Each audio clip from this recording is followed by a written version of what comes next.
Good morning. Welcome along to Teesside for round 6 of the Owner-Driver Sprint Series. My name is Tom Butterworth. Alongside me, as always, Mr. David Sullivan. Good morning, Tom. Contrary to reports and social media posts and things like that, we haven't been to a Coldplay concert. No, we do cuddle, though. We do have the occasional cuddle, but we haven't been to see Coldplay this week. Big spoon, little spoon. Just because it's been put out there that there was talk it might be us. It's definitely not us. Definitely not us. And we don't have a HR department either, so I think we're both safe for the time being, at the very least. But yes, good morning, welcome. Will you join us for a qualifying session, which has been pushed back from yesterday afternoon? The weather conditions yesterday, we made a very, very early call to move qualifying with a red weather warning yesterday. We weren't sure that due to the potential thunderstorms that we were actually going to get the day in at all. So we made the early decision to move qualifying to this morning. As we can see from the weather conditions on track, 100% the right call. It is dry at the moment. Hopefully we'll rattle through the race day fast enough that the first time we get wet is at least putting the carts away all for the trophies, and we do get a full dry race day.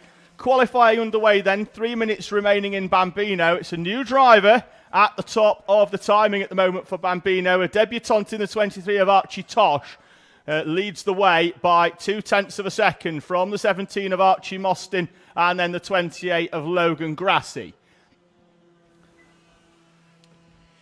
Tosh and Mostyn on track together at the moment, so 2.5 minutes of the session remaining. And we'll go then into our Honda Cadet qualifying and our into Rotax and Honda R200 qualifying session. And then we're back to Bambino and then Honda and then R200s for heat number 1 for them. So it's been a very fast turnaround this morning for our younger classes. Slightly more relaxed for the juniors and the seniors, who do get a bit more of a turnaround on the mornings where we qualify first thing as per double headers. Anything with a random grid and you're fine. Yeah. You can have a lie-in.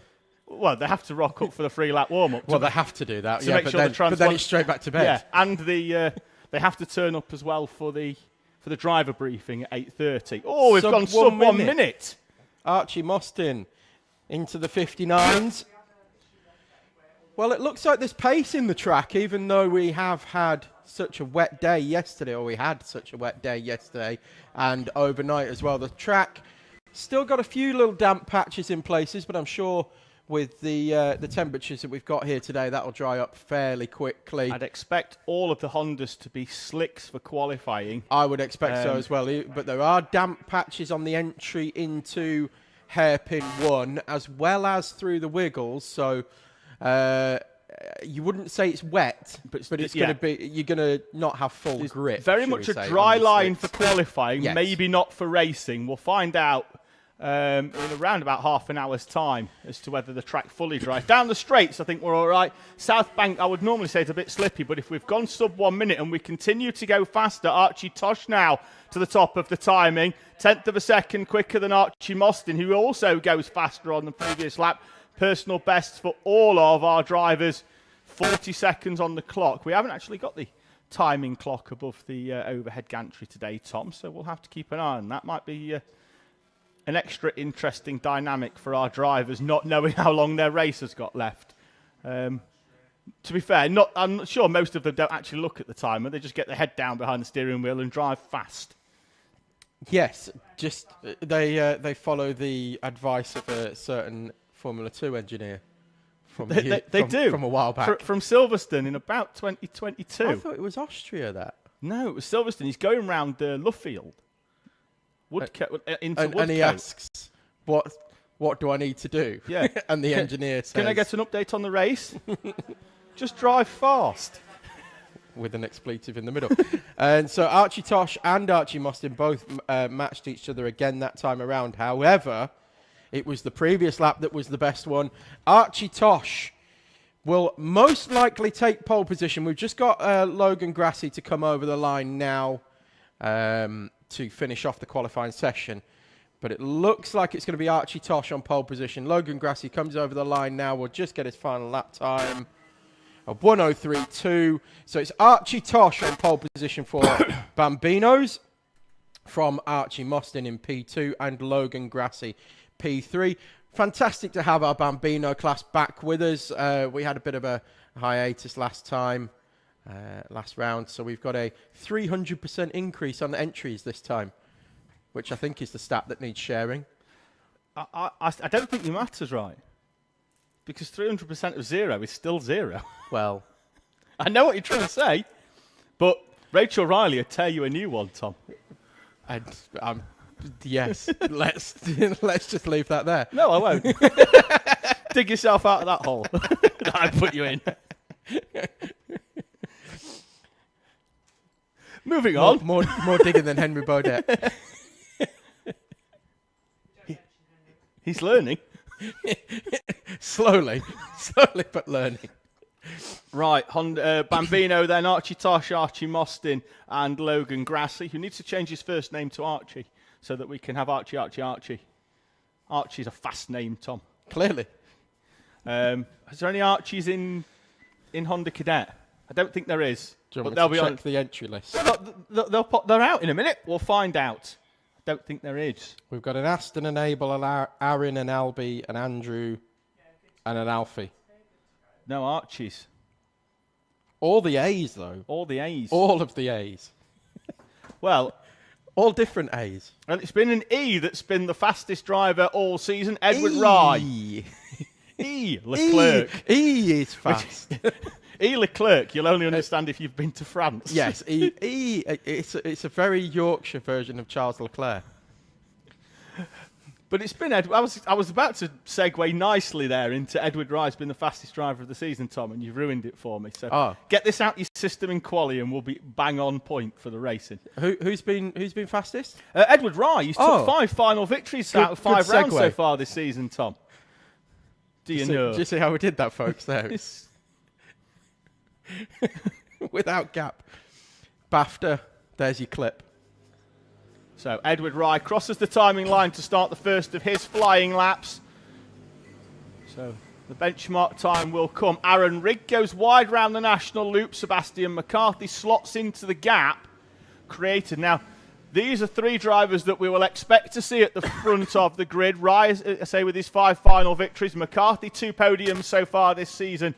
And a real breakout weekend for him at the last round, where he charged through the field in one of the heats, having been pushed to the back, having spun on the outlap, trying to get heat in his tyres. Aaron Rigg, a driver that joined us after the first few rounds, but is progressively moving himself into podium contention. Will this be the weekend that Aaron Rigg takes his first silverware away from Teesside Autodrome? Daniel Ziad, Francesco Di Caro, other drivers that you expect to see up there towards the front. Francesco Di Caro and Daniel Ziad, as you mentioned them, David, they go P2 and P3 in qualifying. McCarthy then with the benchmark time, unless other drivers can Micromax out on track with us as well. The 30 of Tyler Grufferty out there as well. And the 79, another new name, the debutant of Reggie Cook, who starts his first race weekend here with us in the number 79 machine. And we're not going to miss that helmet, are we? Lando Norris inspired indeed helmet. What was that message that just popped up there, Kat, on the timing? I'm sure it said raspberry. It's because the digibag dropped Raspberry Pi. That's it. Ah. I thought a driver had done a silly and you'd called him a raspberry. Or I thought it just followed off from the BUKC, where it is common game just to tell the drivers they've been silly in funny ways. Sebastian McCarthy moves up to the front of the Honda Cadet grid and actually overtook Edward Rye. Or did Edward Rye drop back a little bit? I don't know. See, Rye normally just goes off the front, I was doesn't he? It's not like he was going to try and create himself some clear air. McCarthy yesterday went out in session 1 on some wet warning tyres. Flag for Aaron Rigg going out. Oh, Edward Rye pointing to the right-hand side of his cart. Don't know was he, or was he waving? No, he was Aaron Rigg, pointing down. Rye's not the type of driver to wave unnecessarily. He's a very composed driver. I'm just wondering why Aaron Riggs picked up a warning and Edward Rise dropped right the way back down. Don't know. Or not, I say back down. He's dropped him behind. Bump drafting. Switch So back it goes by side Rye. by side. Oh, and there was a little bit of a point from Edward Rye Oh, yeah. as he came alongside. Just needs, he's got a comfortable lead at the moment in the championship. Just needs to pick up points now, does Edward Rye. I don't think he even needs to win races. But DiCaro's gone to the top of the timing around about halfway into the session for Francesco Di Caro. And then he's got down the inside of Aaron Rigg. This is not the way to get fast laps in qualifying, lads. Yes, correct. Ziad. Daniel Ziad moves to pole position. See, he advantaged, but by the two of them there battling and then slotting in, Ziad toes up onto the back of them at the right time, which is coming out of hairpin 4 and benefits from that toe as and then Di Di Caro Caro goes in hot. Very hot. Yeah, lost the rear end on entry. Coming in hot. Well, he had a huge amount of understeer and then caught it mid-corner and then got a snap oversteer on the way through. So did well to hang on to it. Just dropped back a little bit. This is going to be a bit of a scruffy lap from Di Caro, but still time, 4 minutes to go. And they are going to start to move on to the back of Reggie Cook, I think, this lap. So they're going to start to hit traffic in qualifying as well. Whilst it's been a tough lap for Di Caro, he's actually done himself a favour here, I think, which is just drop off the back of Aaron Rigg by about 10 kart lengths. He's doing a bit of a Sam Dixon, and I think Aaron Rigg's done the same as well round the national loop, just to try and have a target to chase down, because if you are tucked up behind someone, you can only go as fast as the kart in front, which is fine if you're going with a very fast driver, but I'd rather have 2 or 3 kart lengths to chase down. It's psychological, but Aaron Rigg had done the same on the previous lap, and he goes on to pole position by a chunk, Tom. 7/10. No, I think that's their last lap. That is the last lap. That's their last Right. lap, not their fastest lap. Right. Di Caro is still at the top of the timing Let's on my timing. move the timing over a little bit. And then Yeah. we can, Oh, no, it's updated now. yeah, that's But fine. he is on pole, but not by as much as we thought. Just so I could see it more than anything. And I'll turn that Caro that way, back to the and top there we of the go. timing. Right. He goes sub 49, the first driver to do so. And as I said, Tom, dropping off the back and right up onto the back now, as you can see them coming through the chicanes there. Here, Francesco Di Caro has played a blinder. Now he's battling with Aaron Rigg, so played a blinder and now he's getting involved, which is going to slow them both on this cycle, isn't he? As they would say in cycling. Well, exactly, but now he's at the top of the timing. Just disrupt everybody. Well, that's it, exactly. But he doesn't know he's at the top of the timing unless they've got some cute hand signals off the top of the banking. Well, he's round goes Reggie Cook, I believe, at hairpin 3. he's 2/10 faster than Daniel Ziad. And Ziad now, as they come over the line that time, it's exactly as it was. Edward Rye still P4. Ziad with the faster time, though, on the previous. Closes the gap up by a 10th, but they're all up on the back now. This is going to be a slow lap for them all as they come up onto the back of some traffic going round hairpin 1. So this, for me, now is where you have to just get yourself in a position for what's potentially going to be the final lap. And again, Ziad potentially in the position now to capitalise, being 10 kart lengths or so off the back. He'll close half of that up round hairpin 3 and 4. Di Caro trying to get down the inside of Edward Rye. And now it's really disrupting the mix, as effectively now we're having a race rather than a qualifying session.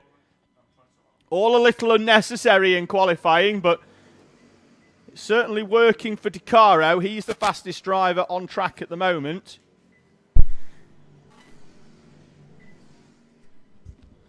That I need to replace that for the British.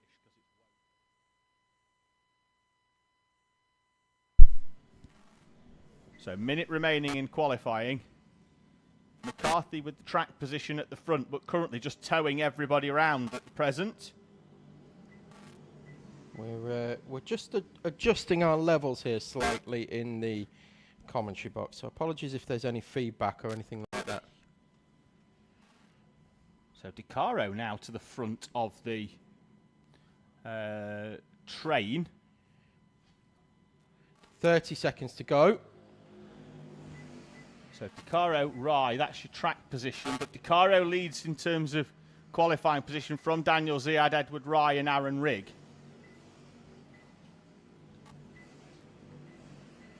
This is their last flying lap.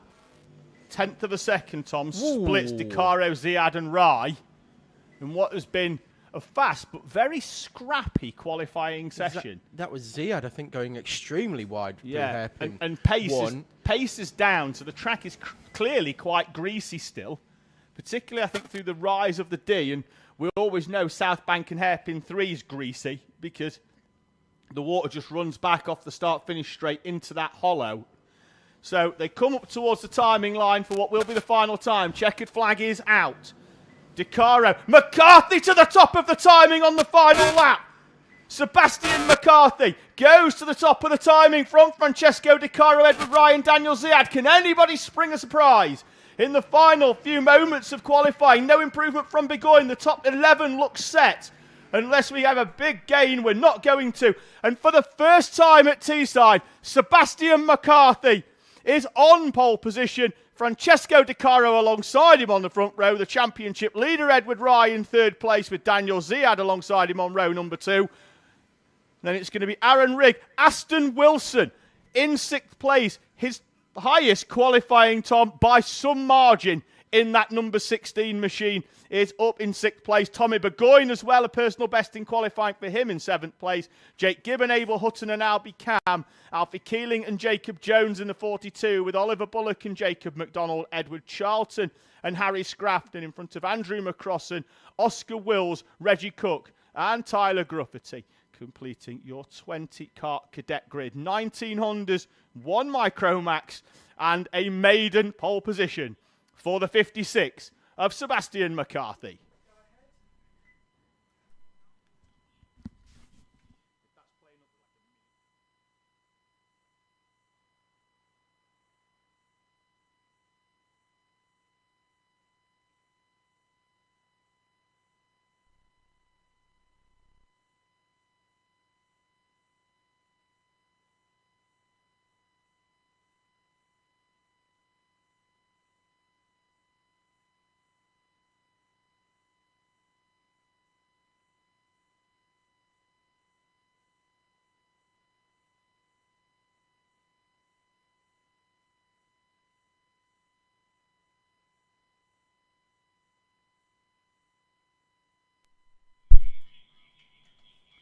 So thank you for those of you that have joined us in the live chat already. RAH Racing saying round 6, here we go.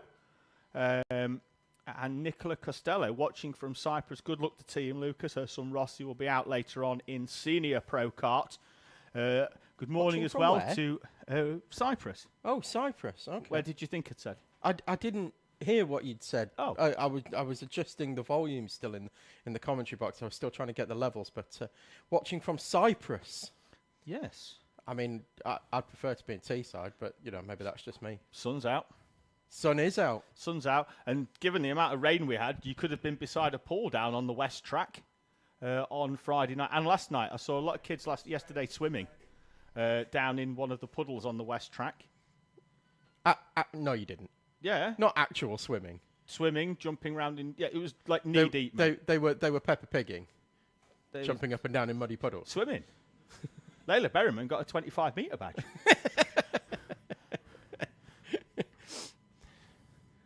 Someone tell David Hasselhoff we need him. You're old. They've done a remake since. Zac Efron stepped up to the plate. Well, no, he didn't. No, he absolutely didn't.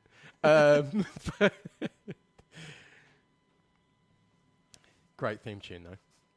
Arguably one of my favourite TV theme tunes ever. Would you like to sing it for us? No, I wouldn't. It's up there with the A-Team, I think. Definite top 5. Would you like to sing that for us? No, I wouldn't like to sing that either. No. That doesn't have any lyrics anyway. Well, it doesn't, but you can hum apart from the speaky bit at the beginning. Name that tune. Soldiers of Fortune and all that. Just putting the live stream. You know the live stream links that I promised earlier on in the... on the social media pages? Yes, yeah, that I forgot to do because I got started talking. I'm doing that now, so if you'd like to fill for a bit. Okay. Well, we do have a qualifying session underway that we should probably talk about.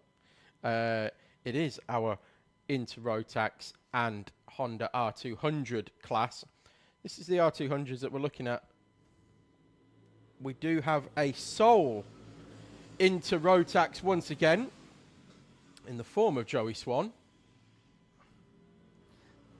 Everybody else out there on the Honda. That's because I've gone all Yorkshire. On Honda. It's better than me. I'm with the R200. I miss the H out and just call them Rondas, don't I? Well, that's right. Yeah, we do like to call them Rondas. Wait, that is loosey goosey through hairpin 1 and 2, 4. I think that's Harry Pennington. Might be Ronnie Harrer. Sorry, there's a new name for this weekend as well. Ronnie Harrer, but looking very high, wide, and handsome through hairpin 2. As they come over the line. We'll bring you an actual rundown of the order. Tom Nichols moves to the top that lap with a 47.037. Less than half a tenth faster than Peter Webster, who goes P2. Ashton Horspool will be P3 in class with Aaron Berridge, Harry Pennington, Luca Bachuev, JJ Allen, Jensen Whitehead, and Ronnie Harrer. And then our soul into Rotax of Joey Swan, who will go off during the race. Will go off around about a quarter to half a lap in front of the R200 pack. I think at the last couple of rounds he's gone off just like slightly in front. At one point they about were a going quarter off, of a lap in front. Yeah, when we had a few of them, they were going off half a lap in front. But because of the size of the R200 grid, they back up and form a 2x2. And but it's also Joey Swan. He's well trusted. He knows what he's doing. He's absolutely. It's not like he spins off. What we do want though is the R's to have their own race, not interrupted. But it's nice for Joey to catch a few and actually have something to do. But they're just priming him, I think, for a 24-hour. Both his uncle and his sister raced with us last weekend at Le Mans, so they can't be too far off having a family team. I mean, there is only a family entry into the 24. Yeah. I mean, it'd be a decent effort with 3 of them, particularly last weekend with how warm it was. It was 35 degrees in France and 52-degree track temperature. It was a bit warm, Tom. It was very warm. The one side of my left leg has recovered now.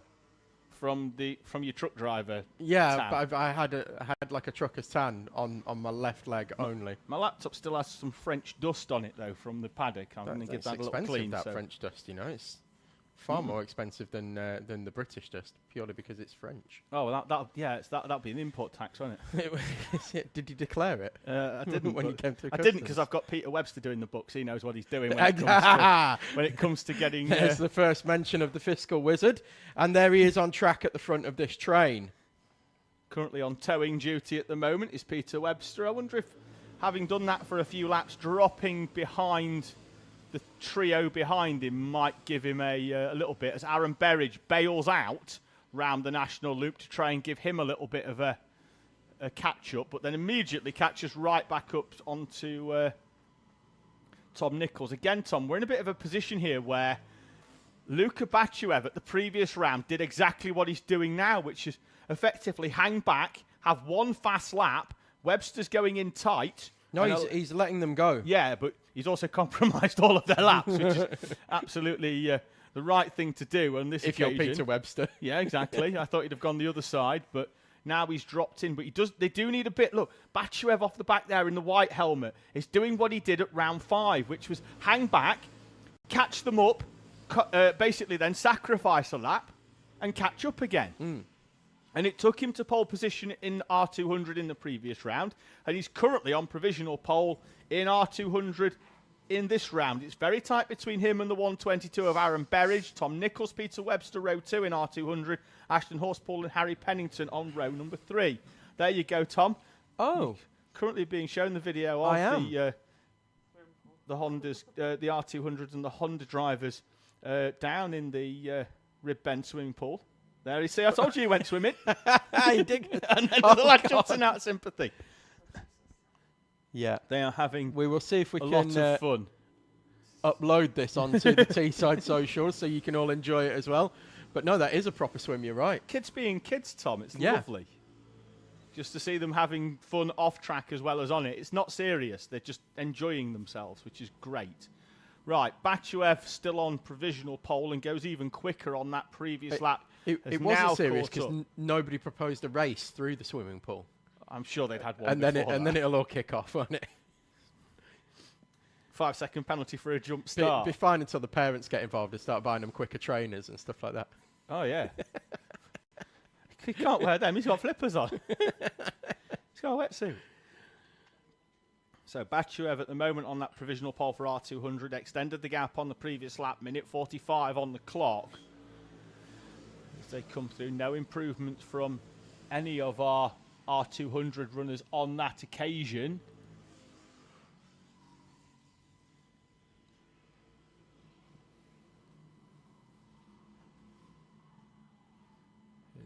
Horspool and Berridge go side by side. I'm just going to have a quick look at that R200 championship, Tom. And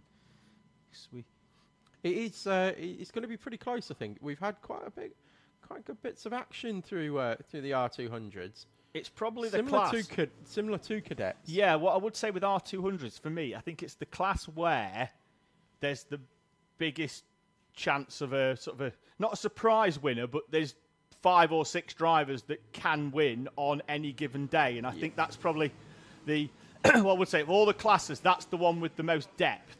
I would second that, yeah. In terms of qualifying, Rotax Junior probably again has anybody, but that's because generally they're very evenly matched and they have a random grid. That's what I was going to say. They do go off random grids, don't they? So we do see multiple winners in Rotax. Are we good? And then particularly Junior Pro Kart as well has an ever-growing grid, but has had, to the best of my knowledge, only 2 race winners so far this season. And on a random grid, that is a surprise. And we're going to see some new names, certainly. Well, maybe not new, but returning names in Senior Pro Kart as well, Tom, with Max Shields, championship leader, not here. But we do have a very big name returning, who we'll mention in a little while. Checkered flag is out, but I do believe that our leaders got through, which they do. They're on their final lap. Jensen Whitehead sets his time and will start 9th at best, unless Ronnie Harrer can find a little bit of time to move him up. But all of those going down the back straight are on their final qualifying lap, and Peter Webster's dropped off the back. Can he make the jump up from what will be 5th place? There he is in the black and white position, and he's catching at just the right time. Well, it's absolutely perfect positioning for the start of the final lap from Peter Webster. Can he tow up onto the back and use the slipstream out of the final corner? Berridge with his head down. Can anybody improve? No improvement from anybody in the top 5. We built up a final lap for nothing, unfortunately, Tom. But with Joey Swan on outright pole, R200 pole position by the championship leader, Luka Bachuev. Aaron Berridge alongside him on the front row with Tom Nichols and Ashton Horspool. Peter Webster and Harry Pennington on row number 3 for R200 in front of JJ Allen and Jensen Whitehead. And Ronnie Harrer completing your 9-kart R200 grid. We're missing a few. So no Matthew Plant this weekend, Tom. And I'm sure there's one more that I can't quite remember. But I've got the championship results up in front of me, so I could probably look at that, shouldn't I? Oliver James Smith's done a couple of rounds. He did the double header, but hasn't been back since. He did come in and join us. And Dexter Petty, who he's not here this weekend. No, they're in the middle of a transition period at the minute. They're doing a bit of R200 and a bit of Inter Rotax. So almost a collision there between Harry Pennington and Tom Nichols as they came in, and as JJ Allen and Harry Pennington were giving each other the thumbs up and didn't spot that Tom Nichols was slowing into the pit lane in front of them. So, but all fine, no contact was made, just jumped out the way. The Riverside Stadium there in the background shows how close we are to Middlesbrough here at the track. If you are up in the north, then please do come along, and it is free to watch here at Teesside as well. If you do want to come along, you are welcome to come and watch the racing here. If you are joining us on the stream as well, please get in touch in the comments. Bambino's already heading out for their rolling up to the grid lap. We're about to get heat 1 of the day underway. So we'll run you through again what was our R200 qualifying session. I'm going to head back to the results page for round number 6. And ooh, now that is a development, Tom. We've had one driver removed from the qualifying standing, so it will indeed be Archie Mostyn on pole position for the first race of the day. Logan Grassi alongside Archie Tosh then going off 3rd place. I've had support for Archie on his debut in from the live chat from Brian Fraser, saying he is one to watch in Bambino. So we'll see what he can do then in that number 23 from 3rd place. Andy Dean getting in touch as well, saying good luck guys from Zach Dean. So Zach did have quite a big incident at the last round here, but recovered well enough to go to Le Mans last weekend, but not here this weekend. I'm sure we'll see him back in junior Rotax for the final 3 rounds, but also for the British 24-hour. I think he's racing in that as well. So as our Callum has the green flag in hand. Start Marshal Callum. Start Marshal His Callum. full name. It's up. It's down, and we're away and racing for round number 6 of the Teesside Owner Driver Sprint Series. Archie Mostyn leads us away from Logan Grassi with Archie Tosh just dropping in behind. They head round the National Loop for the first time. Good start from Mostyn, who's struggled for a couple of rounds, Tom, previously. Obviously, we're not here at round 5, but struggled to get away, and then the pace came later on in the race. But a good start from Archie Mostyn as Archie Tosh moves through on Logan Grassi round hairpin number 1 on the exit, and then heads off down the back straight in this first Bambino race of the day. The first of 24 races, not all for Bambino, of course. We don't want to tie them out too quickly. Races of the day. 8 minutes plus 1 lap on the clock for our Bambinos. Since we're on Bambinos, I think it's about time we mentioned some Bambino alumni, former Bambino competitors here who have been over in Le Mans this weekend, raced on Friday and Saturday, and did very, very well.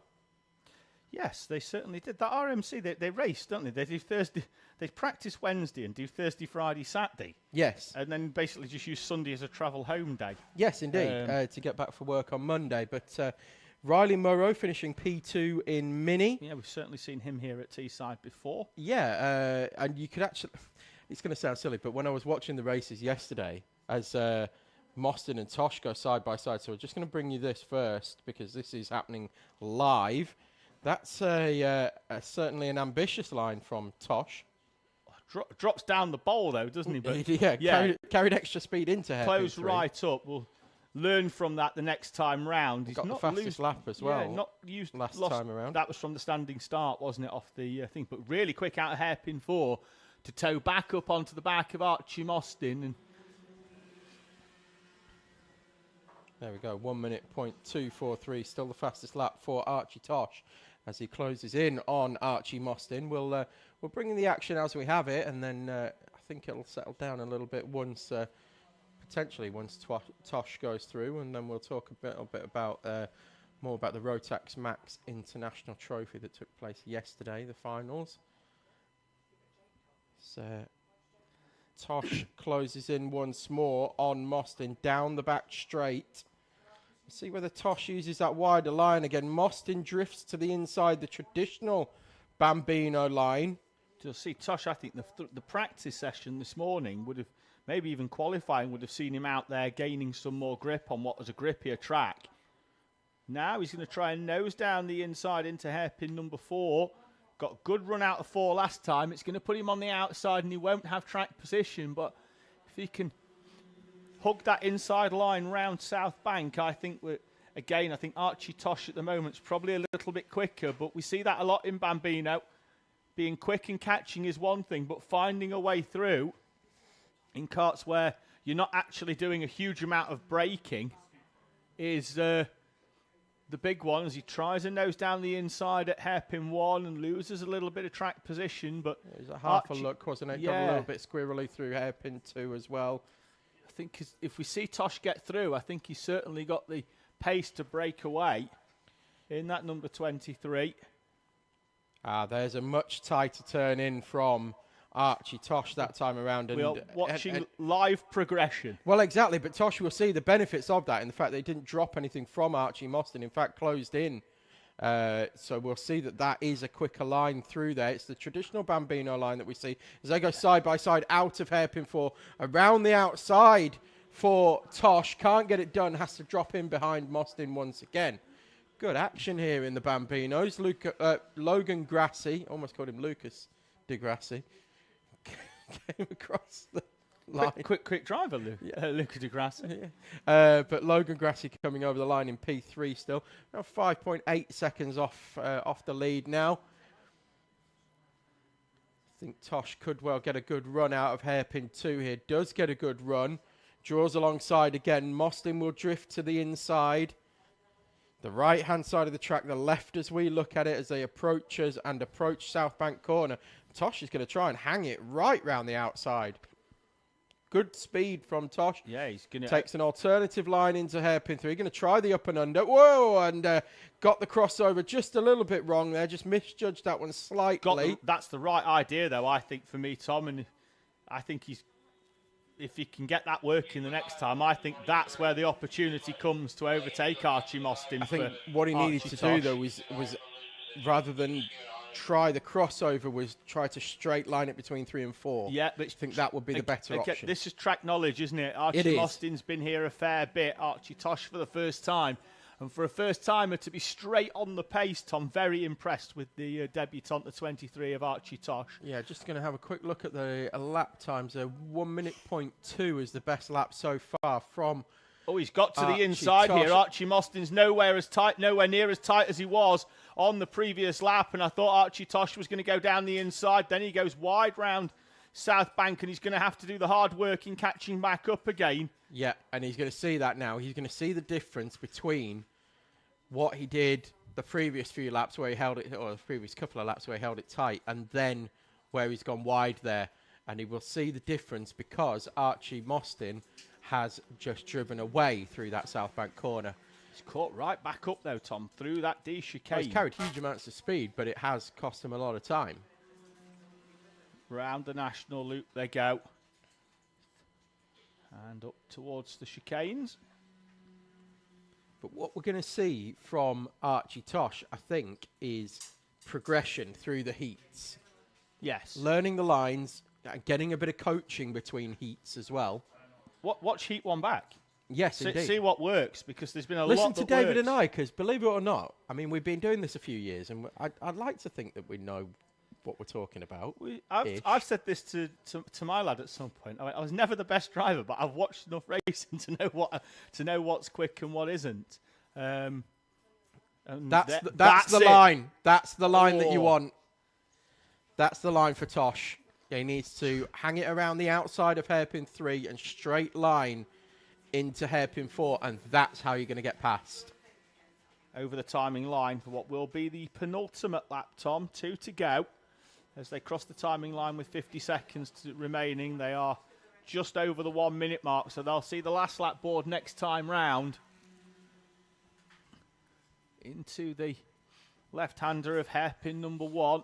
Archie Tosh close enough behind, and he's going to try a switch back, and he does indeed draw alongside. Oh, now Mostyn can't get the door closed. No, but will Mostyn, who got on the power earlier, be there? And no, he can't. Mostyn tries to close the door, but Archie Tosh is already through that door. And Archie Tosh with a great move down the back straight and through into the lead. Now he's in that difficult position, having chased the whole race, of having to try and defend the lead and drive straight at hairpin number 4 to try and stop Archie Mostyn doing what he tried to do to Archie Mostyn on the previous lap. And there's a warning gone out as well. Not sure what the number is. I think we'll get it from Callum in a minute. 17. For the 17 of Archie Mostyn. Trying to close the door that was already wedged firmly open by Archie Tosh. Yeah. But a warning has gone out for that. So Tosh in the 23 will lead us round the Teesside National Circuit. Now, the big question is, what line is Tosh going to take into South Bank Corner?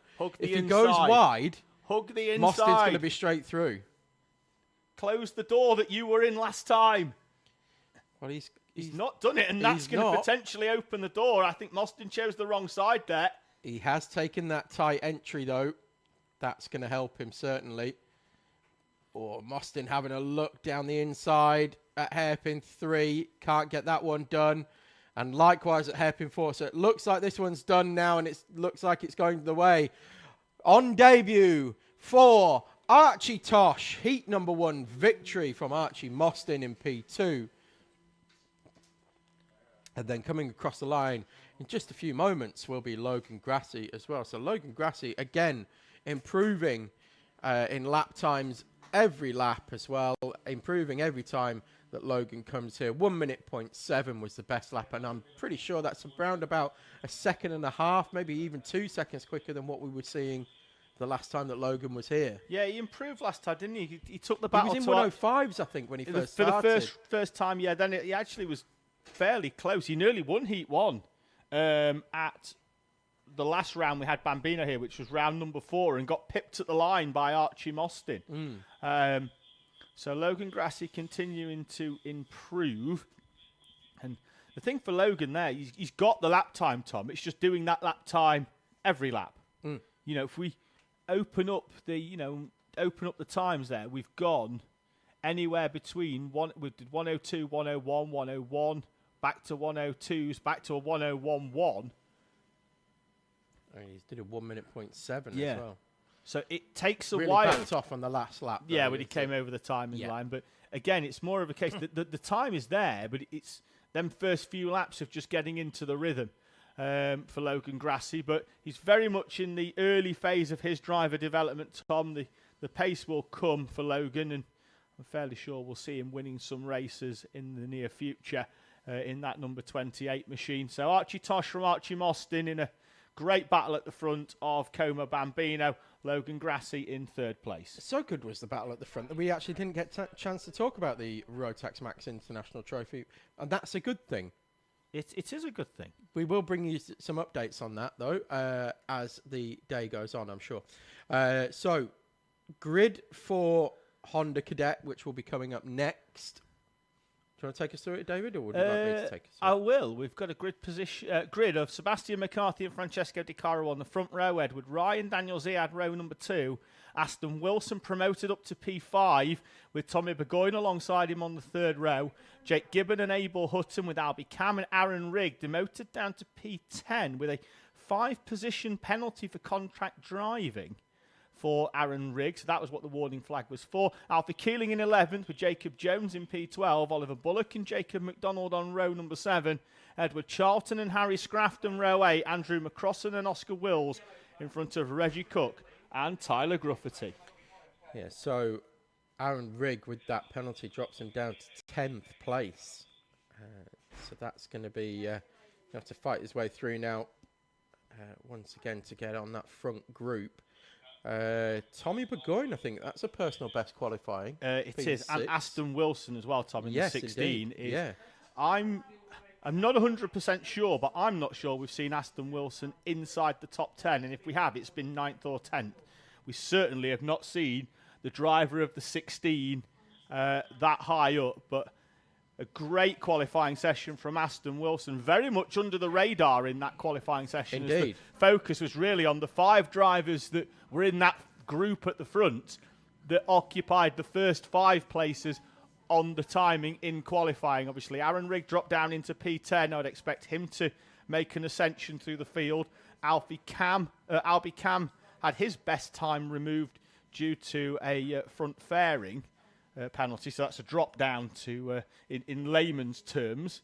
Basically, they've applied too much pressure to the nose, it pushes it in, and they have their best time removed. In the race, that is it's a 5-second penalty added to the driver's time in the races.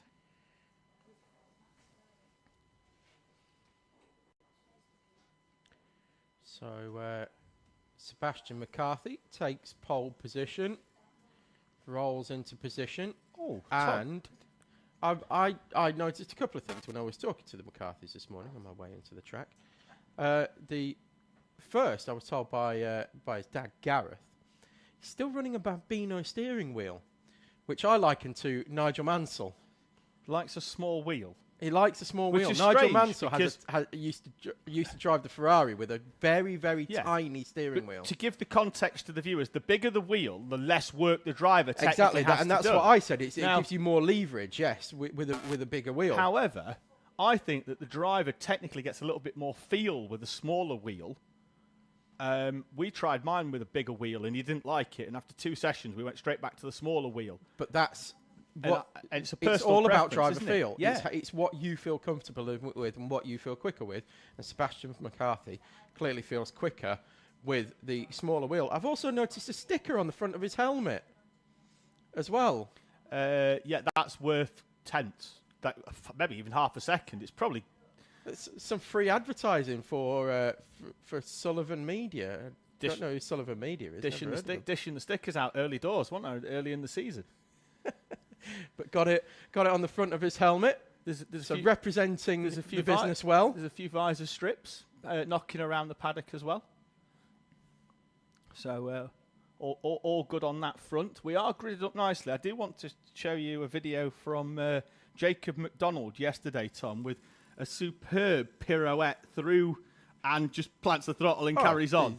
Verstappen in Sao Paulo. That is absolutely quality. That got it facing the right way. Got his power down.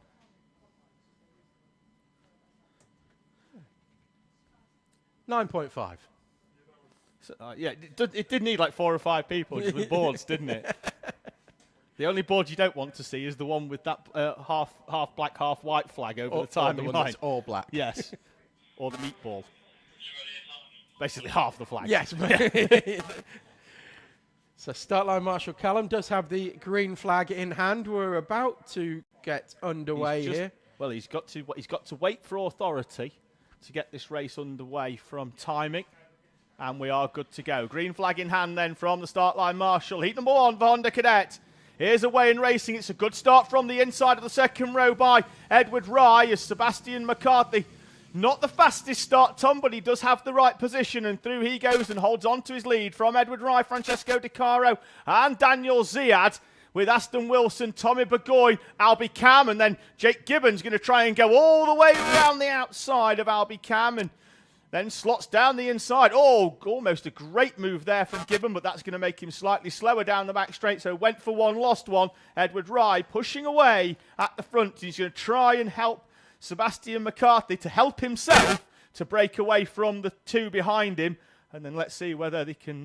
well, it's definitely a tactic from Rye, is that because McCarthy, as you said, David, didn't get the best start off the line, but was fired off the line by Edward Rye, who did get a good start, and they're starting to work together and push away at the front of this one. So Rye with a definite tactic that if he can't get past McCarthy in the first couple of corners, he's just going to work with him, and we now have the front 4 breaking away. So your running order: McCarthy, Rye, Di Caro, Ziad, Wilson, Burgoyne, Cam, Rigg, Gibbon and Keeling the top 10. So he might have to overtake here, Tom. He might not have a choice, because if he backs himself into Di Caro and Ziad, I thought initially they were going to try and work to push away. And indeed he's pointing at McCarthy to say eyes Again, forward, I'm going to work with you. Brand new territory for the youngster Sebastian McCarthy. He's still only 9 years old, Tom, is Sebastian McCarthy, a former Bambino champion here, but in unknown territory with some, what I would say here at Teesside at the very least, some Honda Cadet big hitters behind him.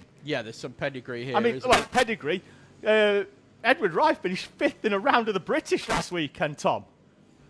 And he's currently pushing Sebastian McCarthy at the front of this race. Di Caro and Ziad going with as well. Gap back to Aston Wilson, but he's opened up a gap back to Tommy Burgoyne, who's in a battle with Albie Cam, who's about to lose a place potentially down the back straight to the 24 of Aaron Rigg. Yeah, Edward Rye still content to work with Sebastian McCarthy. I do feel, though, that if he can get through, we're going to see what Edward Rye normally does, which is hit the front and pull away. Talk about getting through, though, Tom. That's Francesco Di Caro down the inside. Pass. And Ziad's going to do them both, because Di Caro very occupied on block passing Edward Rye. And look at the gap that's created. Yeah, Rye, I think, will be fuming about that one. But block pass from Di Caro. Got that move completed, but at what cost? Well, the cost is Ziad is through, and the gap has opened up to McCarthy. So work to do for both Rye and De Caro now. Whether Rye is going to play the game with De Caro and push him up to the back, or whether he's just going to have some red mist and think, no, I'm going to go full send first opportunity he gets, and they're going to fight it out. Yeah, if he wants to win, he's got to, really. But these are your top two in the championship, Tom. There's not a lot that Rye needs to do other than just follow De Caro round at the minute. I don't think Daniel Ziad's going to be as compliant as Edward Rye was at pushing Sebastian McCarthy, and he is closing up onto the back of the number 56 on that previous lap, was nearly 3/10 quicker as he tries to charge down the early race pace setter of the 56 of Sebastian McCarthy, almost at half race distance already in heat number 1 for Honda Cadet. What I find quite interesting is that Edward Rye knows he's got the pace, knows he's leading the championship as well. Quite happy to play strategy games in heat number 1. Well, there's only 1 point between the finishing positions in the heats, Tom, so they don't need to be heroes early doors. No, but it's quite interesting that the mental strength is there to think, I don't need to lead this one all the way. I only need to lead over the line at the end of it, and I'm quite happy to push Sebastian McCarthy for the first few laps. Yeah, Aaron Rigg closing up on the back of Aston Wilson, Tom, over the timing line for what will be 5th place. What I would say about that is, it's all right playing strategy games and tactics and things like that if you're in an endurance race, but when you're in a 8 to 10 lap sprint race, might not always be the best tactic. You're better off just hitting the front and going, which is what he's done seemingly all season. I know that historically we've disagreed on this. You think that drivers just put the visor down and just go gung-ho and drive as fast as possible. I tend to suggest that for one or two of our drivers, they're a little bit more tactical than that, and I think Edward Rye falls into my category. Oh no, I would in say terms that of I don't this think heat. Yeah, I don't think he's the type of driver to be an early hero. I think he knows that 4th place in a heat, he's not losing ground in terms of points on De Caro too much in the championship, and he knows that opportunities are going to arise because De Caro down the inside of Daniel Ziad, and then he's going to hit a switch back here and potentially get through on Ziad as well as De Caro. If he slots across and stops Daniel Ziad coming in, opportunities come to you if you play the long game. An opportunity there for Edward Rye moves him up into 3rd place. De Caro up into 2nd. McCarthy still leads. Ziad down from 2nd to 4th in the blink of an eye. Yeah, De Caro, they went 3 wide through hairpin 2, and they're trying to go side by side again on the entry into the D chicane. Still 2 minutes plus a lap to go. Plenty of time for these drivers. I would love to see these on a banked oval. Like going 3 wide like NASCAR. Well, we've got a banking section. We do have, and it's a 180-degree corner as well. So it is a full-on banking section. Well, yeah, you don't even straighten the wheel around hairpin 3, do you? It's literally it's 360 degrees. Yes. Which is what Jacob McDonald did yesterday in the wet. Exactly, and this is the aforementioned 180-degree section before they head into the second 180-degree. Still McCarthy in front of De Caro, Rye, and Ziad. Just a little bit back now is Aaron Rigg, 2.2 seconds off. De Caro right up onto the back of Sebastian McCarthy. And I don't think it's going to be too long before Francesco De Caro considers a move. I thought it had come at hairpin 1, but McCarthy switches the defensive switch. And now De Caro and Rye are side by side in the middle of the complex of corners. And now it's going to be Ziad's turn to push De Caro, and Rye is going to be hung out to dry on the outside. Will Ziad try and do them both? Unless he gets a slipstream from McCarthy, which he did a little bit, but it's not going to help him overly so. And Ziad returns the favour from the previous lap. Thought Ziad then was going to try a 2-for-1 down the back straight. Early slipstream on De Caro and then pop out on the run. 2 laps to go in Honda Cadet. And Sebastian McCarthy helped over the timing line there by Francesco De Caro. 700ths between the two of them. We're going to get 2 more laps here. De Caro had a look to the inside at hairpin 1. Found McCarthy was already there, though. He did, and they're heading through hairpin 2 and down the back straight. Bit of a gap opens up, but that'll soon be closed up with the slipstream and a push from Daniel Ziad as well into the back of De Caro to push him up to the back of McCarthy. They get nose to tail then through South Bank corner, and De Caro down the inside into hairpin 3. Side by side still for McCarthy. Tucks back in, and De Caro hits the front for the first time today. Ryan Ziad go side by side for the out of hairpin 4 as the final lap board comes out. Francesco De Caro, Sebastian McCarthy. Wide goes Ziad round the national loop. Can Rye get the nose down the inside? Yes, he can. And he's up into 3rd place. De Caro then from Sebastian McCarthy, and McCarthy, who led us down the back straight but was very kind in leaving the door open at hairpin number 3 for Francesco De Caro to move through. De Caro with a decent gap then down the back straight. Can Rye make the move on McCarthy? Round hairpin number 3 again. The door again open, not quite so much this time by McCarthy, and he slams the door shut on the championship leader. De Caro, though, out of the final corner as Ziad tries a move down the inside of Edward Rye. They'll be side by side up towards the timing line. They exchange some side pod, and I think indeed it's Ziad for 3rd place. Yes, it is. De Caro, McCarthy, Daniel Ziad and Edward Rye in a Honda Cadet Classic. 0.02 of a second between Ziad and Rye. I thought, again, that Rye had done that. We saw this at the previous round as well, where they come over the line side by side, but it's where the timing line is, rather than the right in front of the commentary box. And it's difficult to spot with the naked eye, but I thought Rye had got it. But yes, it is the driver on the outside. Often benefits because they're already turning towards the D. And I think that, you know, we saw that it was a very tight one. There was 6 thousandths between Shields and Smith in Senior Pro Car at the previous round. But so your finishing order: Francesco De Caro taking victory here in heat number 1. Sebastian McCarthy held on right until the last lap and got P2. Daniel Ziad in P3 with Edward Rye P4 and Aaron Rigg 5th. Excuse me, because I'm going to cough. There's me Aston Wilson, Tommy Burgoyne and Albie Cam, Jake Gibbon and Alfie Keeling completing the top 10 in front of Jacob Jones and Abel Hutton. Yes, then it's Oliver Bullock, Jacob McDonald, Harry Scrafton, who we barely mentioned this weekend so far, down in 15th. Oscar Wills 16th, Edward Charlton 17th, Andrew McCrossan as well in 18th, Reggie Cook in 19th, and Tyler Grufferty P20. Harry Scrafton, no practice yesterday, Tom, because he was at his primary school prom, which was held on a Saturday. Arrived. Proms for primary school They now? do. Really? He arrived in his cart. Did he? Yeah. Quality. All right, I take it back. Opportunities there, and Tom's mind immediately switched. Yeah. No. I was about to start criticising the fact that we've got primary school proms.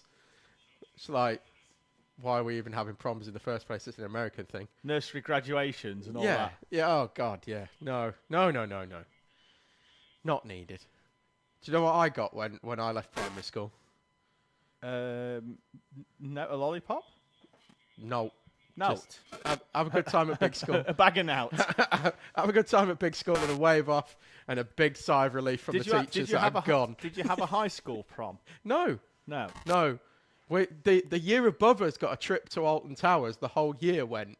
But our year were deemed to be... untrustworthy. Yes.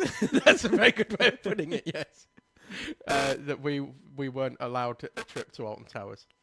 Oh. So, no, we did. We got a note.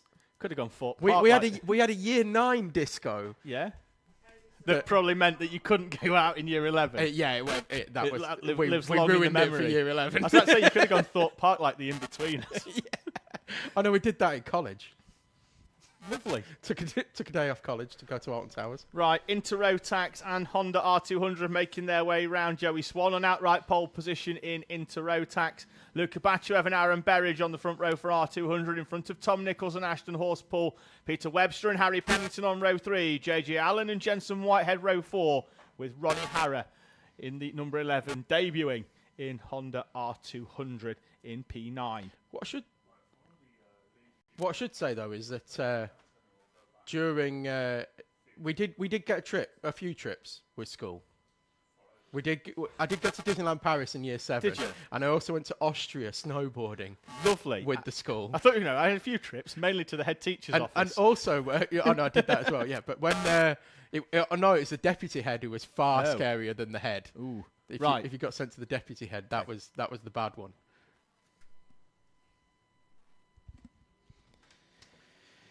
And here we go. Joey Swan actually going off right at the front of the Inter and Rotax grid. But Joey Swan will power away. It's Luka Batuev who heads us around the national loop for the first time.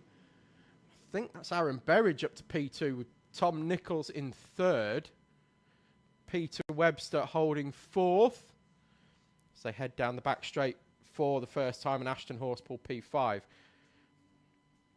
That's Joey Swan in the Inter Rotax, our sole Inter Rotax this weekend. Once again for Joey Swan, he will start to drive away at the front of this one. The fight is on though for the front of the Honda R200s as they come over the line for the first time. Your running order, Batuev from Berridge as called. Nichols Horspool has moved past Peter Webster for P4.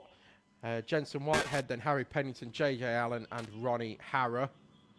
And they are side by side through hairpin 1 once again. Berridge and Batuev.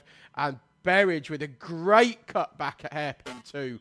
Takes the lead away from Luka Batuev, who immediately fights back into South Bank corner. And they're 3 wide into hairpin 3. Tom Nichols taking P2 away from Luka Batuev. And it is Berridge that's going to lead us over the line from Batuev, who fought back and retook P2. As the camera finally drops back onto it. You can see this battle in R200. So Berridge, Batuev, Nichols, Horspool, Webster, Whitehead, Allen, Pennington and Harrer. Your 9 runners. All nose to tail as they head through hairpins 1 and 2. No change of position. Batuev moves out of the slipstream of Berridge. I think that was more defensive against Horspool, though, we saw coming. Horspool then takes a tighter line, and he's going to get the inside line into hairpin 3 and makes the move. Gets it completed and takes P2 away. Ashton Horspool crossed the line. P4 crosses the line this time. P2, 2 places taken in just the 1 lap, and already onto the back of Aaron Berridge is Ashton Horspool. They head through the wiggles and into hairpin 1. Oh, and it looked like Batuev got a little bit squirrely, lost the rear end through hairpin 1, allowed Tom Nichols alongside. Tom Nichols then was hung out to dry around the outside of hairpin 2, and Peter Webster's going to get good drive. And is he going to be able to fill that gap on the inside, or is Tom Nichols able to shut the door just and hold off Peter Webster, the fiscal wizard, for P5? Well, P4 in class, actually, but Peter Webster drops back into P5. So come over the line one more time. Joey Swan now clear at the front of this one in that Inter Rotax by 5 seconds. 4.9 seconds it is. 5 seconds essentially. The next group of 3 behind these 5 as well is Harry Pennington, JJ Allen and Jensen Whitehead, and they're all nose to tail as well. So we've got a group of 5 and then a group of 3 heading down the back straight. Peter Webster with good drive once again. He's going to be able to pull alongside Tom Nichols. No. Opts against it, and we have this group of 3 nose to tail headed now by pole sitter Batuev, who has dropped down to P3. Berridge and Horspool seemingly moving away at the front of this one now. Luka Batuev, has he possibly may have had contact to the rear of the car for Luka Batuev. Rear bumper sitting at a bit of an angle. Doesn't look like it's dragging. Doesn't look like it's going to be a meatball flag or anything like that, but definitely not aligned as it would have been on the grid. And Ashton Horspool thought about pulling out of the slipstream again. Did pull out briefly and now tucks back in. Gets the move completed, and Aaron Berridge saw it coming and just moved out the way and let Horspool come through. didn't want to fight that one too hard. I think he's keeping his powder dry. We've still got 3.5 minutes plus a lap to go. Horspool comes over the line now, leading Honda R200s. Of course, it shows us P2 on the road, which it is, because we've got Joey Swan in that into Rotax at the front of this one by 7.3 seconds now in a class of 1. In every sense of the word, Joey Swan, a class of 1. Behind the battle is JJ Allen in front of Harry Pennington, and then Jensen Whitehead for the second group of 3. Horspool now starting to seemingly move away in the lead of this one. Luka Batuev closing right back in on Aaron Berridge. That gap has halved this lap, it seems. They were over half a second last time around. Yes, indeed, it has halved. Just 0.2 of a second now with Tom Nichols, Peter Webster still in the mix. Nichols going with Batuev as well, and they are probably closer to Berridge than what they are to Horspool, at least on the way into hairpin number 1. The gap goes out ever so slightly, and Nichols is right up onto the back of Batuev as they head down the back straight. And you can see, Tom, how grippy the track is. They're almost skipping into hairpin 1 rather than sliding. Yeah, well, it's surprising that they have got that amount of grip with the amount of rain that we had yesterday. You'd think that would clean the track up and we'd end up with a green track this morning, but green, of course, being the technical term for being having all the rubber washed off it. But no, you can actually still see the drift rubber is still all on the outside of the circuit, and there is a line of clean tarmac through the normal racing line into hairpin 1, and that's where all the grip is. Yeah, it was Berridge that was watching sort of skipping, which historically you'd expect it to slow him, but he actually closes on Horspool round hairpin 1. How much running was done in the wet yesterday? Every session except the first 2, and there were 7 sessions per. But were they packed class out, or was it like people just sort of, no, it's going to be dry tomorrow? No, there was plenty out. There was plenty out. Cause well, like you say, then it is surprising that there is so much grip there.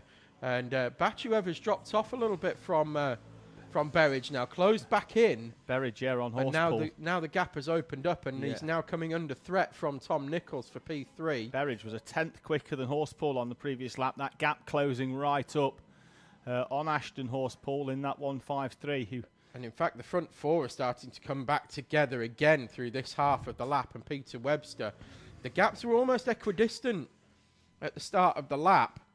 Now the front 4 have closed together, and Peter Webster's been dropped a little bit. So good lap this time around for 2nd, 3rd and 4th in the R200 class. 10 seconds on the clock. 2 laps to go for our Honda R200s. Aaron Berridge, Ashton Horspool, who's made his way through in this race into the lead with Aaron Berridge 2nd place. Batuev and Nichols have pulled away slightly from Peter Webster, who's still there in P5 in R200. Well, speaking of pulling away, JJ Allen in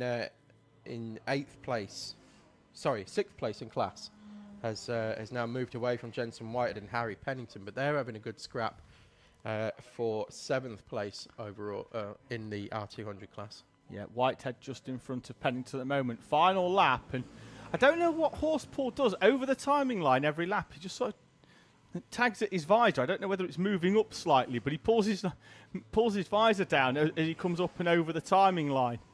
There's Ashton Horspool, but it's certainly not slowing him down, Tom, as he crossed the timing line. 1/4 of a second in front of Aaron Berridge, and is half a lap away from winning heat number 1 in R200. Well, that is worth 2 tenths because he's 2.5 tenths in front. It certainly is. Oh, Nichols has got past Batuev as they head up. He was side by side, and the move is done. Tom Nichols up into 3rd place. Joey Swan has taken the checkered flag to win the race outright into Rotax. R200, it's going to be Horspool from Berridge, Nichols and Batuev, and Peter Webster, your top 5 in R200. Coming across the line next will be the aforementioned JJ Allen, all on his lonesome. And then we've got Harry Pennington and Jensen Whitehead, with Pennington taking the front of those two. 7th on the road in R200. But Jensen Whitehead not looking too happy with that. And Ronnie Harrer came over the line. It says a lap down. I'm looking for Ronnie Harrer there. Yes, that's what, beyond Joey Swan, yes, not on the R200. So. Behind Joey Swan, indeed. Yes. So Joey Swan taking victory into Rotax in R200's Ashton Horseball, Aaron Berridge, Tom Nichols, Luca Batchev, Peter Webster, JJ Allen, Harry Pennington, Jensen Whitehead, Ronnie Harrer. Our 10 runners, 9 in the R200s.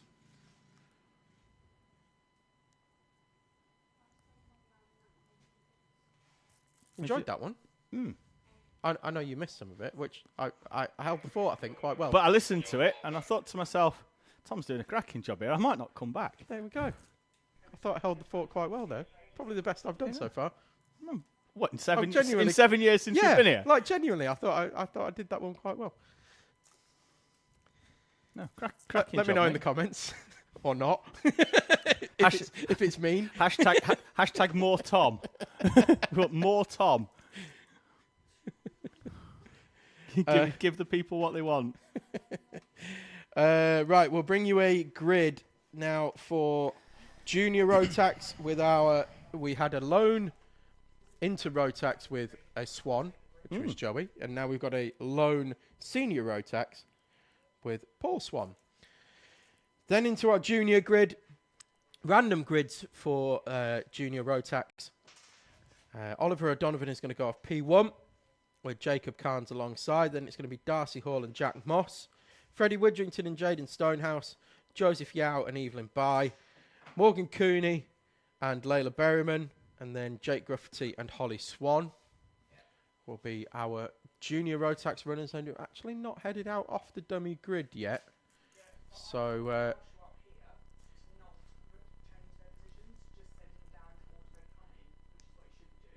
if it settles down during the race, I'll give you my. Shall I put my? Shall I tell my story of what happened at the airport with the Yows? How long is the story? Oh, well, you know the story. Yes, I know, but how long is it going to take you to tell it? It's not going to be that long. So you've got about 40 seconds, a minute or so as we'll do it when, make their way when around. the race calms down a bit. It's Junior Rotax race that calms down, Tom. Good luck with that. It was... I had a nightmare. We're missing Paul Swan, because he's on the bank over there. Hello. And I'm pointing, like, shouldn't you be out there? And, he's too tired. Too tired from Le Mans? Okay. He's tired. Too not tired. racing. Too old, more like. Have you actually entered? Paul, have you actually entered the round? No. All right, so he's on the grid, on our grid sheet, but not actually racing here this weekend. Okay, well, so we've got just a grid of Junior Rotax. Okay, well, that simplifies things anyway. As we head to the line for the first time, and we are away and racing. And it is Oliver O'Donovan who's going to lead us round the national loop, with Jacob Carnes in P2. And then we've got Darcy Hall has moved up from 4th to 3rd place. That bright pink helmet, Darcy Hall heading down the back straight, coming under pressure though from, I think that's Jack Moss in P4. Just couldn't quite see the colour scheme with the light the way it was, but yes, it is Jack Moss in P4. And we've got a contact warning already for Layla Berryman. Missed that one on camera. So O'Donovan leads us over the line then from Carnes, Hall, Moss, Widrington, Yao, Stonehouse, Jake Gruffity, Layla Berryman, Holly Swan, Evelyn Bai and Morgan Cooney as they make their way round the national loop. O'Donovan holding on well to the lead so far, coming under increasing pressure from Jacob Carnes. So Darcy Hall equidistant in 3rd between Hall and Moss. Stonehouse went into hairpin number 1 and caught the dust on the inside. Tom, what Yao do you and see? Widrington have changed positions down the back straight. Both got past Moss. They're still in the same order, but they're both in front of Jack Moss, who's got from 4th down into 6th. Widrington up into 4th place, as you'll see in the top left-hand corner around about now. There we go. Right. Okay, so, so Widrington and Yao move through on Moss. Layla Berryman right there as well, now onto the tail of Moss. As they head into hairpin 1. O'Donovan still holding the lead. Khan's still trying to close in. Every time there's a half move there, it drops him 2-3 kart lengths back from Oliver O'Donovan. Darcy Hall now is being reeled in by Freddie Widrington for P3. And thought about sending it on a straight line between 3 and 4, did Widrington, but backed out of it. And comes across the line, P4 still. Layla Berryman did pass Jack Moss on that lap, and she now takes P6. And starts to work on reeling back in Yao and Widrington in front. Widrington down the inside of Darcy Hall there at hairpin number 2 to get the move done and move up into 3rd place, and that opens the opportunity up for Joseph Yao in the background as well, as he comes down the inside of Darcy Hall for 4th place. The reigning champion here at Teesside up into P4 for Joseph Yao. We've got a big battle raging for P9 that was headed by Jaden Stonehouse, but he's just been passed by Holly Swan. Yeah, I think we're going to potentially drop onto that battle, Tom, because I think that's our nearest one as they come over the timing line now. There they are coming through. They are nose to tail, 4 karts. Holly Swan in front of Jaden Stonehouse, Morgan Cooney and Evelyn Bye. Yeah, Evelyn Bye dropped back into P12 on that lap. Morgan Cooney making his way through, and Morgan Cooney now going side by side with Jaden Stonehouse into hairpin 2. Change for the lead off camera, Tom, just as I thought things were settling down towards the front end. Jacob Carnes goes down the inside of Oliver O'Donovan. They're side by side up and over the timing line. And O'Donovan is back through on Widrington. Oh, it's on Carnes, and it's allowed Widrington to close up as well. We're now going to have a 3-kart battle for the lead, and we're not even at half race distance yet. Indeed, we are absolutely flying through this one. Widrington right there now, so it is a fight. The top 3. Darcy Hall has now been overtaken by Joseph Yao. So Yao moves into P4, but a big gap has opened up because of that. Well, yeah, Yao lost half a second on the previous lap, and he's fallen off. I thought he'd have gone with Widrington in to tow up onto the back of Carnes and O'Donovan, but hasn't been able to do so. Still a bit of time left for him to do that, though, but I think he'd have expected to have been there a little bit sooner. Well, Berryman up to P6 as well. She's closing in on Darcy Hall as well. Oh, wide goes Yao at the national loop. That's not going to help his quest to get onto the leading trio. Needs a bit of help, I think, from Darcy Hall down the back straight. I think it's still very dusty on the inside there, Tom. Yesterday it puddled up on the inside of the D chicane and the inside of the national loop. Yes, where you exit the D chicane. Yeah, and I think the national loop line had picked up a little bit more muck off the inside of the grass on the green on the inside. As O'Donovan breaks away because Carnes and Widrington are battling it out over 2nd place. And Oliver O'Donovan, who's been very quick this season but maybe not had the look, and a few front fairing problems that have dropped him out of race-winning contention. There goes Widrington down the inside of Carnes down the back straight, and he is indeed up into 2nd place. And that, overtaken those two battling, has thrown a lifeline to Joseph Yao there in the green helmet in 4th place. Yeah, they're all fairly evenly spread now, with the exception of Layla Berryman, who is now right on the tail of Darcy Hall for P5. Head over the line. O'Donovan, he did get overtaken briefly, didn't he, by Jacob? Sorry, yeah, it was Jacob Carnes, wasn't it? And but then immediately fought back and has now gapped those behind. I'll tell you what, Darcy Hall and Layla Berryman are towing up onto the back of this, Tom. I don't think I think they're a little bit closer than what they were previously. Well, Berryman had a bit of a scruffy hairpin 1 and 2, and has now dropped off the back of this group. Yeah, it she was 2/10. As you said, David, was looking pretty good, and I thought could potentially be a bit of a dark horse for. Well, she was coming through the pack here. Well, and, 2 corners away from a podium, Tom, at the last round. A little bit of junior Rotax inexperience for Layla Berryman, leaving the door open, and then contact between her and another driver up at hairpin number 3 at the previous round as Yao goes down the inside, and a change for the lead as well, albeit brief, because Widrington scrubs off some speed, and that allows Oliver O'Donovan to sweep round the outside. O'Donovan, he thought that Widrington was on the inside of him there and actually gave him unnecessary room up to South Bank, but no harm done. He holds on to the lead, but now we've got a 4-kart battle, and this is what Darcy Hall needs, a little bit of a scrap in front, and she's in the mix for the win as well, 2:50 on the clock. Yeah, well, I mean, where did Widrington come from to close that gap? We said that it looked like O'Donovan was moving away comfortably at the front of this one, and all of a sudden we've got a 4-kart pack. Well, he was nearly 8/10 off 2 laps ago. Has O'Donovan started defending? Is that what it was? Was he defending fresh air, and all of a sudden it's closed the pack up? Either that, or having gone off the front and off pole position, the door open again at South Bank, often you'll see the driver go higher on tyre pressure, try and break away, get enough of a gap, and then the others behind will go, well, we can't catch him, let's scrap between ourselves for second place. If that's the case, it's not quite worked out as Oliver O'Donovan had planned on this occasion. It's a bold strategy, Cotton. At the moment, it's paying off, but we'll see whether it pays off in 2 minutes' time. But I think we're going to see O'Donovan struggle these final few laps to hang on to that lead, and indeed has started to defend. As Widrington goes down the inside again. He tried it earlier and it didn't work then, and it hasn't worked this time. And in fact, it may well go against him, because here comes the 88 of Joseph Yao. That's going to surprise Widrington as well, that Yao got such good drive.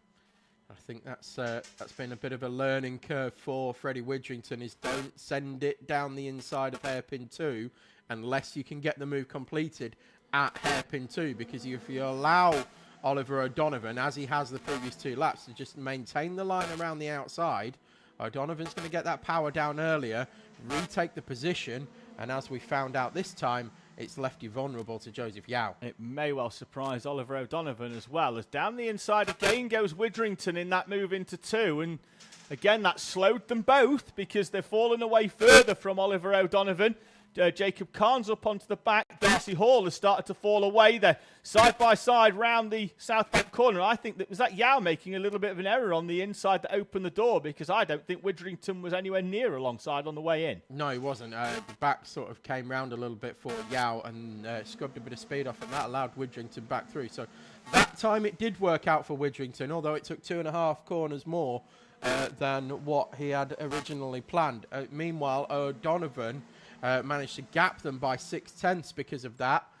But the slipstream effect coming into full power, and down the back straight they go.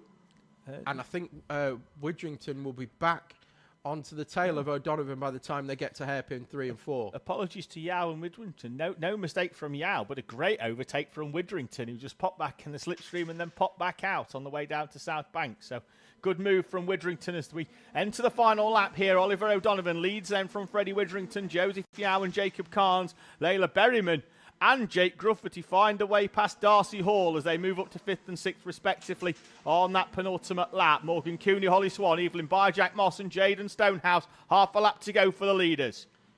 Yeah, O'Donovan down the back straight now with a good gap. We've seen gaps like this close up before, though, in the final half of the lap. But it looks comfortable at the moment for O'Donovan as Yao got a great run through South Bank corner. Couldn't find a way to lever his way through on Widrington into hairpin 3 or hairpin 4. But it is going to be O'Donovan taking victory in heat number 1, followed by Freddie Widrington and Joseph Yao. Jacob Carnes comes up across the line in 4th. Layla Berryman 5th. Jake Gruffity 6th. Darcy Hall will come across the line in P7th with Morgan Cooney 8th and Holly Swan in 9th. Then it's Evelyn Bye and Jack Moss, and Jaden Stonehouse comes across the line in P12. I've got a funny feeling I need to check the results properly. I think that's that's the best result for Jaden Stonehouse in terms of distance to the leader at the end of a race. Yeah, quite possibly. What I was pointing at the screen was Oliver O'Donovan celebrating on the way out of hairpin 4. Yes. Yeah, Brave. I think that's the earliest we've seen a driver celebrate since Nigel Mansell at Canada in 1990. It's or definitely in 91. brave and risky. Yeah. But no, just trying to give Jaden Stonehouse a big shout out because, yes, P12, but how far off the lead was 14, and I 14.2, and I think that's probably the closest he's been. I agree, Tom. I think that's the closest Jaden Stonehouse has been to the leader at the end of a race. So good result for Jaden Stonehouse, and we always like to point out progress being made, and Jaden Stonehouse is certainly making that as the season goes on. Yeah, so Donovan, Widdrington and Yao, your top 3 then as we move on to Junior Pro Kart. Thank you for everyone that's getting in touch in the live chat. Oscar War, who not here this weekend, they've flown out to Rome to go on a cruise, Tom. Of the War family. Boat prison. He says good luck to Teesside Academy and Joshua Sullivan. He's spanned for the last couple of rounds here at Teesside. We move on to Junior Pro Kart Heat number 1. Random Grid sees Adam Roberts and Jamie Balding on the front row. Oliver Watson and Reese Dodds, row number 2. Elvis Hartley and Reese Cranston, the championship leader, on row number 3, with Ashton Carmichael and Liam Edmonds on row number 4. Isaac Wellburn and Scarlett Whittaker-Dunn complete your top 10 in front of Ted Hall and Josh Brown, Daniel Camp and Olivia Hall, Joshua Sullivan and William Howard, and Grace Matthews completing your Junior Pro Kart grid. They are coming out in dribs and drabs, is the best way to describe the way the juniors are coming out. Okay, yeah. So they've had a rejig, Tom. That's why. As Reese Dodds in the 82 was once again elected to roll off the back of the Junior Pro Kart grid. Reese Dodds, a novice this year, I think is fair to say. But is a novice, so elects to go off the back. We've seen it throughout the year. Just doesn't want to get involved in any argy-bargy. Yeah, but his time will come when he feels confident enough to go in the pack. Making progress every round. Again, another one making progress every round. And Reese Dodds, I'm sure, by the end of the season, may elect to go off maybe a mid-grid positioning from the random grid formations. Anyway, we are rolling up to the line. Drivers being told to take it steady, and then a big push, and away they go. Yeah, Adam Roberts then will lead us up towards the national loop for the first time as everybody scrabbles to try and get it inside. Good start from Reese Cranston. He moves up from what would have been P5 up into second place as wide goes Jamie Balding at hairpin number 1. And then he is overtaken down the inside by Olivia Hall in the number 54 machine. A new number for Olivia, Tom, and I'll explain why as we get deeper into this race. Change at the front, though. Reese Cranston moves through into the lead in front of Adam Roberts. And Oliver, what's that? It's Elvis Hartley in third place, I believe. What we didn't mention as well is the grid numbers that we've got here for Junior Pro Kart.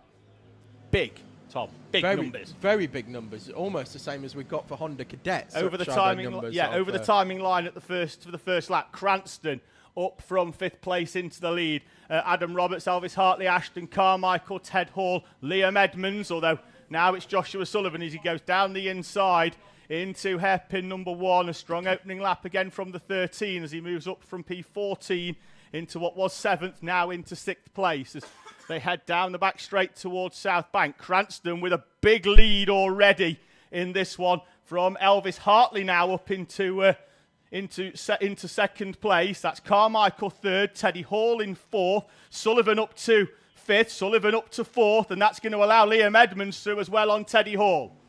No, it's not. Hall's fought back. Great driving from the 95. It is. Good driving from 95. It holds on to position, but Sullivan, as you said, David, already up to P4. Reese Cranston off like a stabbed rat at the front. Yeah, he's 1.6 seconds clear at the front of this one. Oh, Carmichael opens the door for himself at hairpin number 1. Sullivan with a switch back at hairpin 2, but can't get the drive down the back straight to take P3 away. Into the slipstream he goes, out of the slipstream he goes, and through he eventually gets the job done on Hartley. Oh, and then goes so wide. No, he hit the curb on the, dropped the inside rear tyre off the curb on the inside, and it bounced him wide.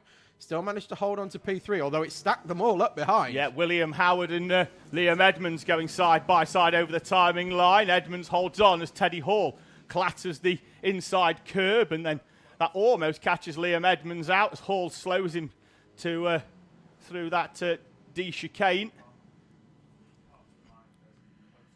Gap at the front, 2.1 seconds already from Reece Cranston, who hit the front on the opening lap and has not looked back since. For the championship leader.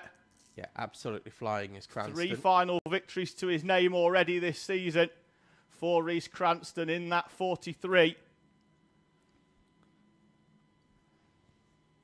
Going off P5, got to the front, disappeared. Still nearly 7 minutes on the clock as Carmichael and Sullivan over the timing line with 0.07 of a second between them. I think it's only a matter of time before Sullivan moves through. He's come right through the field. Carmichael, though. Sullivan. Yeah, Carmichael, though, Tom. Debut, first time on the podium at round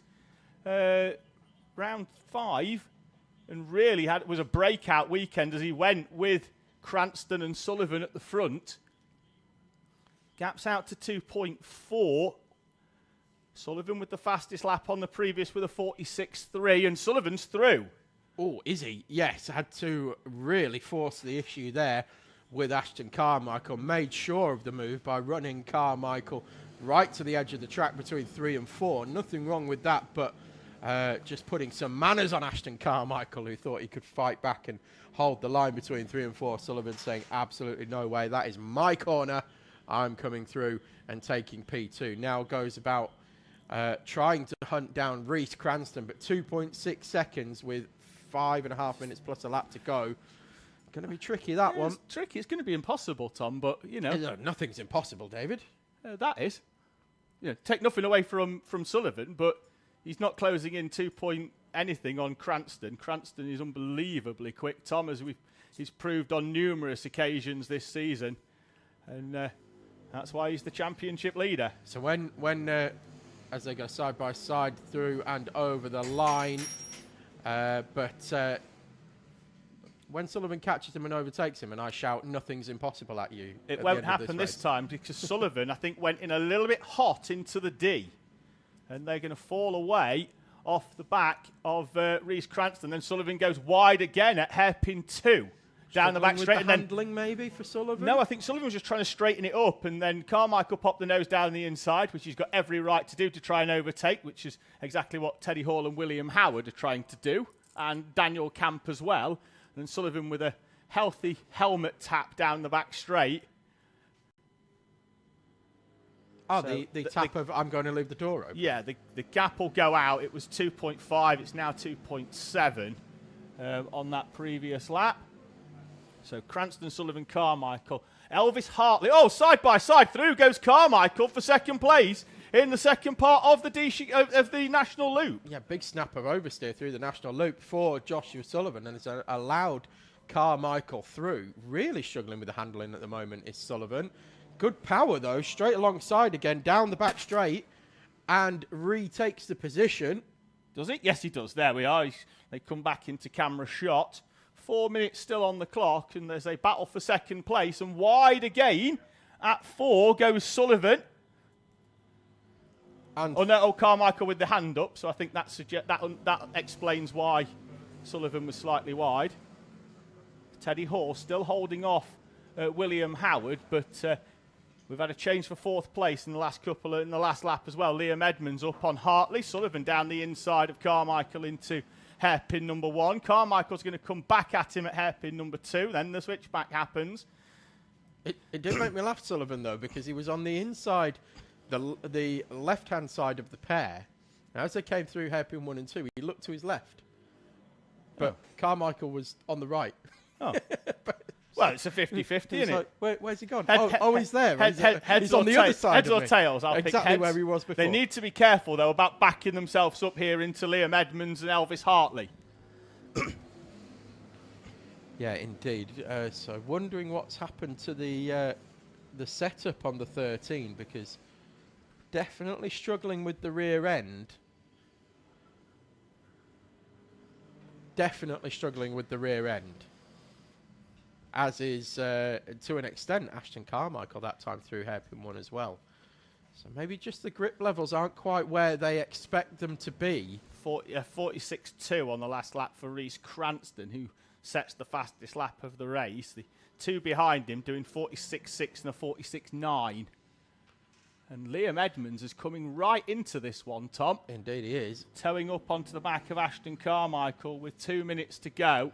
Sullivan does have a little bit of a gap now back to Carmichael. And he sets a personal best as well with a 46.3. Fastest lap of the race, in fact, for Liam Edmonds that time around. 46.183. Got a target in front of him as the 5. So Liam Edmonds is starting to come to play for the final step of the podium. Potentially second as well, if he can get there. We've still got a minute and a half plus a lap to go, so there is time for Liam Edmonds. Cranston's gap is out to 4.6, 3.6. That'll be 4 seconds, I think, by the time they cross the timing line. No, actually, still 3.6. Sullivan fractionally quicker, but off. And now Cranston coming up to some lap traffic and has earned the right to take his time getting past the lap traffic.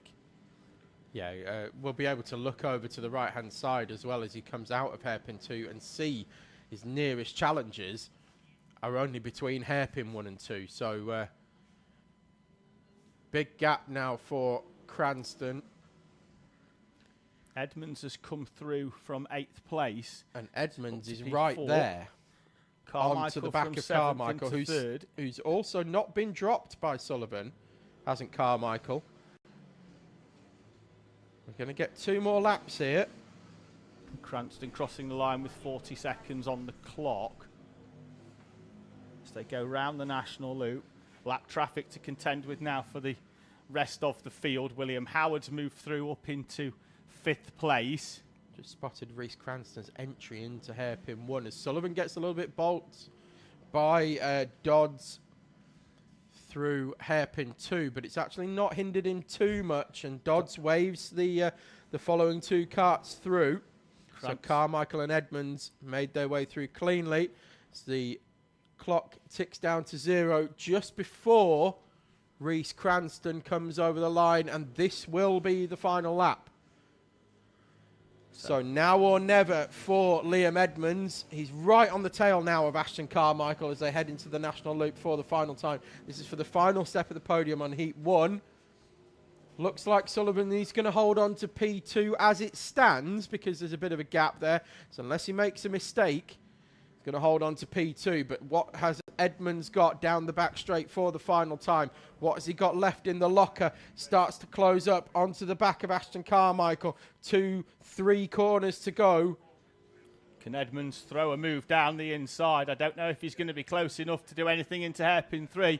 Out of hairpin 4, though, Tom, keep an eye on this one because through comes Reece Cranston to win heat number 1. Sullivan comes through from the tail of the field to 2nd. Carmichael for 3rd. Edmonds and then William Howard. Elvis Hartley with his best finishing position so far this season in P6.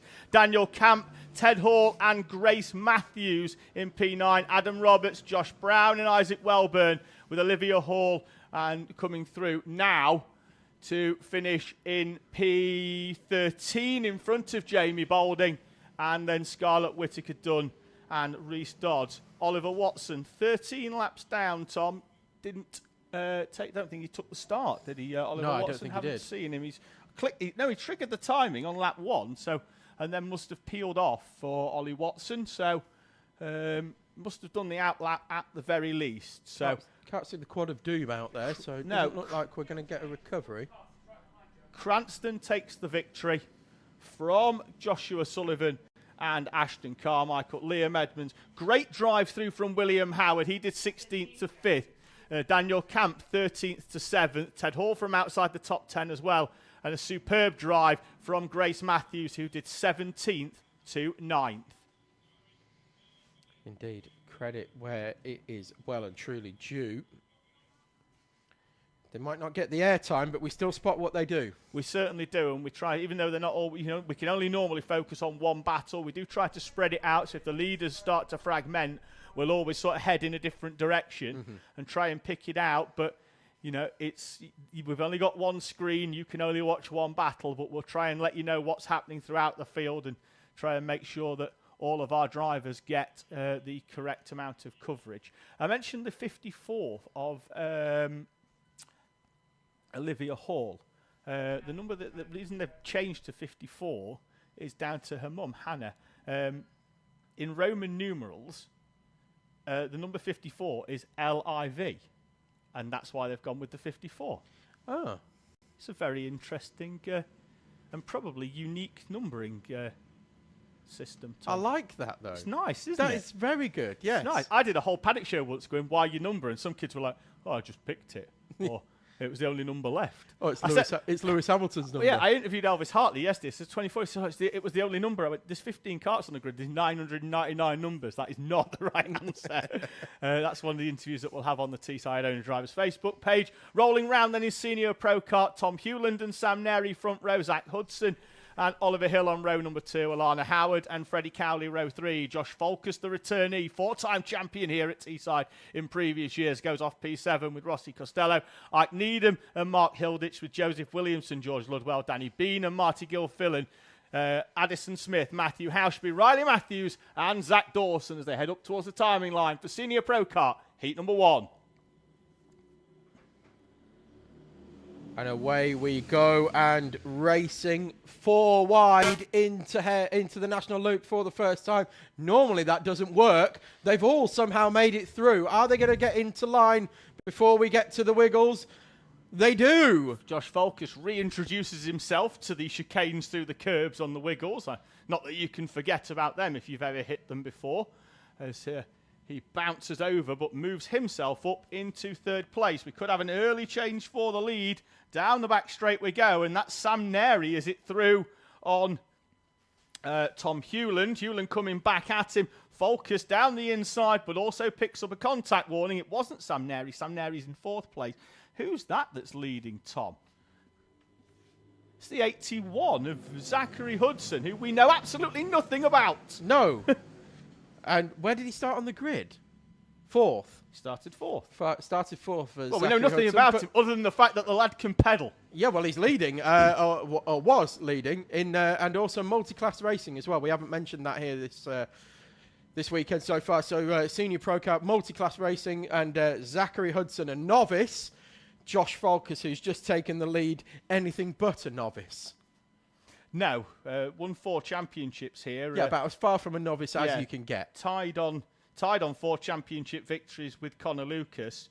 I reckon he's going to have a run at that next year for a 5th.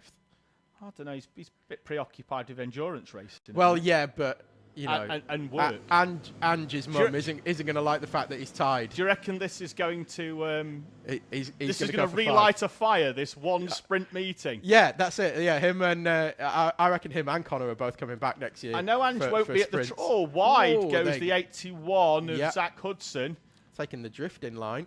Some grip out there at the minute. Yeah, I know Folkus. I know Ange won't be watching live in terms of at the track. She never does.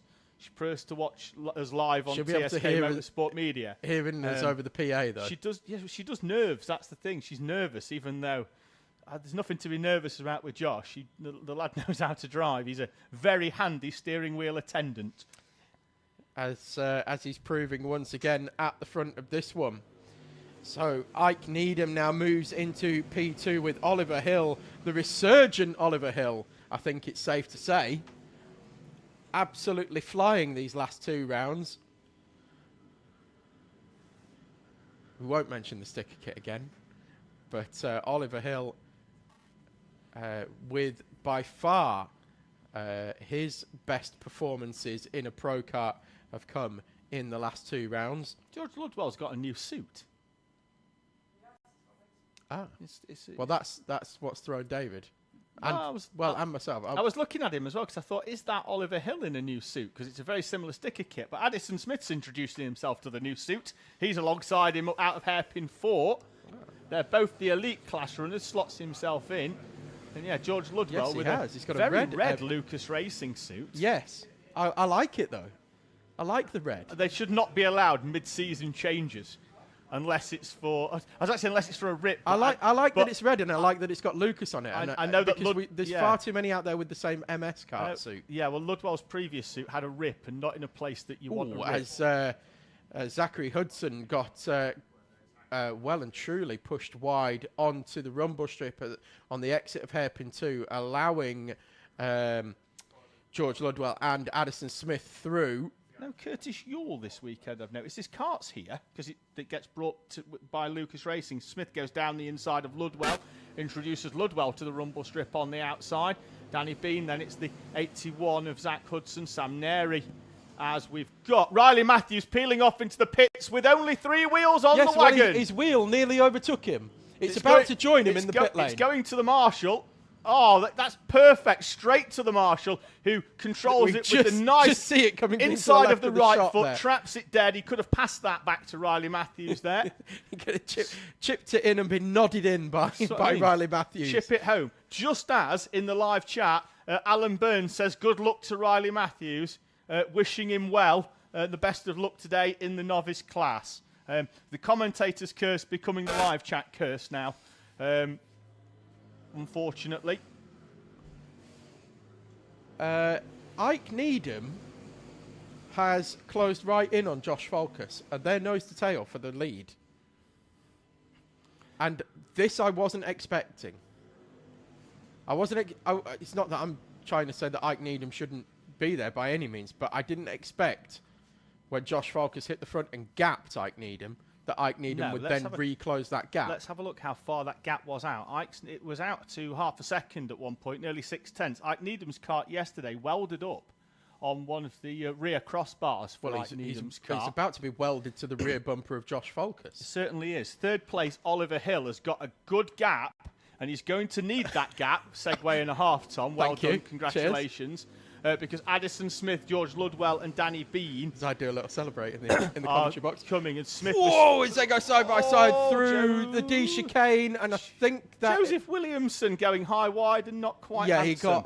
he got well and truly levered to the outside of the D chicane, and they're still trying to sort themselves out through hairpin 1 and 2. There we are, picking them up, and they're still side by side through hairpin 2, and it looks like they may finally get themselves into some semblance of order. So Addison Smith has passed George Ludwell now for 4th place. Look at Oliver Hill still holding 3rd as well. Yeah, Smith was 3/10 quicker on that previous lap though, and Willie's closing again. Let's have a quick look at the time this time. 4/10. Sorry, I got a bit excited. It flashed a different colour, but nearly half a second quicker by Smith. I'm just cheering for Oliver Hill.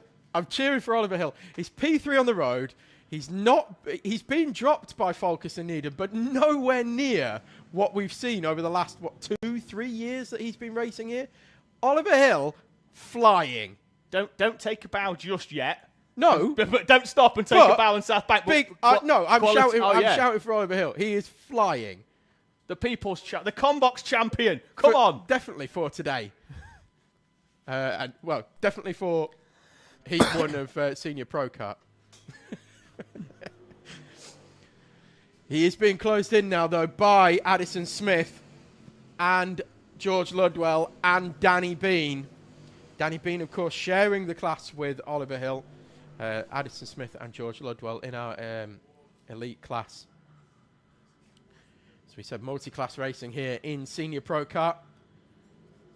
The elite, club and novice. Your 3 colours that you'll see on the left of the screen, the red karts being, or the red numbers on the left of the screen being the novice class, the blue being the club, and the yellow being elite.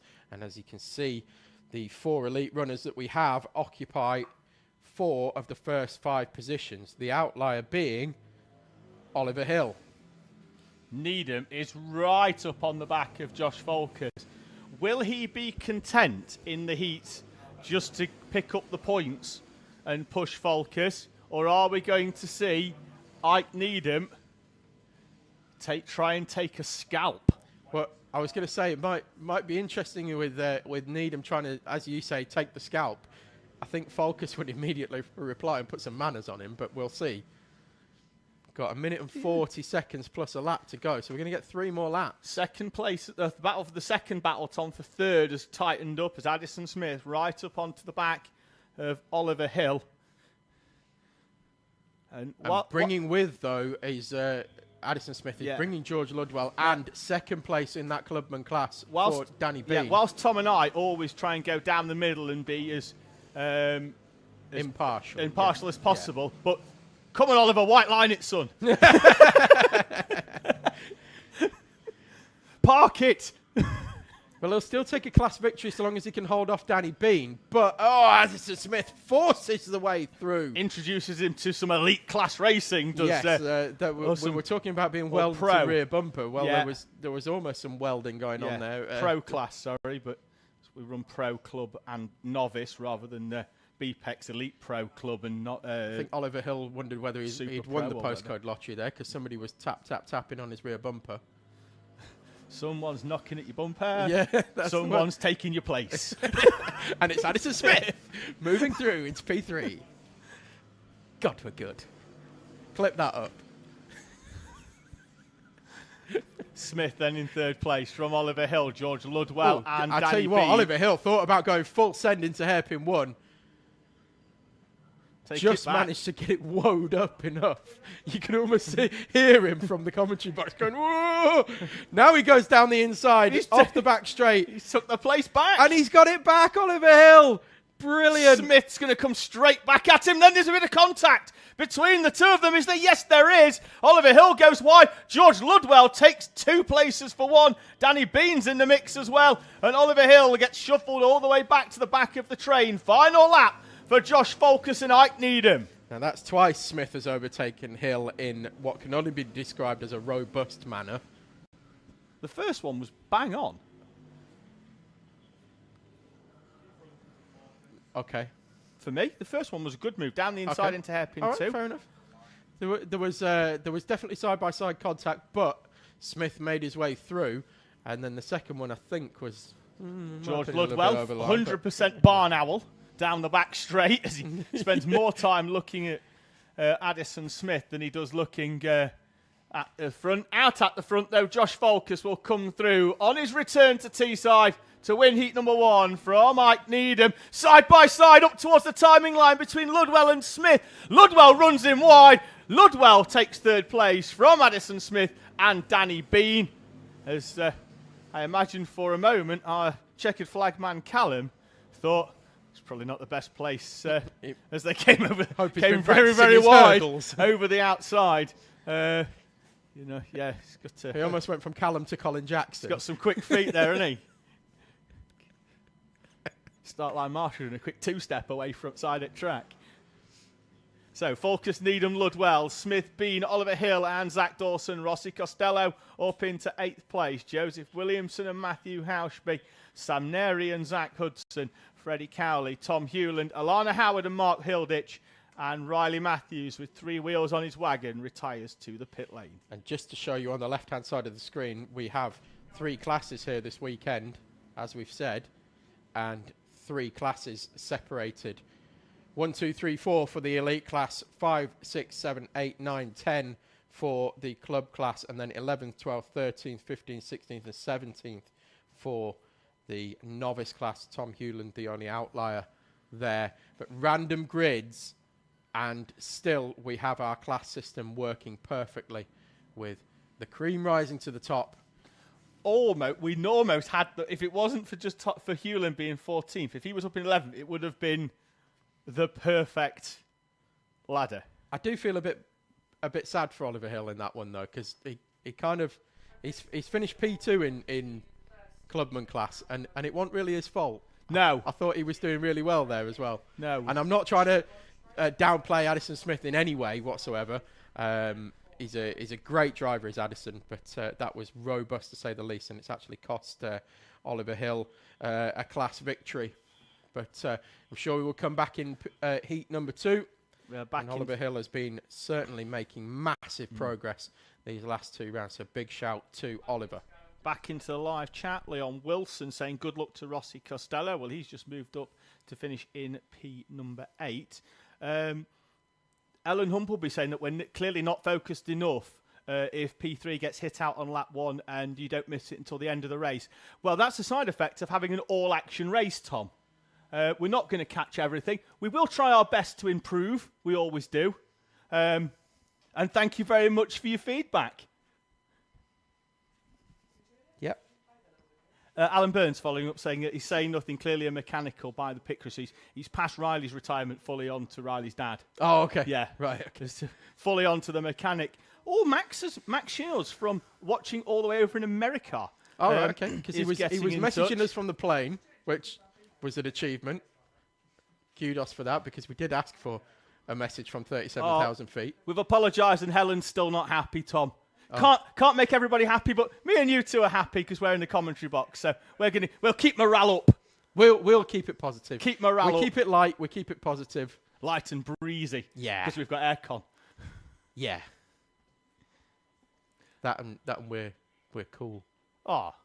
Cool. As you can tell from our paddock, Cooler show at Le Mans last week, which we both did in quality sunglasses. Bambinos are out. Bambinos are out, and we've got Logan Grassi taking P2 again. Oh. Which means... If we had another technical indiscretion... Archie Mostyn may have had an issue in scrutineering that time around. He did. It was Archie Tosh in qualifying, and Archie Mostyn has now been disqualified from the Heat 1 results. I do hope everything's okay with Logan Grassi's car, or we might get a full comp. Well, let's not tempt fate, shall we? No, we're away in racing as Archie Tosh takes the lead then from Logan Grassi as Grassi slots into second place. Third place for Mostyn, so it's as we were on the grid. As wide goes Logan Grassi at the first corner. To be fair, as did Archie Tosh, and Archie Mostyn slots through into second place right up onto the back of the number 23 machine. We do have a video to show you as well, but based on heat number 1, we'll hang fire because heat number 1, the touch paper was lit between these two at the front. The Archie train.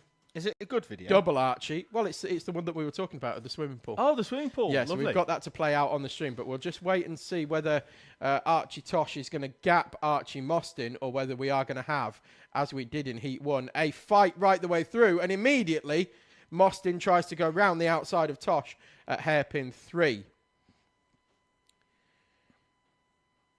So it is going to be Tosh from Mostyn with Grassi still there in P3.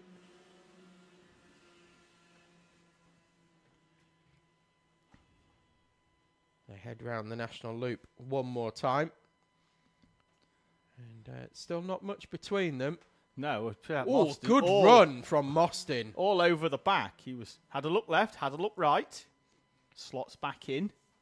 Don't know whether Tosh maybe lifted ever so slightly through that chicane just for a little bit of comfort, and it caught Mostyn out because all of a sudden Mostyn got a great run.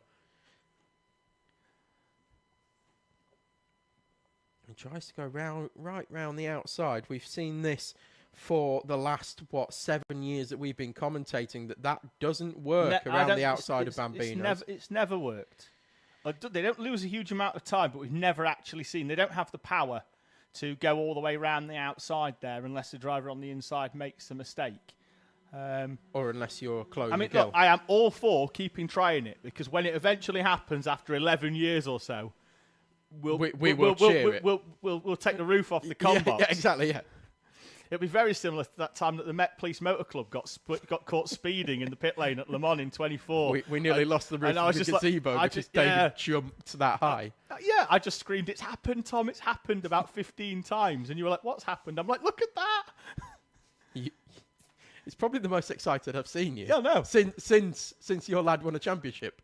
It's one of my top 5 things ever to happen to me, including the birth of my 2 children, my wedding, my Sun winning a championship here, and the Met Police Motor Club getting caught speeding. That's my top 5 in life. Okay. 40 years. It's been a dull 40 years, Tom. If that's It's definitely in my top 5 motorsport moments, Yeah. along with, as I posted to social media this week, HT lead guy from the IARMY for World Finals a few years ago. Fantastic, wasn't he? He cropped up in a lot of places in a few memes the week Yes, after, he did. didn't Yes, he certainly did. It was brilliant. But no, it popped up in my feed that it was, I think, 7 years ago Wow. that happened, and it definitely needed to be sharing. Rumour has it that they still haven't found the race director. So Mostyn and Tosh go side by side out of hairpin 2. He's probably still trying to get that situation under He control. probably is, yeah. He's hiding. So Tosh and Mostyn did go side by side out of hairpin 2, but it's as you were into South Bank corner.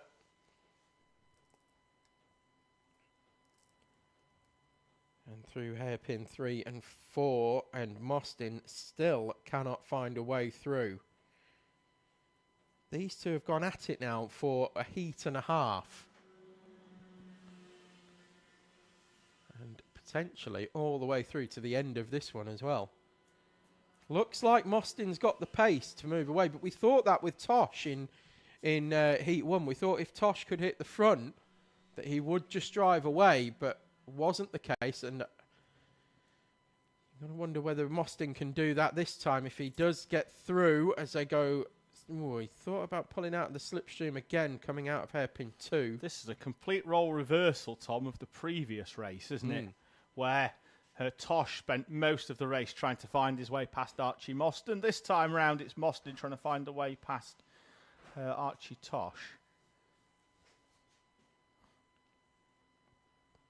Good lines there this time around from Tosh as well. So seeing improvement and improving lap times as well, both in the mid 59s. 59.4 is probably the fastest times we've seen all season, Tom. I think they're right up there, aren't they? Yeah. But definitely mid 59s We've is dipped into certainly the the quickest we've 59s seen today. Yeah, I don't think we've been sub 59.5. Well, So.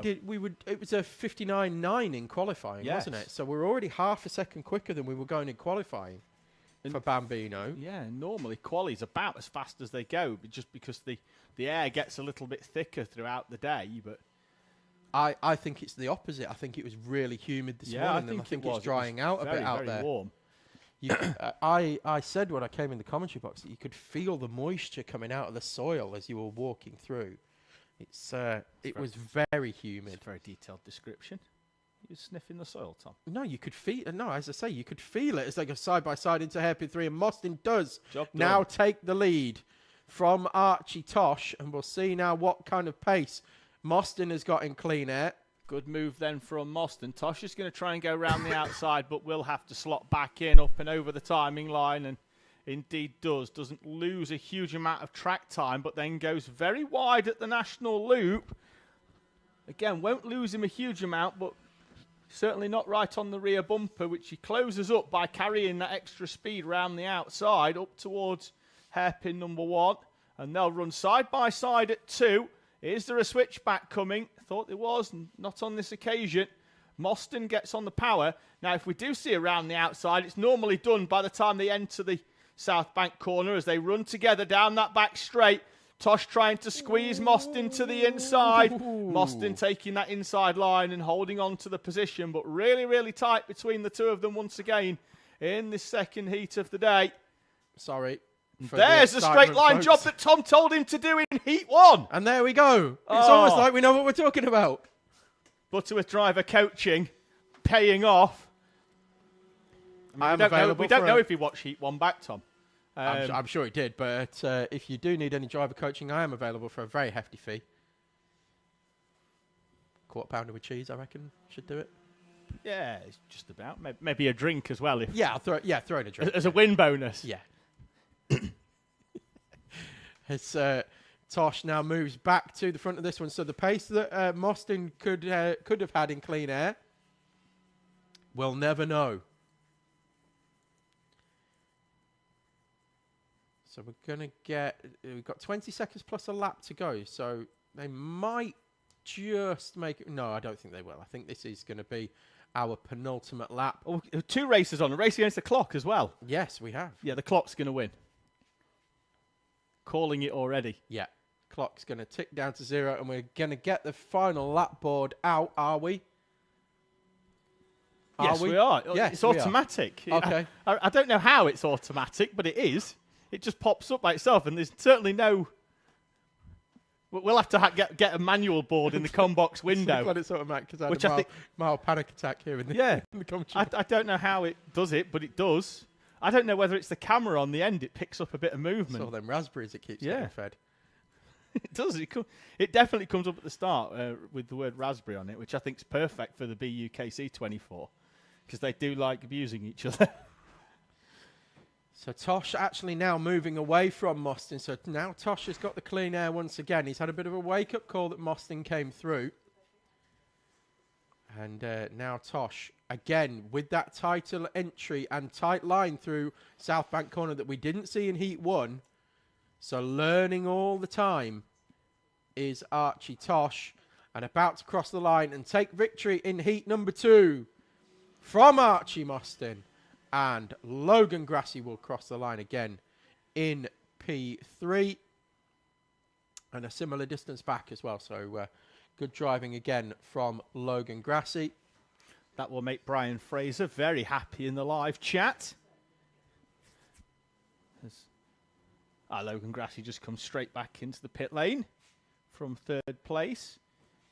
Which does him a bit of a disservice, actually, because he wasn't 18 seconds behind. He just slowed up on the final lap and peeled in. So it was a lot closer to the leading duo than what the timing in the top left-hand corner suggests. Yeah. So And I have no issue with that at all. no, ease it back in. Save a bit of fuel as well, Tom. It's like 135 again. Not that I'm tight or anything. You're from Yorkshire, my friend. Same as myself. Although you're from wrong bit of Yorkshire, but, you know, we will hold that against you. Remind me of which part of Yorkshire you're originally from, Tom. West. No, narrow it down. Narrow it down. Which part of West Yorkshire? You know where IKEA is? There. Specifically, what's the name of the place? Burstall. Right, okay, and you're giving me grief for living in Sheffield. Yeah. Wind your neck in, you're not a giraffe. You're from the Midlands, David. I was born in Doncaster. Oh, okay. And then moved into Nottinghamshire. So also another wrong part And of then Yorkshire. moved into anywhere south, then, basically we're saying. Yes, anywhere Quality. south of Barnsley is the Midlands, as far as I'm I concerned. work there, it's fine. I think I'm safe. So you work in Yorkshire, just. Francesco Di Caro then on pole position as Tom whips out his atlas.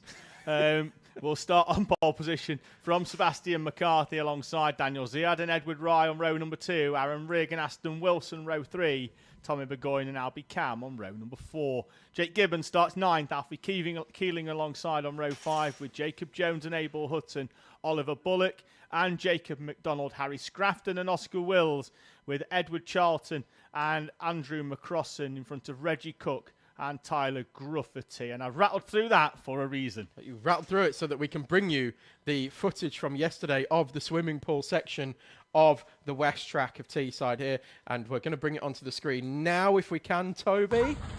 There it is. It's kind of orientated the wrong way round, but I'm sure you can figure it out. Never seen water at that angle before. Yeah. Sticky water. We can't figure out why it's sideways, but there you go. That was... Oh, Hey! So I thought it was just a big muddy puddle, but actually it turns out we've got a lake. That's Ziad. Oh, a 2-footed challenge there by Ziad. That'd get him sent off in most games of football.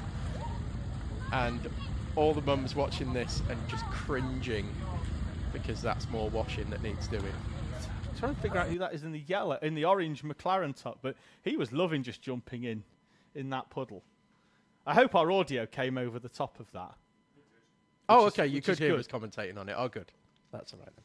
Right, so we're about to get going for heat number 2 of Bambino's Honda Cadets. I know some of them are small, Tom. Flying through the day. It's that Bambino steering wheel for McCarthy. It threw me off. Yeah, of course it is. Let's claim that anyway.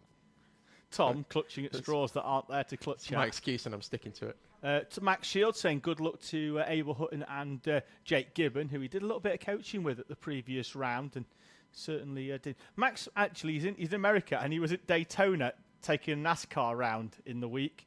Clocked 177 miles an hour, apparently. It's a bit quick, that. It is. Green's up, green's down, we're away and racing. It's a good start from McCarthy, but can he get across in front of Daniel Ziad? It's been such a good start that he's alongside Francesco Di Caro, and that's going to leave him high, wide, and in 4th place. Yeah, not the best of starts from McCarthy. Edward Rye through this time. We're going to see whether any tactics come into play from Rye this time. Not sure he's going to have too much of a chance to try and execute some tactics, with Di Caro being at the front. And of course, those two being in the fight for the championship. I'd have shot at it straight down the inside of Ziad into 2. And that's why you're in the commentary box and not racing. No, it's because I love shotting it down the inside of people at hairpin 2. You asked Lennon French's dad. Yeah. Contact warning for Alfie Keeling. Which is exactly what happened the last time you shot it down the inside of somebody at hairpin 2. Yeah, exactly. A justified retaliation, I like to call it. A contact warning. So Di Caro leads us over the line from Ziad, Rye, McCarthy, Rigg, Wilson, Burgoyne, Gibbon, Cam and Keeling. I would read out first names, but far too many of them begin with A. So we're just going with surnames now. Oh, wait. Yeah. Okay. Stunned silence from David. No, it's all right. I just don't know why. Well, front 5 are moving away now. Aaron Rigg is able to go with, it seems at the moment. Lost ground a little bit in heat number 1, did Aaron Rigg from the back of the front pack, but is right there this time. Sebastian McCarthy in P4 looking to put a move on Edward Rye, just pulled out of the slipstream through the final section of the track before the start-finish line. So opted against pulling alongside fully. Edward Rye, I think that's given Rye a bit of a wake-up, because he's now starting to look very racy on the back of Daniel Ziad. Slightly wide at 2 in order to open up. I went slightly wide at 2 in order to open up the exit down the back straight and try and get the jump on Daniel Ziad. Couldn't quite get there, but they are still nose to tail heading round South Bank. Aaron Rigg, who had his qualifying amended and dropped down into 10th place, is going to try and make a move down the inside of Sebastian McCarthy. Takes McCarthy by surprise, but then Rigg has the door closed on him and then loses a few kart lengths. Aston Wilson in a bit of a race of 1 at the moment, bit of no man's land in between the front group of 5. Again, and then he won't mind, Tom, because as per heat number 1 and qualifying, that's the highest Aston Wilson has been in that 16. He will be incredibly happy to be in a race of 1 in P6. Yeah, likewise. He's also heading the group of 4 that's behind, so he's got a equal distance in front and behind. You're just going to see him flash through the back of the shot. There they go. And there's a group of 4 that's headed by Tommy Burgoyne. And Ziad has a look down the inside of... Second time he's tried that, Tom, without any real conviction. And that then what that's done, because he took that alternative line, it slowed him up a little bit, and it's backed up Edward Rye, Sebastian McCarthy, and now Aaron Rigg is right there. I think Rye dropped a wheel at 4 down the inside, and that sort of lifted him out and shot him slightly wide. Hasn't done him any harm in the long run. He's right back up onto the leading duo. Ziad had another little pop-out look into hairpin 1. They're going to head down the back straight one more time. And Ziad with a long look over the shoulder. Again, several looks, in fact, as Rye elects to push him down the back straight and almost through. Yeah, Rye lost the rear almost round South Bank, because the front end was basically that far tucked under Daniel Ziad's rear bumper that the rear end went really, really light. They are still nose to tail, as we said. Aston Wilson now dropping off the back of this front group of 4, but still able to maintain that gap for the group of 4 not behind. Closing in, because he's having to hold off Albie Cam as well. And they get hooked up together, front bumper to rear bumper. Yeah, I want to see if I know that we've got a train of 5 at the front, but this battle of 4. And Ziad popped out again from the slipstream of Francesco Di Caro. Yeah, train of 4 coming round South Bank now. Is that they're going at it, hammer and tongs. There they are, as we wait to pick them up.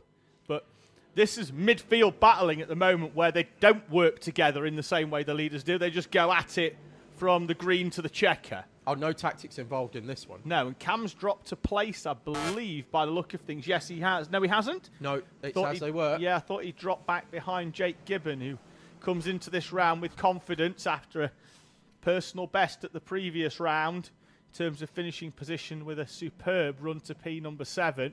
But Goyne, though, currently in that P7, holding off Cam Gibbon and Keeling. Front 5 are still as they were as well. Again, There's been no change in position there as we focus on this battle. Sorry, Tom, I'm trying to figure out whether Ziad's actually going for an overtake or it's just his line into thing. Talking about overtakes, there's one by Albie Cam, and round goes Gibbon as he tags the rear, and then this contact is into him, goes Abel Hutton. Hutton goes through. Gibbon with a stoved-in nose. Yeah, they'll be able to pull that one out fairly easily, I would imagine, if they've got the right bit of kit in the garage. Drill a little hole, put the compressor in it. Pop it out. Pop it out. Oh, Abel Hutton peels off into the pit lane. Oh, maybe some damage there for Abel Hutton then. Picked up in that collision. That's a shame for Hutton, who was going well in P11. So that'll reshuffle the order. Well, it's already reshuffled. It's happened before the... but it has split the field slightly there. Just Cam and Tommy Burgoyne. But we'll probably drop back onto this battle for the lead, Tom, for the remaining minute and a half of the race. Now, Francesco Di Caro has led from the flag. Has not seen anything but clear track in front of him. And will only see clear track in front of him for the rest of the race unless he gets overtaken, because there will be no lap traffic coming into play, which is unusual here, but a good thing to see. There will not be any lap traffic, and Di Caro still holding on as they head down the back straight. 1 minute plus a lap to go, so we'll get 2 more laps. There's Ziad again taking that tight entry into hairpin 3. We've seen that on multiple laps now. I don't think it's a move on Di Caro. I think it's defending against Edward Rye, because Rye pushes Ziad down the back straight. And I think that's Ziad thinking, if I don't defend here, Rye's going to come through and I'm going to lose P2. But it also doesn't cost him much in terms of losing distance to Di Caro. Rye is the championship leader here, Tom. He's not at all trying to make overtakes on Ziad. I think he's just sticking it out at the moment. You know, if he can give himself a half-decent chance for the final in terms of position. But there he goes again, pushing Ziad into South Bank corner. Ziad then feeling the need to go defensive. There's the move now from Rye down the inside as he goes through on Daniel Ziad. McCarthy's going to try to go all the way around the outside. He slots back in. And Edward Rye, as they head on to the final lap now, will be a different proposition, I think, for Francesco Di Caro if he can tow up onto the back of the 127.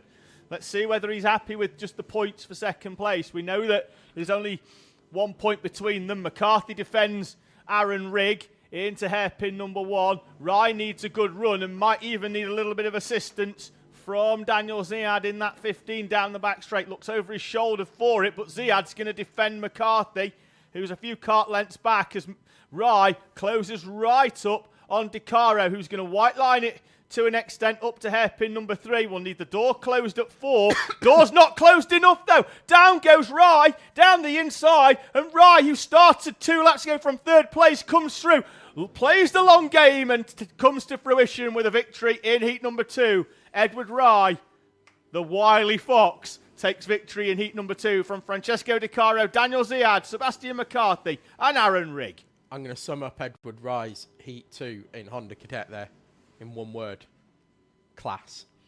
Superb. I did a bit like boring, sensational. Oh, It's just- no, but that's exactly what he needed to He do. just held P3 all the way through and had the self-confidence and self-belief to just go, I can do them both in 2 laps, no problem. And did it as well. It was nothing between Albie Cam and Tommy Burgoyne. They came over the line nose to tail. But even closer, Tom, between Harry Scrafton and Jacob McDonald, with 0.018 between them over the timing line between the 44 and the 20 for 13th and 14th place. Action all the way down the order in our Honda Cadet class. Well, McCarthy can take some comfort with P4 in that he set the fastest lap of the race. So, although McCarthy, who was our pole sitter, dropped to P4, but yeah, took fastest lap of the race and can take some comfort from that. Sorry, I'm just repeating myself a little bit here. So, Ryder, Cara, Ziad, McCarthy, Rigg, Wilson, Cam, Burgoyne, Keeling and Jones. The top 10. Our only Micromax runner of Tyler Gruffity crossed the line P18. And we'll keep an eye on Tyler Gruffity's progress as well. David? I've had an update on who was in the orange T-shirt jumping in the puddle multiple times. Okay. It was JJ Allen. Oh, okay. The update from JJ Allen's mum, who now probably won't have to wash that top. Just hang it on the line for a week. I'd like to know from JJ Allen's mum if she's a fan of the Cannonball Run. Is that where the JJ comes from? Ah.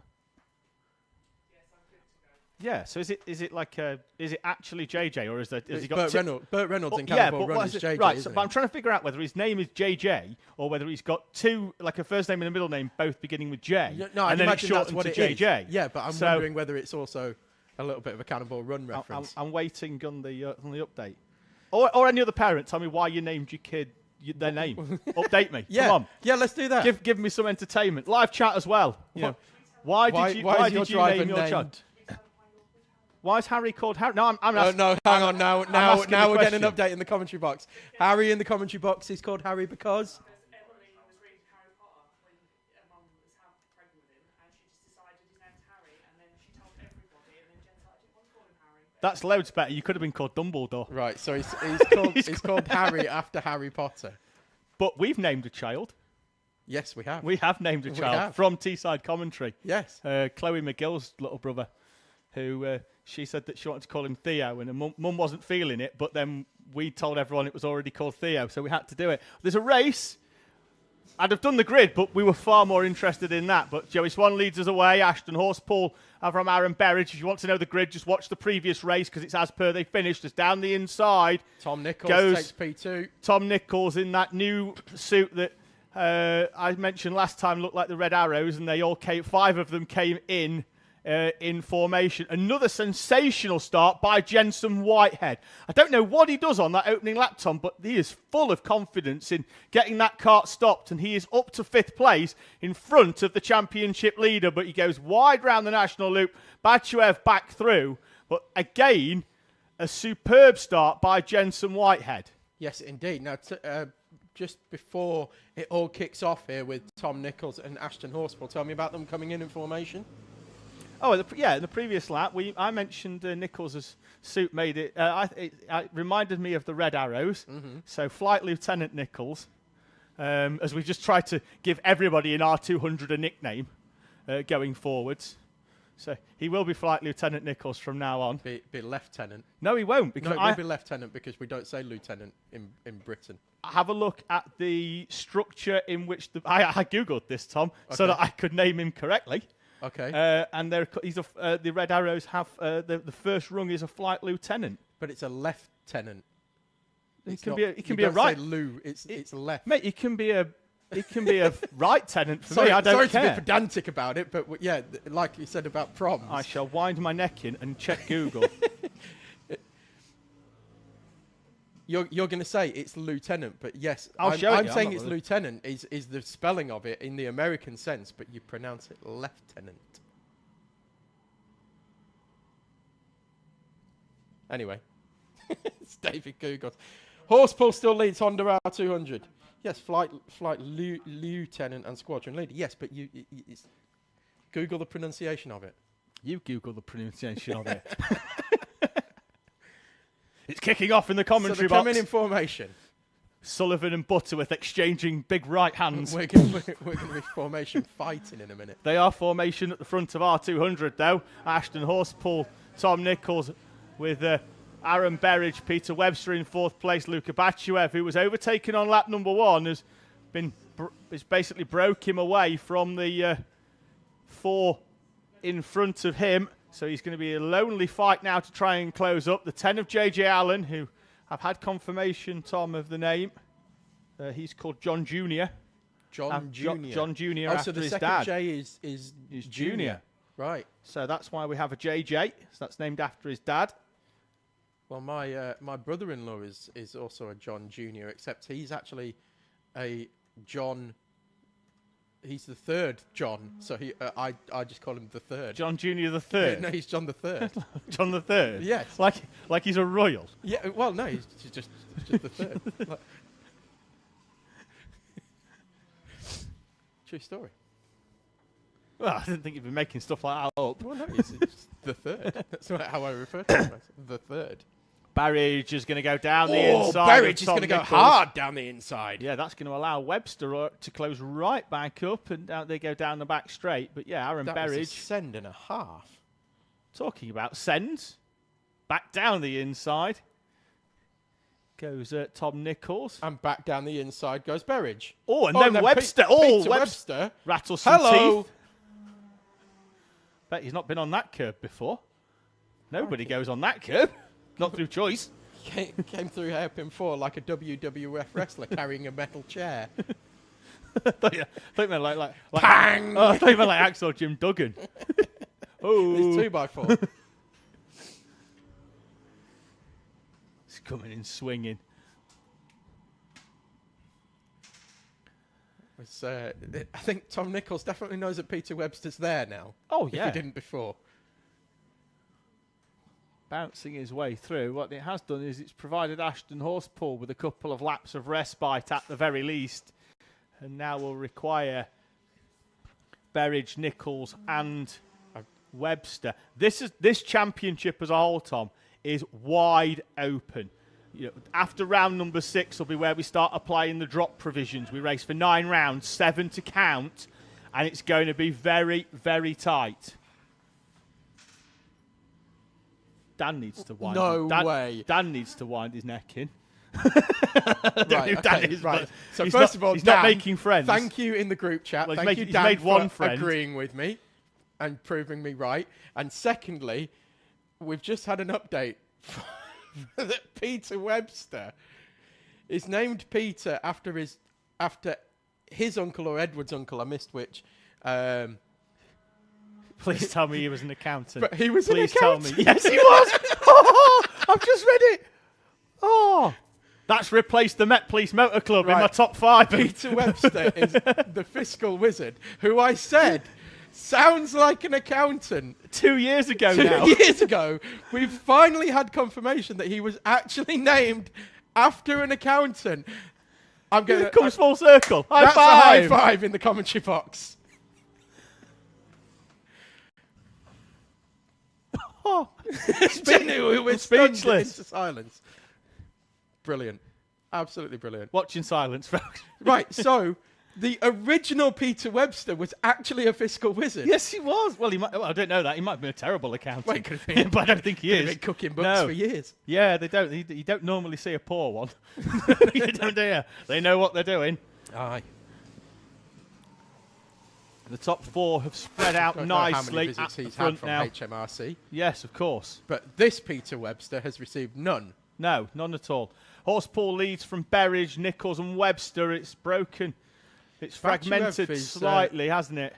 We said it before that he's kind of in a race of one, but he really is in a race of one at the moment, is Luka Bachuev. Pole sitter as well from qualifying this morning. Lost out on the opening lap, didn't he? And that's cost him a little bit of time, but... I've realised we've reached the point of the morning now where the coffee's kicked in for both of us and we're just at the silly stage. to be fair, we're not the maturest pair. To No, we start aren't, with, but still. which you'll find out during the British 24 hour in 3 weeks' time. What's the... Is it 3 weeks? 2 weeks. 2 weeks. 2 weeks, yes it is. 2 weeks' time back here for the British 24 hour. As we've got Jensen Whitehead, who's got a rear bumper rubbing on... But it's a plastic bumper, so I don't know how. Wheel. No, it's just the friction, and he's smoking No, more than a vape shop. The wheel, his chain guard. It's the chain guard, His chain isn't it? guard has moved up onto the top of his wheel. Might be able to stay in the cart. Let the marshal let the marshal try and realign your rear. No, he's out. He's out. That's the chain guard up and onto the rear wheel. And we've got Jensen yellow Whitehead flags now as well through that section for obvious reasons.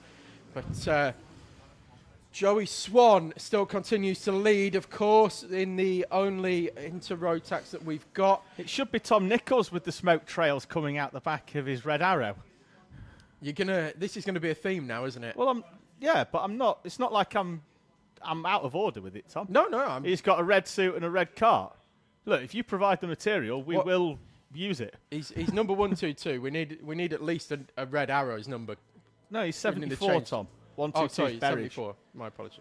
Joey Swan takes the final lap board at the front, the sole into Rotax. At the front, Aaron Berridge has closed up slightly to Ashton Horspool, but not enough that I think Horsepool's going to need to defend this final lap. Just get your head down and drive for the 153. At the very least, from Nichols, at the next round, I want to see some RAF roundels on the sticker kit. Yeah. I think what you should do is, whatever the pips or whatever they get on the shoulder, just every round just increases rank.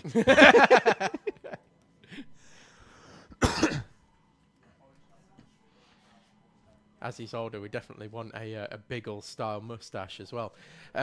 Joey Swan is going to come through and take victory here in the Class of 1 into Rotax. Just puts Ronnie Harrer a lap down as well. So just through hairpin 4, that was. And coming across the line now will be Ashton Horspool to take victory once again in heat number 2 from Aaron Berridge, Tom Nichols, Peter Webster, Luca Batchev. Then we're going to have JJ Allen just from Harry Pennington. And then the aforementioned Ronnie Harrer and Jensen Whitehead retiring a couple of laps from the end with the chain guard issue. And I'm just going to take a quick comfort break, and David will bring you a grid and an end to the Honda R200 field. So Honda R200 with Joey Swan in the Inter-Rotax taking the outright victory. Horspool, Berridge, Nichols, Webster, Batchev, Allen, Pennington, and then Ronnie Harrer, Jensen Whitehead, whose cart will be recovered from the outside of hairpin number 2 shortly. They can just remove his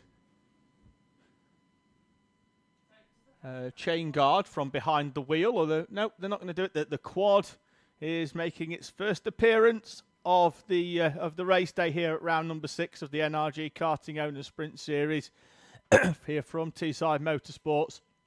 So the quad out to collect the number 21 of Jensen Whitehead, and then I'll just have the chain guard repositioned, ready for the next race. Speaking of next races, heat number 2 for senior and junior Rotax, which is actually now just junior Rotax because no Paul Swan.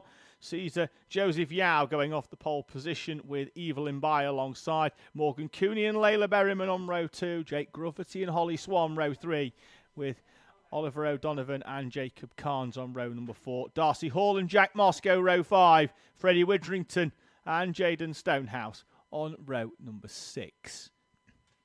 So, kart being placed up on the trailer on the far side of the circuit, to the right of our camera position there. You're just about to see it to the right of the floodlights in the middle of the track.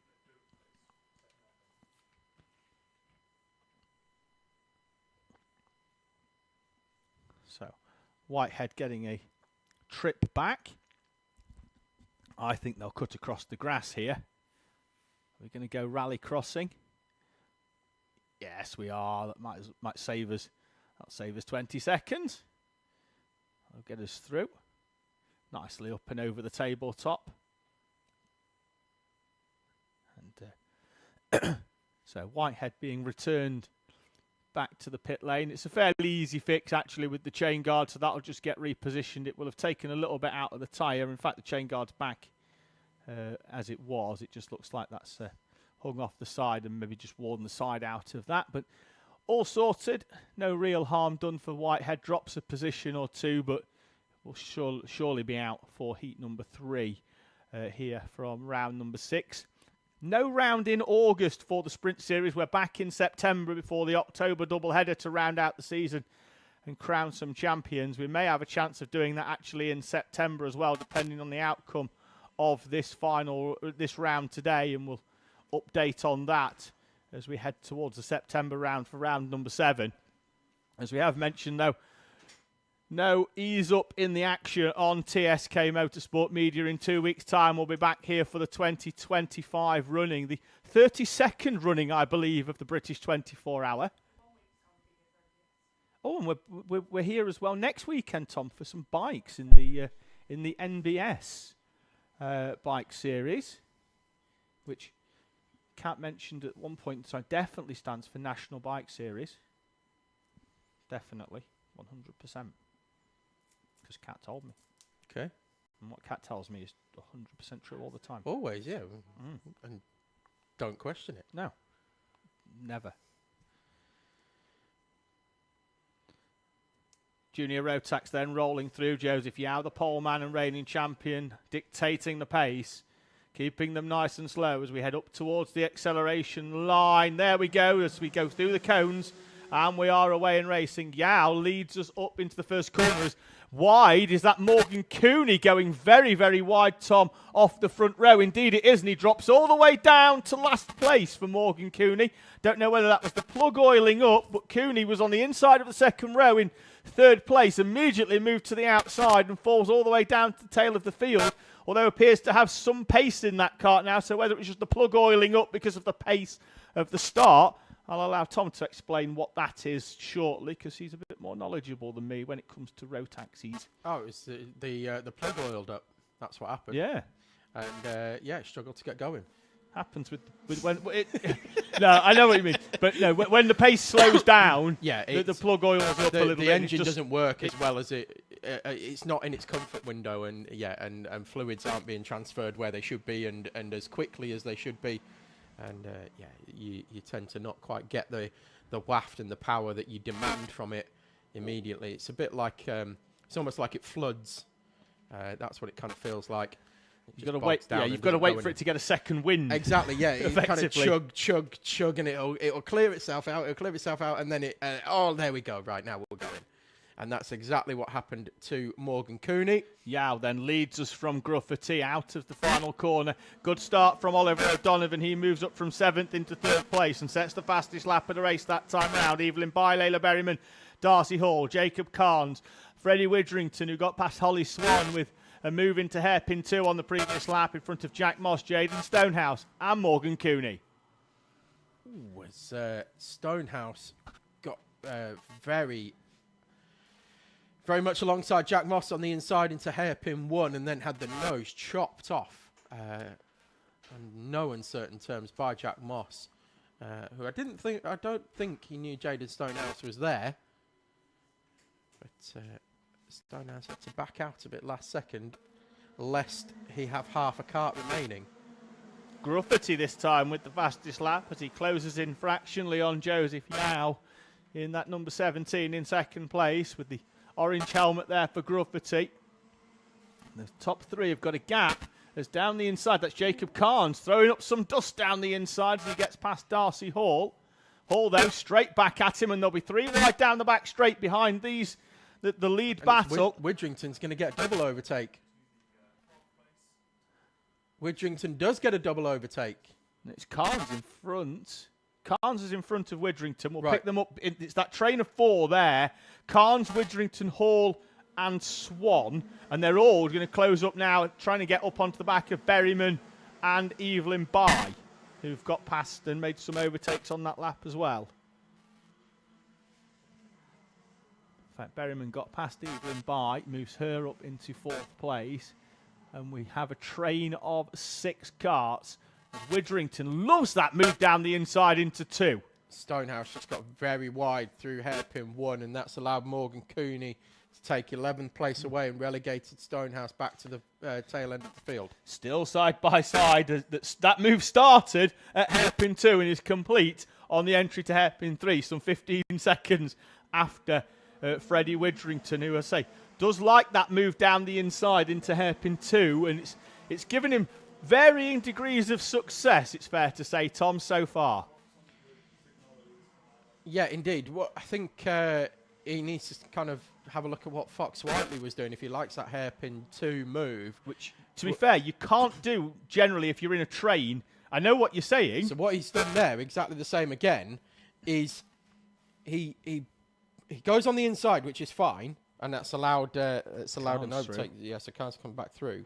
So he goes for the overtake on the inside at hairpin 2, but then doesn't do what Fox Whiteley does, which is brake later and turn in later. What Freddie Widrington does is he brakes where you would normally expect to brake and take a normal line through. The problem you've got when you're in a train, doesn't then give you the block pass. But when you've got 5 or 6 carts, if you go deeper into the corner, you just open the door for everybody else anyway. So I know exactly what you're saying. He just needs to find a way.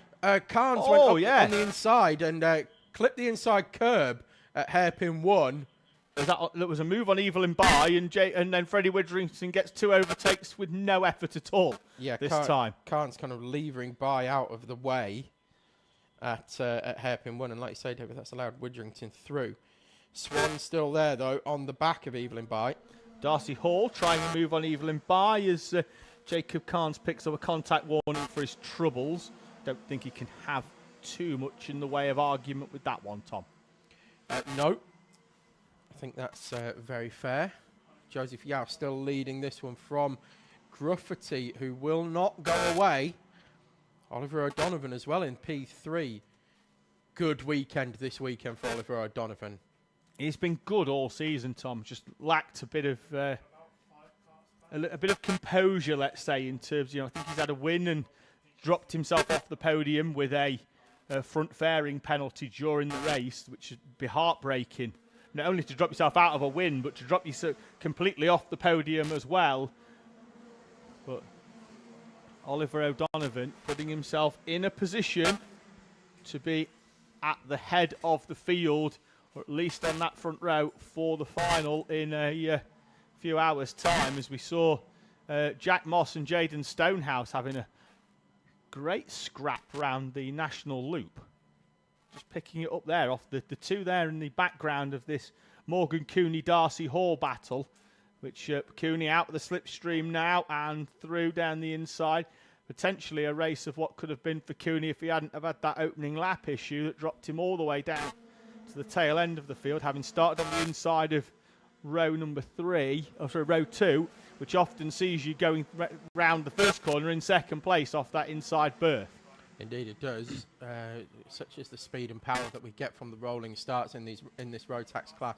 Of course, no senior Rotax here this weekend. Am I on? Yeah, you're on. All right, okay. Yeah. Couldn't hear myself for a moment there. It's probably for the best. Whee. No senior Rotax here this weekend, so just the juniors out. Joseph Yao still leading from Jake Gruffity, although Gruffity has closed that gap. Jake Gruffity has taken the lead. Gruffity through on Yao with 2 minutes and 50 remaining on the clock.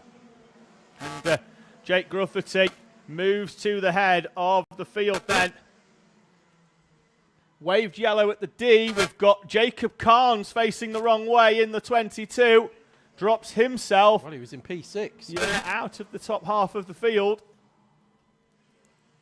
Something's happened to Jaden Stonehouse as well. He's down 10.3 seconds off the back. Did he have to take evasive action? No, he came through after. So something separate there. But Jake Gruffity still holding on to the lead from Joseph Yao. We've still got 2.25 minutes to go, plus a lap.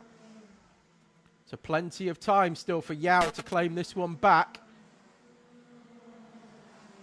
Yeah, I think it happened earlier, that Jack Moss and Jaden with Stonehouse falling off the back. As Yao then gets into the back of Gruffity. Not hard. Give him a little tap into hairpin 1. Just a reminder that he's still there.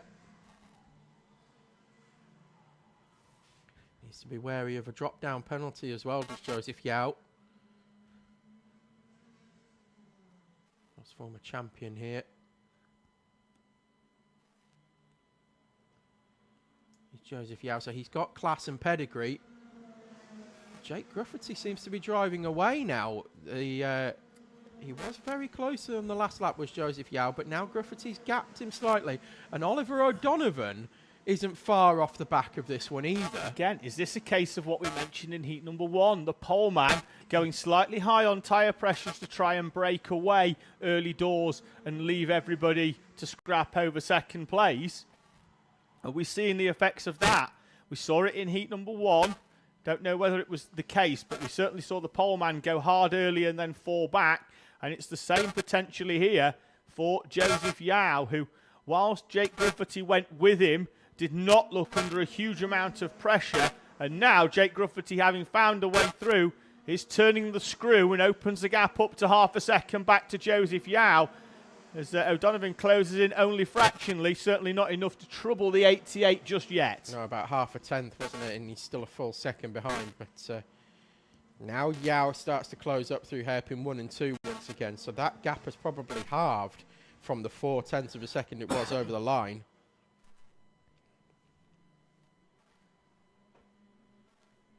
Yeah, I reckon that's about half what it was. And Yao is starting to come to play again at the front of this one. They will cross the timing line with 4 seconds on the clock, enough to send them round one extra time before seeing the last lap board. Such has been the pace. They start lap number 15 in junior Rotax.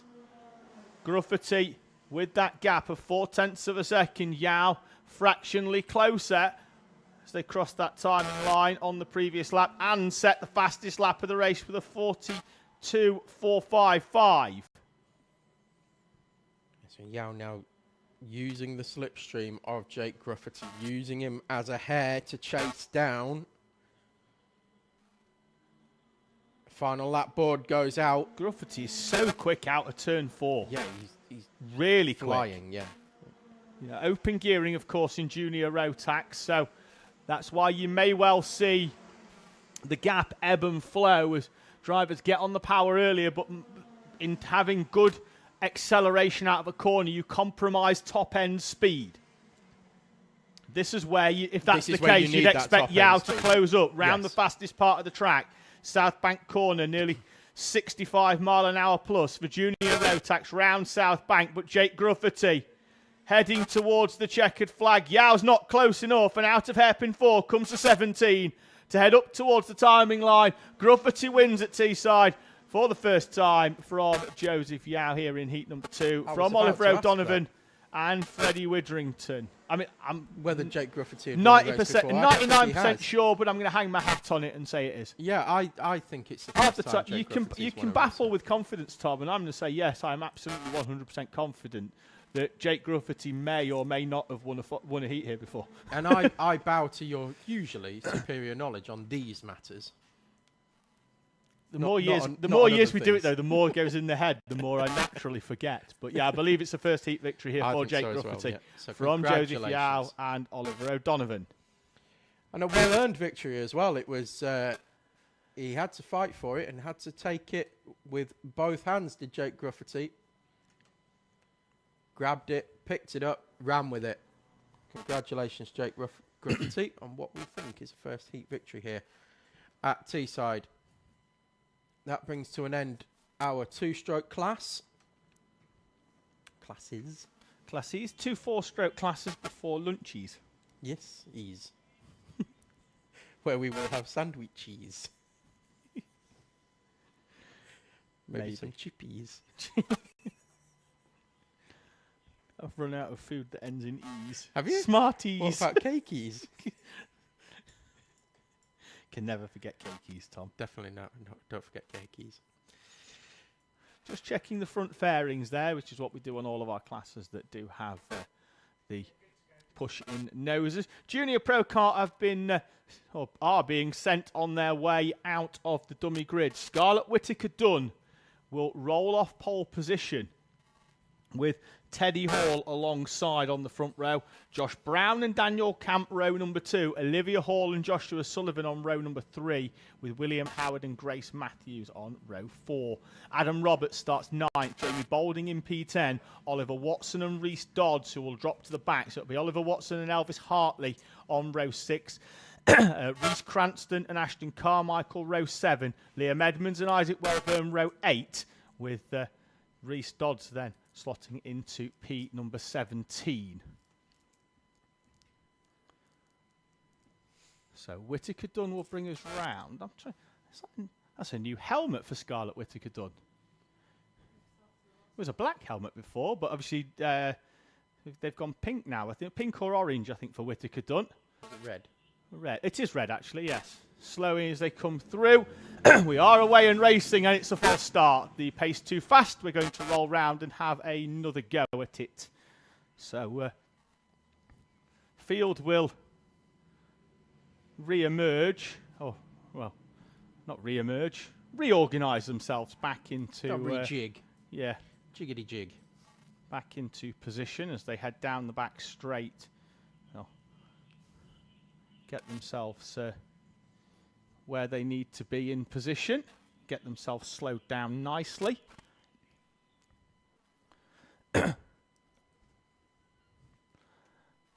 They're still quite fragmented. This needs to be... Oh, no, Scarlett Whittaker Dunn then pops the brakes on at hairpin 4 and everybody will pop back into position.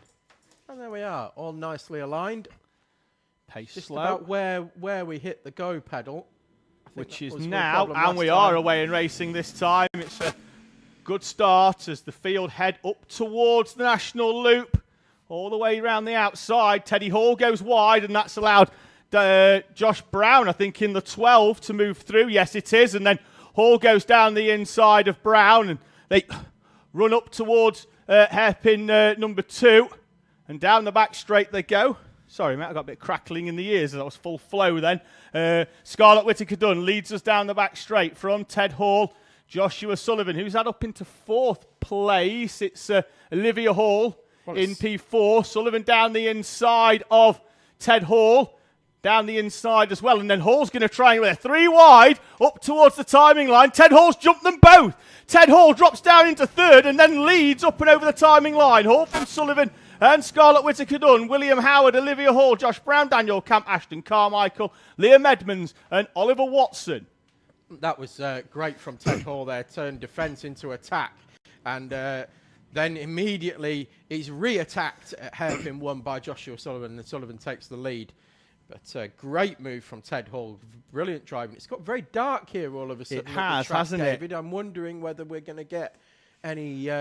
drops of precipitation. We were forecast some a bit later on this afternoon, potentially for the finals, but it's got very dark at the track all of a sudden. Sullivan leads us over the line from Ted Hall. Then it's William Howard, then Scarlett Whittaker Dunn, Josh Brown, Ashton Carmichael, Liam Edmonds, Olivia Hall, Oliver Watson and Reese Cranston, the top 10. Where did Cranston start, David? P13. Okay, so not a meteoric rise so far for Cranston, although looks to potentially take 2 in 1 out of hairpin 2 and does. Gets past Oliver Watson and Olivia Hall all in one go. It's raining, Tom. Oh, it is raining. Drizzy Rascal. Drizzle here at the circuit. So they head up towards hairpin number 4. Now, all of these drivers will be on slick tyres as well. Now, we've seen this a few times. This has happened already this season, Tom. Yeah, twice this season in Junior Pro Kart we've had wet conditions during the race. Teddy Hall up and on the curb. He spun himself out of 2nd place. That's a complete lack of grip. It's gone and it's hurling it down here. And we've got slippery surface flags going out. The rain is tipping it down. Why does it always happen at Junior Pro Kart? Always Junior Pro Kart. And they are all side by side. Who's that going straight on? That is Daniel Camp Isaac in the Wellburn, I think. I thought it was Daniel Camp as well. Oliver Watson runs wide at hairpin 2. He's on the grass. Hall is off at hairpin 1 as well. And it's teaming it down. It is all of our absolutely juniors on hurling. slick tyres, Tom. With loads of this race to go, actually. 10 minutes still, actually, on the timing, although I'm not sure that's been 100% confirmed. Race director, could we see a stoppage, Tom, with juniors on slicks in teaming down conditions? They're all handling it so far. Yes. The throttle works both ways is the old phrase. Yes, it is. And they are all taking it fairly steady so far. They've learnt from hairpin 1 on the previous lap, and it's still bucketing it down. It is absolutely hammering it down. Liv Hall is out of the race and walking down the front of the circuit, Tom. So she is out, but yeah. Oh, Sullivan wide onto the rumble strip at hairpin number 1. That's because he tried to take the outside line, which is the normal weather line. However, that is really full of rubber, and there is going to be no grip out there. No, well, yeah, because that's where the drifters were last weekend. Exactly. The rain's still hammering it down. That's going to be worse than the normal racing line. Likewise, around the South Bank, you would think that that would be the line. Sullivan holding the middle of the track, probably very wisely there, because he's going to get not all the drift rubber there, and he's certainly not going to get all of our race rubber either. So there is going to be grip around that part of the track. And in fact, that's where everybody's going. They're all down the middle of South Bank. Into hairpin number 4 as they tiptoe round 4. 4 is always very, very slippy. I think it's safe to say this is going to be our longest race of the weekend. Yes, it is. Well, I say longest race, but it's 10 minutes plus 1 lap, but for our drivers, it's going to feel about 45 minutes long, this race, Tom, as they tiptoe through. Sullivan and Howard almost identical times on the previous lap, and they are 15 seconds slower than their slick times. And through the national loop, they were almost 15 wide. I think that was Scarlett Whittaker done, and then Grace Matthews, Josh Brown, Elvis Hartley, Oliver Watson. Howard's all closing side in. by side. Howard was 1.6 seconds, but closes in through hairpin 1 and 2. I'll tell you who's quick at the minute. Cranston. Reece Cranston, yeah, half he's a up second into quicker than anybody else on circuit. So he's up into 4th place now, but is still under pressure, I think, from Liam Edmonds up towards the far end. We've got 2 off at South Bank. One of them's up on the grass. One of them's Grace Matthews. The other one's Scarlett Whittaker Dunn. And Grace Matthews has stopped. Is up on the grass, yeah, stuck on the grass on the outside. And not happy about the situation either. Carmichael goes up on the curb. Yeah, she needs to get out and walk away there because we've got... Absolutely fuming. Yeah. Grace Matthews not happy at all. Meanwhile, at the front, Sullivan still leading this one from Howard. Carmichael. Cranston in 4th place now, closing in on Ashton Carmichael for 3rd. Correction. Well, it's a switch bar. I thought he was going to do a super switchback. But as I said, they're all going right round the outside of hairpin 2, but there's going to be no... Round goes Oliver Watson with a pirouette at hairpin 2, spins himself out, trying to take that inside line, Tom, which is clearly not got a lot of grip. William Howard, That's Tom. where the race rubber I think is. Howard's on for a win here. He's taking chunks out of Sullivan at the front, is William Howard. He was 3/10 quicker on the previous lap, and I think he's going to be around a similar amount of time, half a second quicker that time round. Cranston's just taken Carmichael for 3rd as well, with a switchback move that took 2 hairpins to complete. I mean, look, the track's still wet, but has it stopped? Has the rain stopped now? It looks like it stopped to us. I don't know. I need to look. I can't see any. Is it? It stopped. Paul Rye said it stopped, and I believe Paul Rye is a very trustworthy fellow.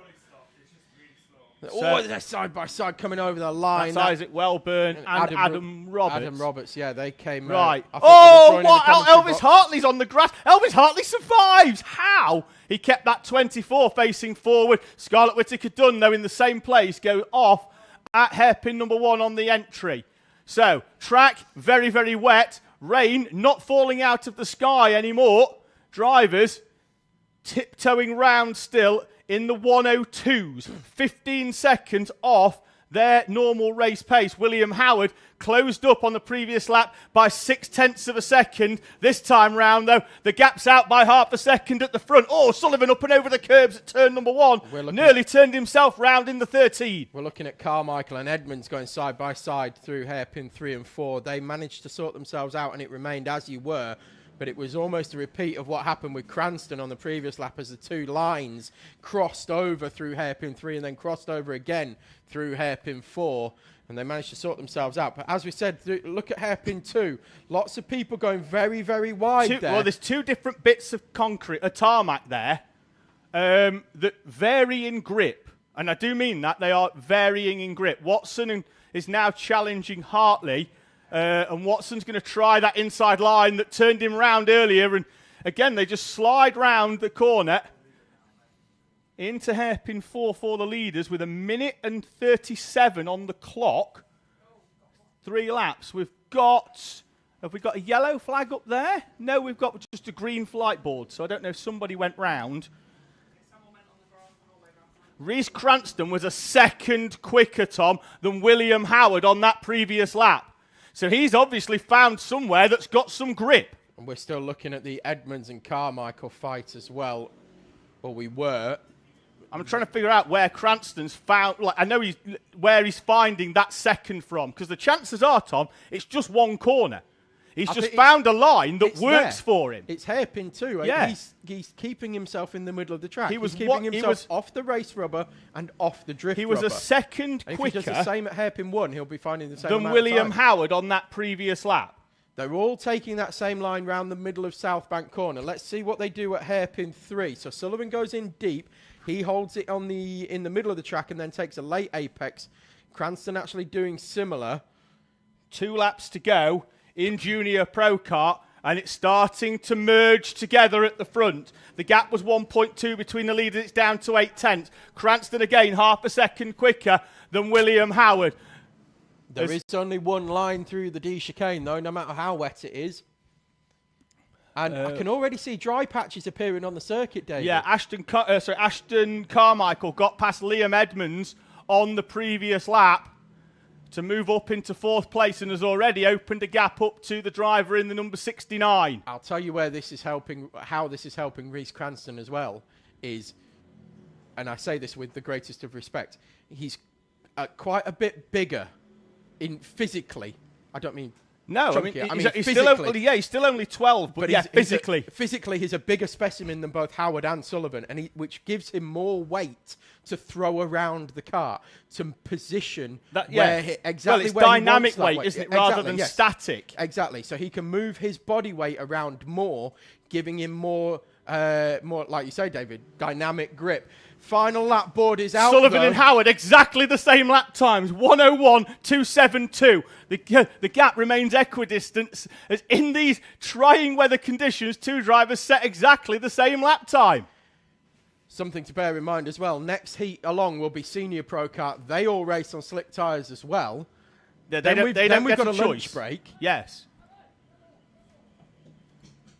Waved yellow at the D. We've got Oliver Watson off at the D chicane, keeping an eye out at the front because William Howard's closed up again on the 13 of Joshua Sullivan.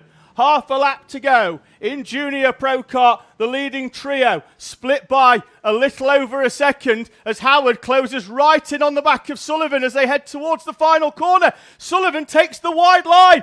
Howard goes down the inside. Who's going to get the power down? They're side by side up towards the timing line.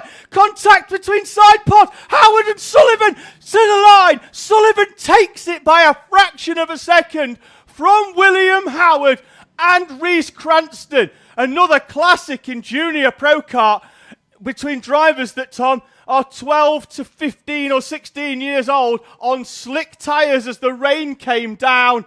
And Sullivan, Howard and Cranston at the front split by half a second. A cracking final lap by William Howard and really unlucky not to take the victory there. I was surprised that William Howard didn't take the victory in that one because superb sportsmanship between the two of them. They're good friends off track. Still racing going on. Sorry, Tom. As we focused on that, crossing over the line side by side. But yes, so what happened in hairpin 4 was William Howard got that pass, that block pass essentially completed. Sullivan tried the switchback and ran into the back of William Howard. Howard did a superb block. Well, it stopped all his momentum. It stopped all of Sullivan's momentum. So still very surprised that he managed to get through on William Howard over the start-finish line. But yeah, great action again in junior. The strange thing there, Tom, it was the first time Sullivan had took the wide line at 4. Every other lap he's gone tight. And it was the first time he went wide, the door open, and I thought Howard had done enough with that move, but then Sullivan got the power down. Howard ran him hard towards the timing line. They crossed with a gap of 0.042 seconds between the two of them.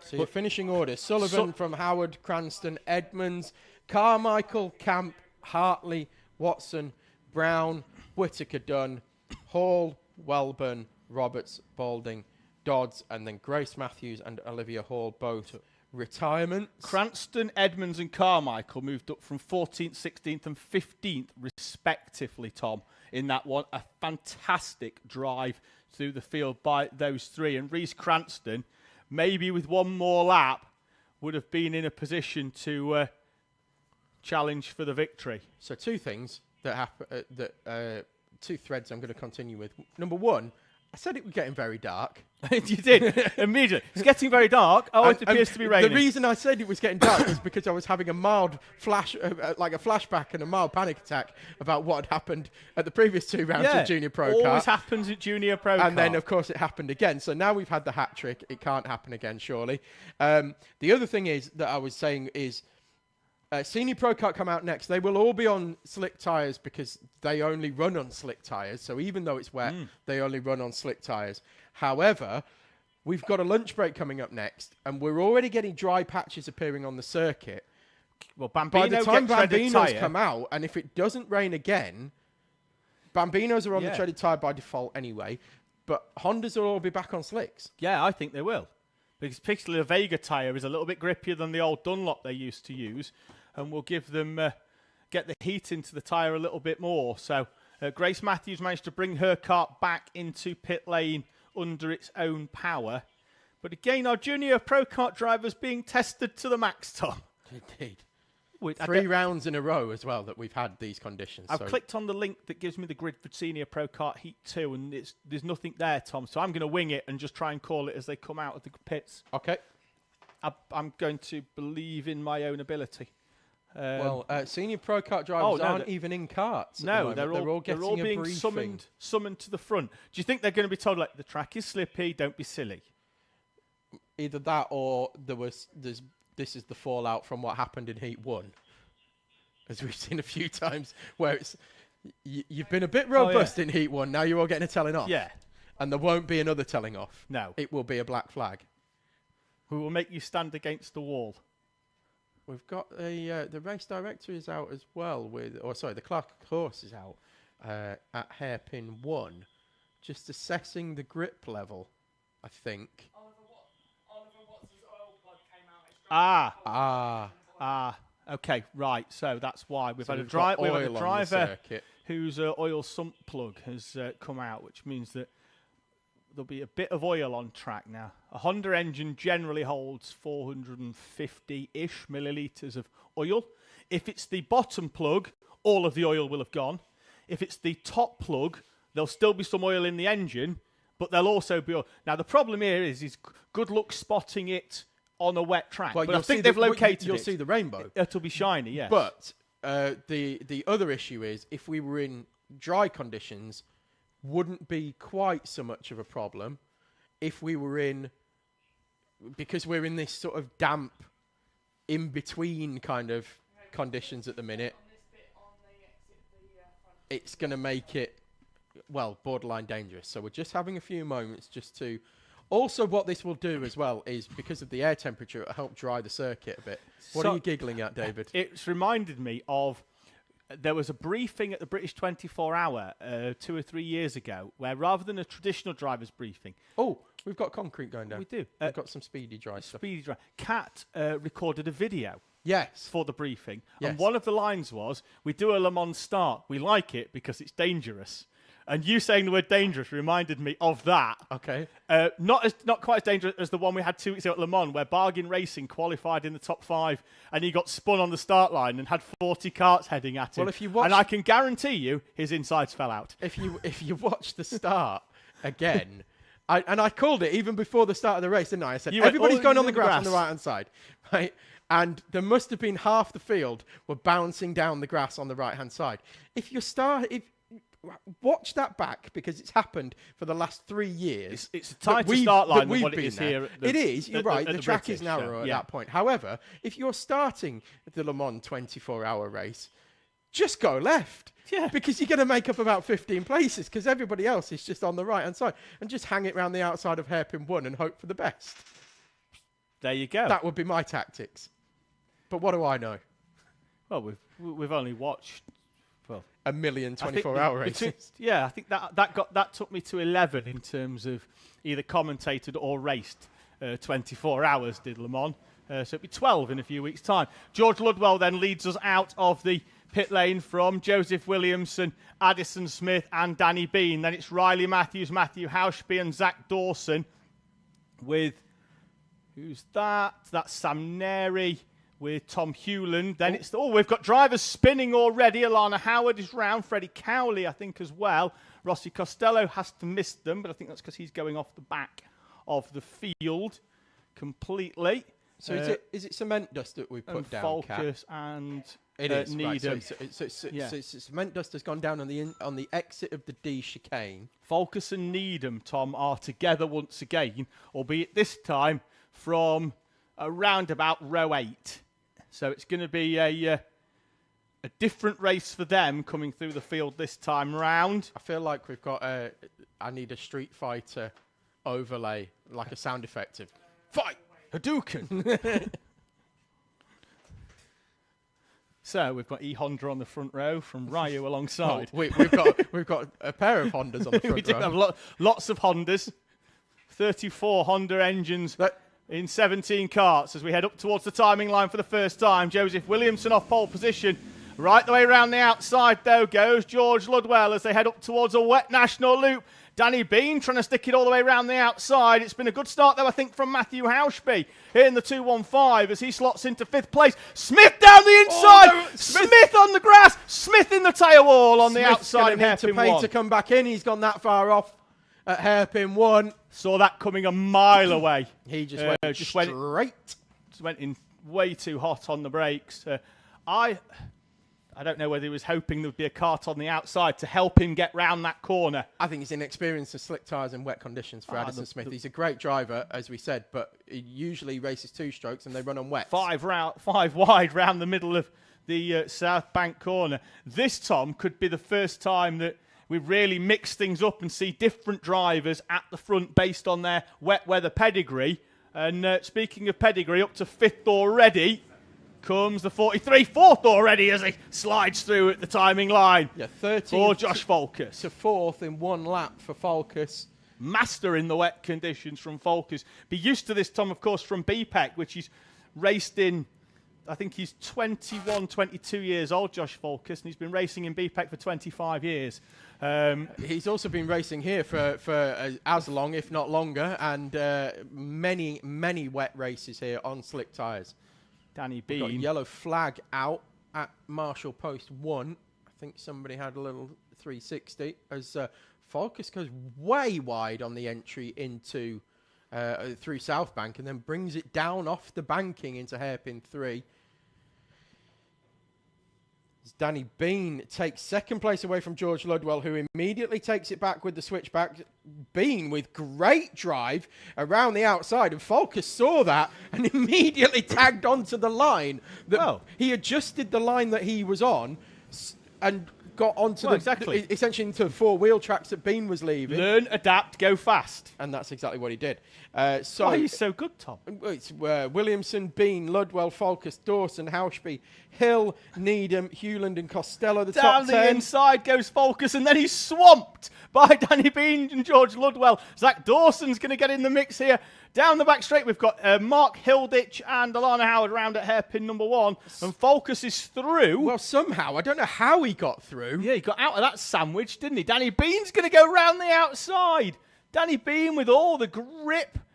Not enough track, though, and Zach Dawson's coming right into this Tom. Oh, Ludwell goes straight on and into the side of Bean. Did he, or did he manage to just get it slowed up enough? And as you say, David, Zach Dawson's right there as well. There goes Ludwell again on the inside of Bean. He's going to get good drive out of hairpin 4, as is Dawson. Dawson round the outside, and Bean taking the Grinsell line across the line. We're not watching this as commentators. We're watching this as very, very invested spectators. So you get the sound effects are coming for free, ladies and gentlemen, because it's spectacular watching these karts in slick tyres go sideways over the timing line. I'd just like to point out, Addison Smith, who was almost in the car park of Greg's over the road when he went off at hairpin 1 on lap 1, is already up to 11th. That'll be the inexperience on the slicks, Tom. It is, yeah. Well, he's took a massive offence to that, and he's proving you wrong. He's a quick learner, I'll give him that.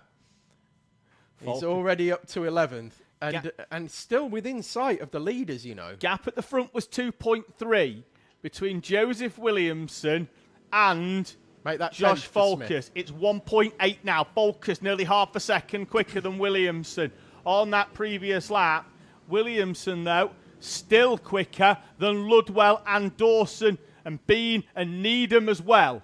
And how are the lap times? Are we getting quicker every lap? I think we will be doing. Well, Yes. we are Everybody's setting personal best we every are lap. 6 seconds nearly, so 5 seconds quicker than what the juniors were doing on their slick tyres. And But the track is drying, so it's the getting track quicker. is definitely drying. It's getting quicker every lap. I think is the what I'm D trying to say. chicane. I think the D chicane National Loop is probably your driest section of track, with the wettest section being the banked one, just where the water just generally tends to, even if it's not sitting on the tarmac, it still sits within and falls down to the inside. As there we've got Dawson now and Ludwell. They've moved away from Danny Bean as Ludwell with a block, and just gets on the power earlier than Dawson and moves away in that 3rd place. That bottom part of the track as well, it's surrounded by the trees more than than this section that we're looking at here through the National Loop. 0.8 quicker was Folkus than Williamson on the previous lap.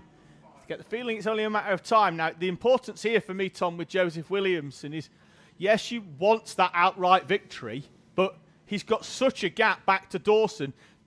Don't squabble too much. Smith round the outside. Yeah, he's already up to P8 as well, is Smith. He is flying back through the field.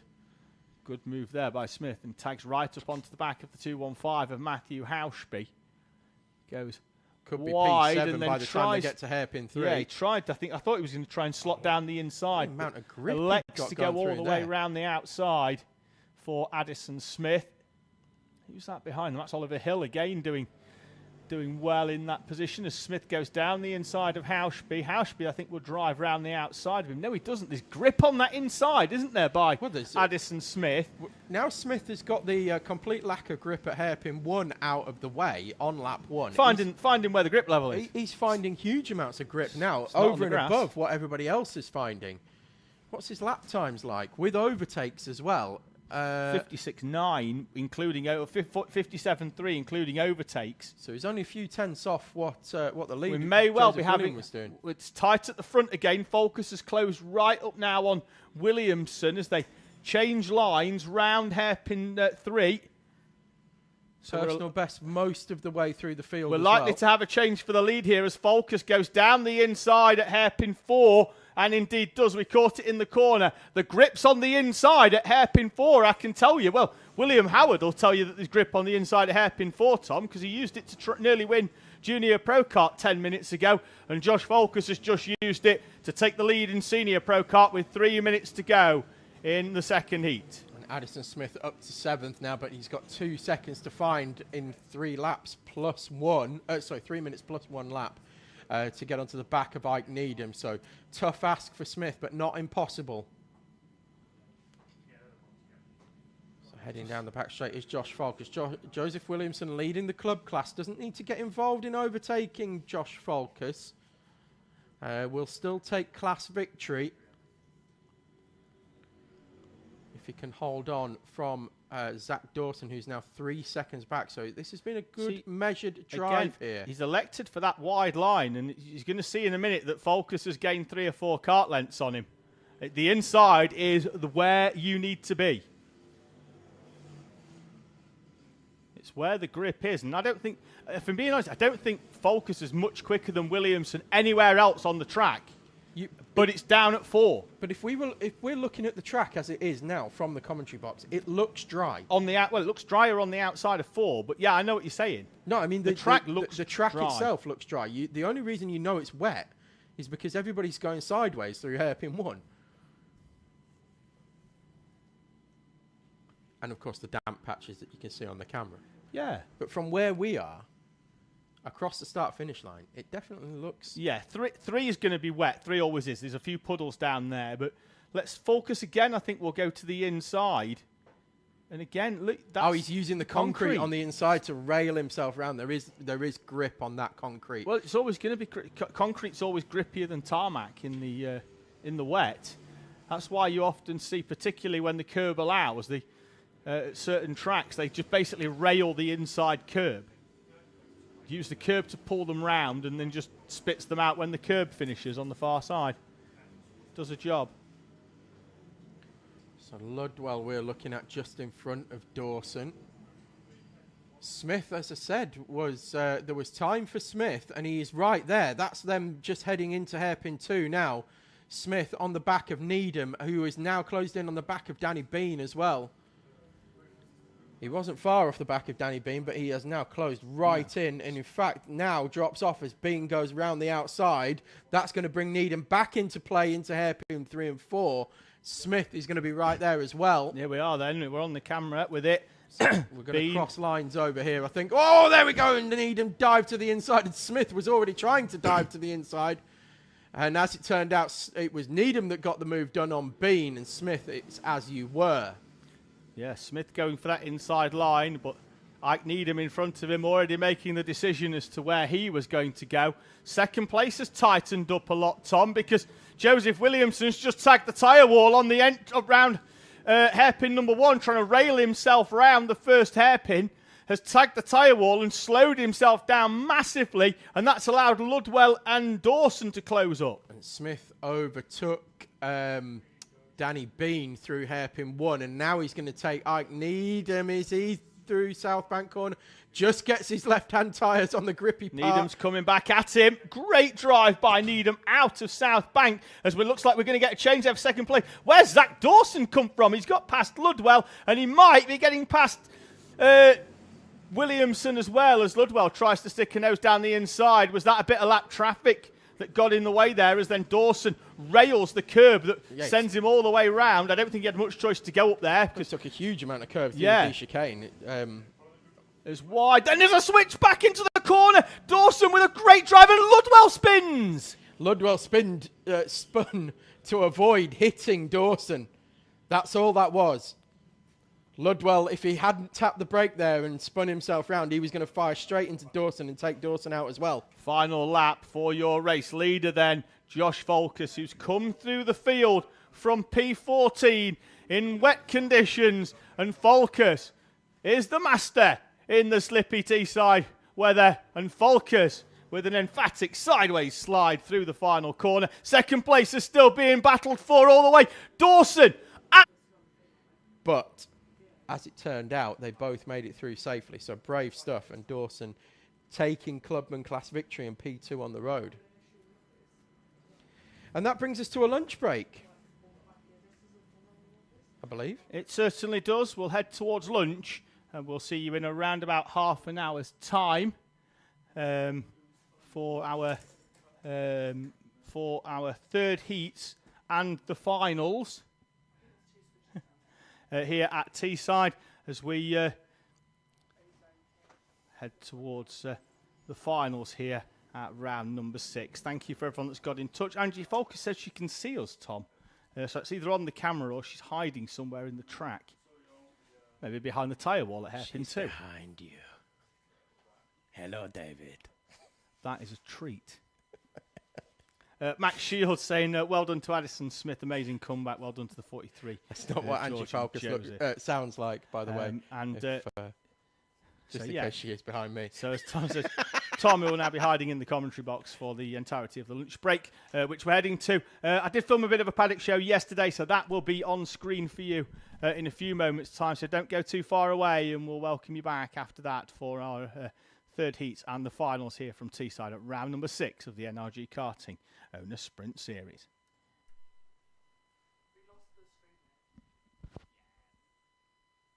This time last week, I was dripping in sweat in 35-degree heat.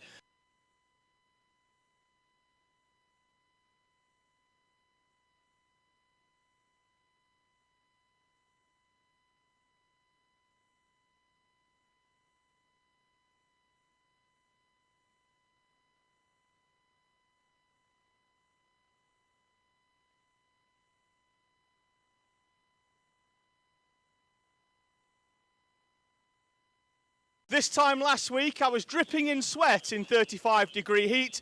This week, I'm dripping in rain because it started to hammer it down here at Teesside. Nonetheless, we're going to have a walk around the paddock and have a talk to some of our drivers. We'll make our way over. Junior Pro Kart have just come in, so there's 1 or 2 of them. As you can see, puddles everywhere, so we'll try and take a route that we don't get too wet. Ashton, come talk to me. Dry start to the day. It's got a bit wet since, hence why your dad's trying to airline everything off. Talk me through your season so far. Well, I've had a few ups and downs. Last round was good. I've been improving quite a lot, and I'm happy to be with the team. And I'm very grateful for all that they're helping me with. And I hope to do better this weekend. So we've had a couple of years of junior Rotax, we've moved into junior Pro Kart. How do we find the difference in driving style? A lot different. These are a lot slower and a more controlled driving style. Less all over the place than junior Rotax. Good. A lot less grip in the wet though. Yeah, it's a lot more slidey. And yeah, but I do like the wet, so. Good stuff. Well, you've just walked straight back into it. Hello, we're live. Talk to me. How's the session just gone? My tyres are really not in good condition. They're not, are they? Look. No. So it's a bit wet, so it's not. Good. I like how the fact that to confirm it was wet, you put your foot straight in the middle of that puddle. It's definitely wet. But yeah, it's a tough class, particularly with wets, because there's not many used tyres going round, so you have to buy brand new and then wear them down. And it's quite a mix on the grid of people who have like worn brand new. Like it's really a mix. Good. How are we finding our first season racing in general? I found it really fun, and it's been good to like the social side and the racing side have both been really good. Good. We've had a few meetings off. First back. Yeah. Happy to be back in the seat. We did the full track yesterday as well. Yeah, it's my first time racing at Teesside since round 2, so I don't really know what to say. No. We did the full track yesterday though. Enjoy it? It was really, really fun, and it was definitely like back down there. It's just so bumpy and it hurts, but it's really fun. Good stuff. Right, let's keep walking. We spoke to Teddy at the last round. We'll let him have a bit of time off this time, so we'll carry on. Does Albert want to chat? Albert wants. Yeah, he does. Come on. Right, so Albert in an evening will talk for about 6 hours non-stop, and as soon as we put the camera and the microphone, Albert disappears. He's gonna let him know he's safe to re-emerge. Albert's safe to come back. Even his brother don't want to talk to us either, but he had a good interview last time. Right, let's have a walk up. Who we got in here? Jake Gibbon. Hi, how are we? Good. How are we finding it? We normally go well in the wet. How are we finding it? Very, very fun. Good. We've got plenty of tread on them tyres. So are we hoping for a wet day tomorrow? Yeah, pretty much, yeah. So that's the plan. Just rain dance all night. Yeah. Good. Well, I don't think it's going to dry much today at the very least. So that's going to give us a bit of confidence. Where are we? Qualifying's actually tomorrow. So how are we feeling? Where do we think we can qualify after our best round at the last round? 8th, maybe 7th. Good. Well, we got our highest finish in a final at the last round. Are we hoping to try and keep going? Yeah, just get a high position every round. Good. Well, He's going to try and get a higher position every round, which means in about 4 rounds' time he'll be on the podium, which is what we're looking for. So we've got a few Bambinos. Pro karts are out, so we'll head out onto the west track and see if we can find anybody. In fact, we might have some spectators over the other side. Let's see who's watching seniors. Anybody interesting to speak? No, nobody interesting to speak to over there. We'll go and find drivers rather than parents. Jacob's going to be the first one. Let's see if we can have a chat. You all right? Stop and have a chat. We've got plenty of time. Bambinos aren't even out on track yet. Second meeting with us. How did you find your first one? Good. Good. Do we prefer it wet or dry? Wet. Wet. Good stuff. Does Dad prefer it wet or dry? Dry. All parents prefer it in the dry because they don't have to get wet when they're putting karts on dummy grid. They don't have to dry a wet kit out when they're done. What are your hopes for this weekend? Do you think we can get inside the top 10? Yeah. Good. He's going to try for a top 10. Hopefully it's in the wet for him. Dad, I think, might prefer the dry. Oh, we're queuing up. Edward Charlton, hi, how are we? Good. Good. Now, did you deliberately queue to get an interview? Or were we just blocking pit lane? We were just blocking. We were blocking pit lane. Right, sorry about that. We've got plenty of time, though. How are we finding our first season in cadets? Good. Good. Do we enjoy it? Yeah. Good. Loads quicker than the Bambino. How are we? Are we happy with what we? Oh, we're on an MS chassis. How are we finding that? Really good. Good. Happy with it being wet this weekend, or would you prefer it dry? I really like the wet. You really like the wet. Well, Yeah. good stuff. Wetsuits on. So qualifying's tomorrow. Where do you think we can get? Don't know. Don't know. Good. Aim for the top 10 and see if we can go from there, I reckon. Yep. Good stuff. We'll let you go. Dad's still in shorts and t-shirt. He didn't plan for the weekend. Can't really criticise. Shorts and t-shirt. Right, let's cut through. Do we go left? Do we go right? That's the problem here. We go that way and we've got loads of people. We go that way, there's loads more people. I just have to take a bit of a guess. Where's your driver gone? You lost him already? He's already up. Good. New chassis from the last round. How's he finding it? Better than his other one. Good. I mean, Project 1, were you on a Project 1 before? Project 1. Yeah. I spoke to a driver once. He'd moved from a 900 to a 950. I said, how was it? He went, it feels exactly the same. It's up there. Yeah. Yeah. But no, he seemed to go really well at the last round. I know he's done a few here now and he'll be growing in confidence, but does seem to... that first podium can't be too far away. No, not too far away. No. He's getting up there with all the top drivers. Yeah, well, he won't go very fast if he hasn't got a kart, so I'll let you take it to him. Off we go. Right. This way. Don't walk past me. Come back. Come back. Don't walk past. Good. Introduce yourself to the camera. Hello, I'm JJ Allen. Good. How are we finding things in R200? All right. We had some good battles at the last round. It was a smaller grid, but you were mixing it up. You were a lot closer to the front. So how are we finding? Has that carried into this weekend? A little bit, yeah. Good. Are we feeling the wet weather conditions? Yeah. Yes. Still drizzling, but you've put your brolly down, so you must be happy enough. Yeah. Good. I'm very happy. Right. Which way should I go? That way or that way? Who do you want to speak to? Anybody. You make the decision where this paddock show's going. We're going that way because JJ Allen told us we were going this way, so we're going this way. JJ, there's nobody in there, JJ. You've sold me down the river. You've sold. I know that, but he sold me. He sold me. Oh, I got really close to the camera there, didn't I? There we go. Where's your driver gone? Well, that means you'll have to talk to me instead. Go on. How's he going? Good. Doing really well. Considering weather conditions at the minute are a bit up and down. It's been very different. We had two really nice sessions this morning. Oh, it was awesome. Absolutely perfect. Yeah. The track was, it wasn't sunny, but they've done drifting here last weekend, and it was just full of rubber. Brilliant for the drivers, particularly on yours where you're on some sticky tyres, to really help. But a bit different now, isn't it? These Mojos have made a big difference on these R200s. Yeah, there were Dunlops last year. Put these on. Last year on the Dunlops, you were like 4 or 5 seconds off the Inter Rotax. Now it's around about a second to a second and a half. Does make a big difference. But then we find in the wet conditions, these are slightly quicker than the Rotax, just with the way they deliver the power.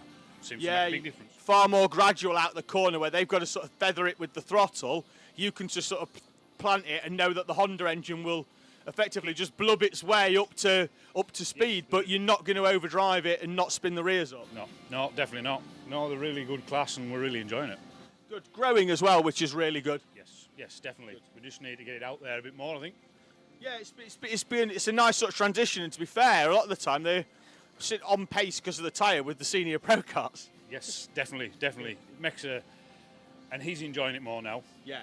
He used to love drifting with the Dunlops on, but now he enjoys the grip and he's enjoying it. Good stuff. Wonderful. Shame he wasn't here to talk to us, though. Yeah, he's up there watching pro karts. Right, we'll carry on. There's JJ Allen again. We've already spoke to him once, and it's the reason we've come down this way. Matt Berridge, where's your driver gone?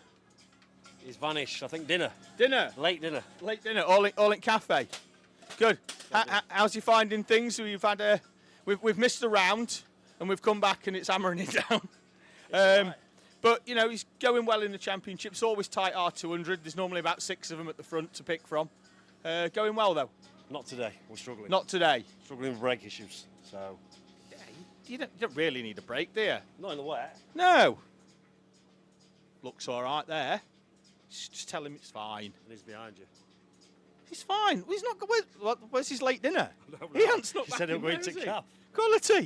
Quality. Problem is, Aaron, you can't escape when you're in a van. Do we really have brake problems? Yeah. Really? I think you're just using them too much. Slowing yourself down. No. New van as well? Yeah. The other one got borrowed, didn't it? Borrowed from Manchester. Borrowed in Manchester and not returned. Yeah, that's it. Which is a nice way of putting it. So, but to be fair, that's an upgrade, that Matt. You've done well. Every cloud and all that. Right, that's a superb parking job. I reckon we could ticket that. Put 60 quid in the fund. Anything in it that's worth? Nah, bread bun's not even worth stealing that. He's going too quick to interview. Let's go and have a chat with Oliver Hill, see how he's doing. Not that he knows that we're going to talk to him yet, but he'll find out very, very shortly. In about 3, 2, 1. There he goes. He turns around, banging time. Oliver, how are we finding the wet conditions on the slick tyre? Very wet. Very wet as he peels off yeah, you didn't wear a wetsuit, did you? No. Didn't bring one, but you did bring a fleece that appears to have survived, actually. That is reasonably dry. Yeah, how do we find it? We don't have a choice of a slick tyre, of a wet tyre. We get slicks all the time. Good fun or less than entertaining? He's very camera shy. Hasn't even turned round, but we are literally watching him undress live on TSK-Media. There we go, peel that off. Bit heavier than last. Yeah, the problem is you've got to put it back on again in an hour's time, which is going to be a grim existence. Yeah, what's the conditions like out there? It's very, very wet and not dry. The puddle that forms on the inside of the D chicane's fun, isn't it? Yeah, it's awful. Yeah, watch one of the junior Rotaxers go into it, and it's a break, isn't it? It just stops you, just stops. Yeah, it's interesting. Anyway, goes for every bit of your body, but aye. Yeah, we could be at home in the dry watching telly or something. It'd be boring, wouldn't it? Right, let's carry on. Let's see who else we've got. Oh, he's emerged just at the right time. That you couldn't have timed it any better, Hewland. Superb. You all right? Yeah, good. You here for a bit of pre-24-hour practice? Yeah, I came yesterday for the international test day, and then thought we'd just stay for the weekend since it's like 2 hours to get here. Yeah, good. We get familiar with the track. It's been a year since I was here. So. You've parked yourself just at about the rib bend entry bump. Just to get used to, you can actually, from here you can see it, it's just there on the pit exit. This one, and then on the turn, halfway through it, you hit another one, and there's another one on the exit. It's great fun, love it. It's what makes the corner what it is. Physicality. And I think it's what makes the 24 what it is. It's not an easy event, and it really is a test. Yeah. You know, we've just come back from Le Mans, and yes, it was tough in terms of heat, but the track in terms of its physical demand is not overly demanding. This one, however, very different. Yeah, I agree completely. was saying yesterday that obviously we haven't been on the international since the 24 last year, and you go around and come off, it's hell of a circuit when you're doing the full thing. It's great, to be honest.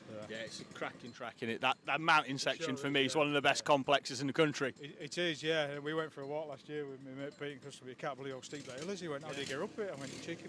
I think the higher carts, if they have an engine drop anywhere here, they can't get up it. There's those two marshals down there to push them up. I've seen it loads of times. So, but yeah, it's really good fun. I'm really looking forward to the 24, to be fair. Good. So.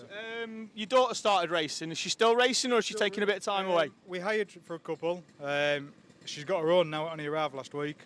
So yeah, we'll be getting into it. I'm going to book fullback in a couple of places, just me and her on the circuit, get her used to it, confidence going again, and then yeah, she'll be flying and we'll get her into it. So fantastic, another female on the grid. Yeah, Can't get enough. Yeah. So she's buzzing. She wants to go out all the time, but you've got to time it right, because if I knock her confidence, it'll put her off. So she's more worried about other drivers at the minute because they're whizzing past her. But everyone starts somewhere, don't they? Yeah, absolutely. And you know, we've seen so many drivers come through Teesside that have started where your daughter is, that have gone on to race at the highest level, and I think it's brilliant. You know, just get them out on track and, you know, see where they go. Yeah, that'd be great. Yeah, I'm looking forward to it. So thank you, matey. Wonderful. Pleasure, mate. Thank you. See you in a few weeks.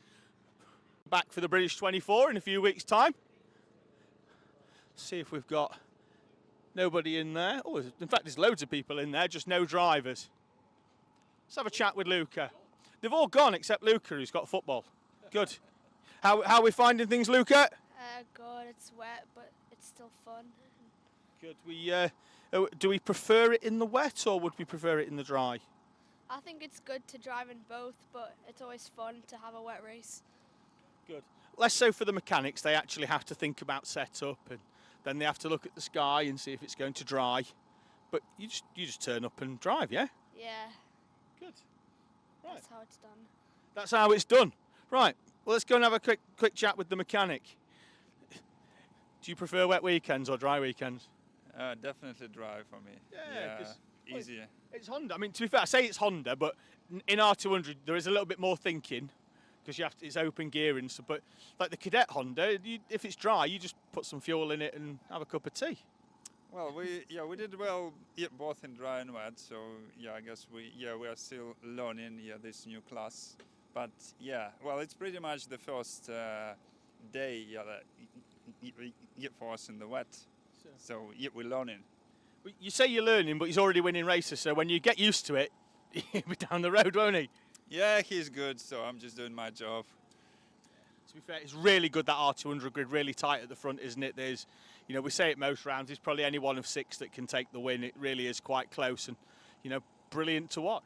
Yeah, definitely. And yeah, we are getting more people in. Yeah, hopefully next year, there will be, the good sort of double digits, number. So yeah, definitely the R200s, are getting bigger.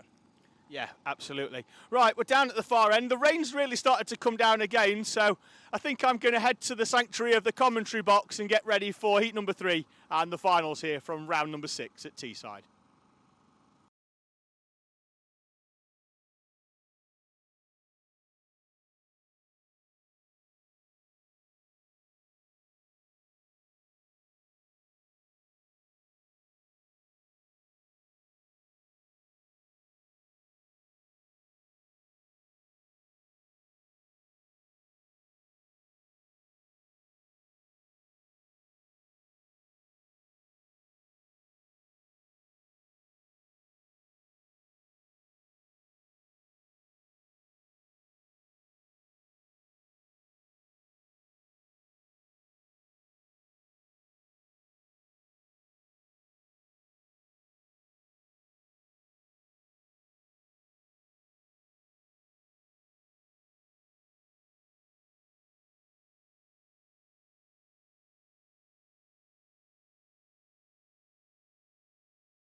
Hello and welcome back. Just in time for the action for heat number 3 of our Coma Bambinos. The 23 of Archie Tosh on pole position, having won heat number 2. Archie Mostyn alongside him on the front row, and the 28 of Logan Grassie in third place. Just blipping the throttle to keep the engine revs high.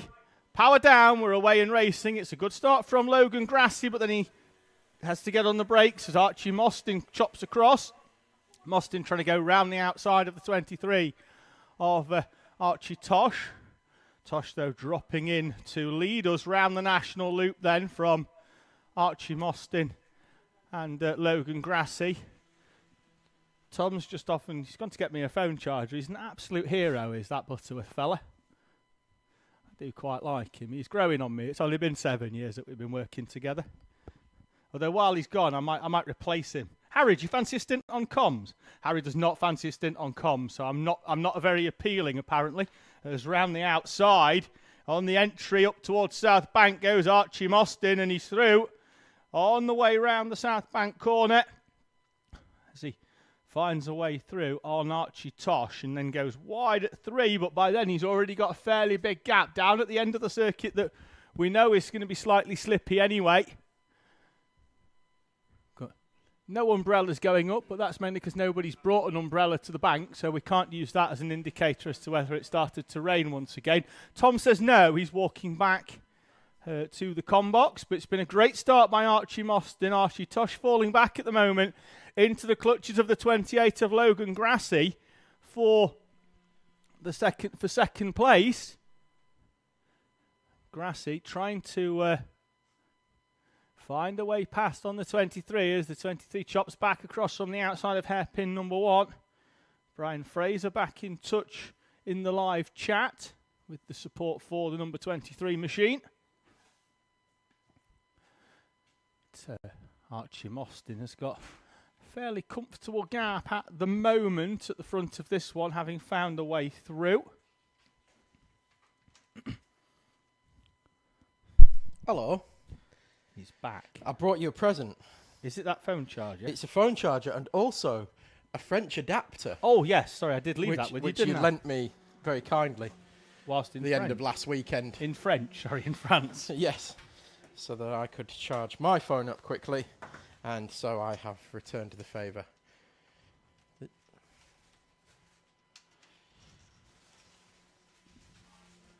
Have to keep the phone charged. I get messages mid-race of people just updating me with things that are happening and why things have happened in the paddock. So,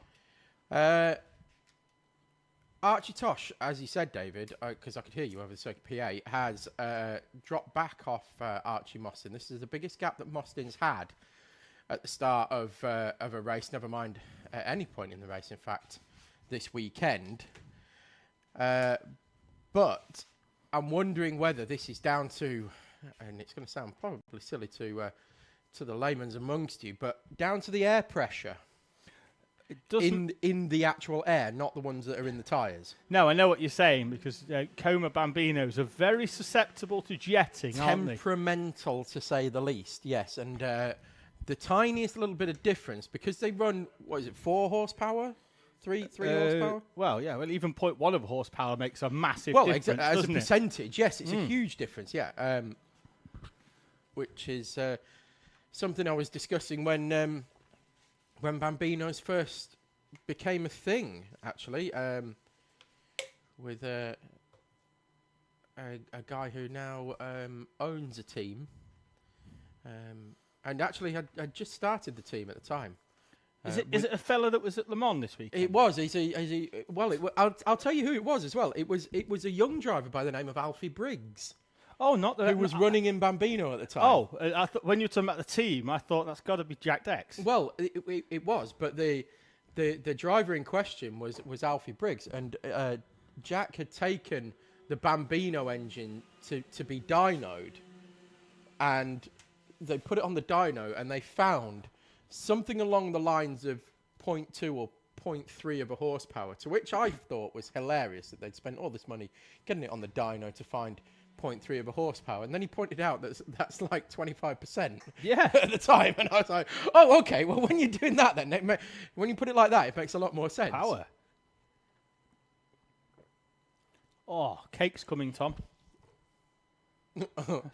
The fiscal wizards come round with his 20% write-off once again. He's also bringing the flight lieutenant. Flight lieutenant, thank you, David. Just like Lieutenant Dan. Just before cakes arrive, let's pull up, because Bambino, we said once Bambino settled down over the previous heats, we would bring you the results of what happened in Le Mans yesterday as well. And big shout out to our former drivers that took part in the Rotax Max International Trophy. Right, Peter Webster, first of all, what have we got here? We've got marble cake and we've got chocolate cake. Marble cake and chocolate cake. And we've got Tiffin. And Tiffin. Digestive and Reese's. Oof. Digestive and Reese's. Right, well, I'm going to take one of those home for somebody who will very much appreciate that. I'm going to take that one.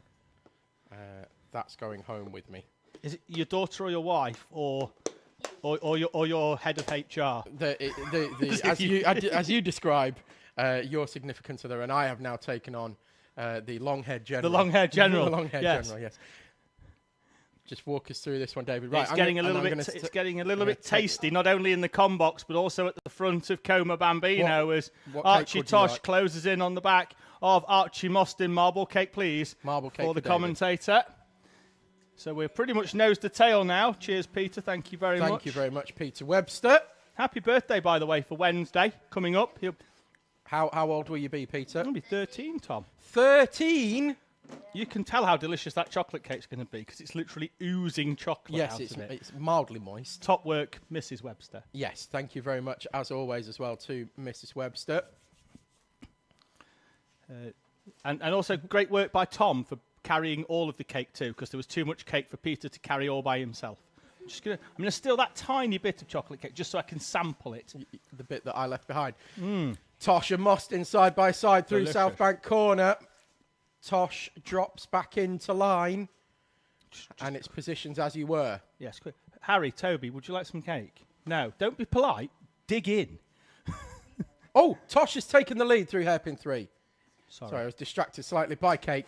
As always, Tosh has now taken the lead away from Mostyn. So that comfortable lead that Mostyn had. I'm sure the people will understand, Tom.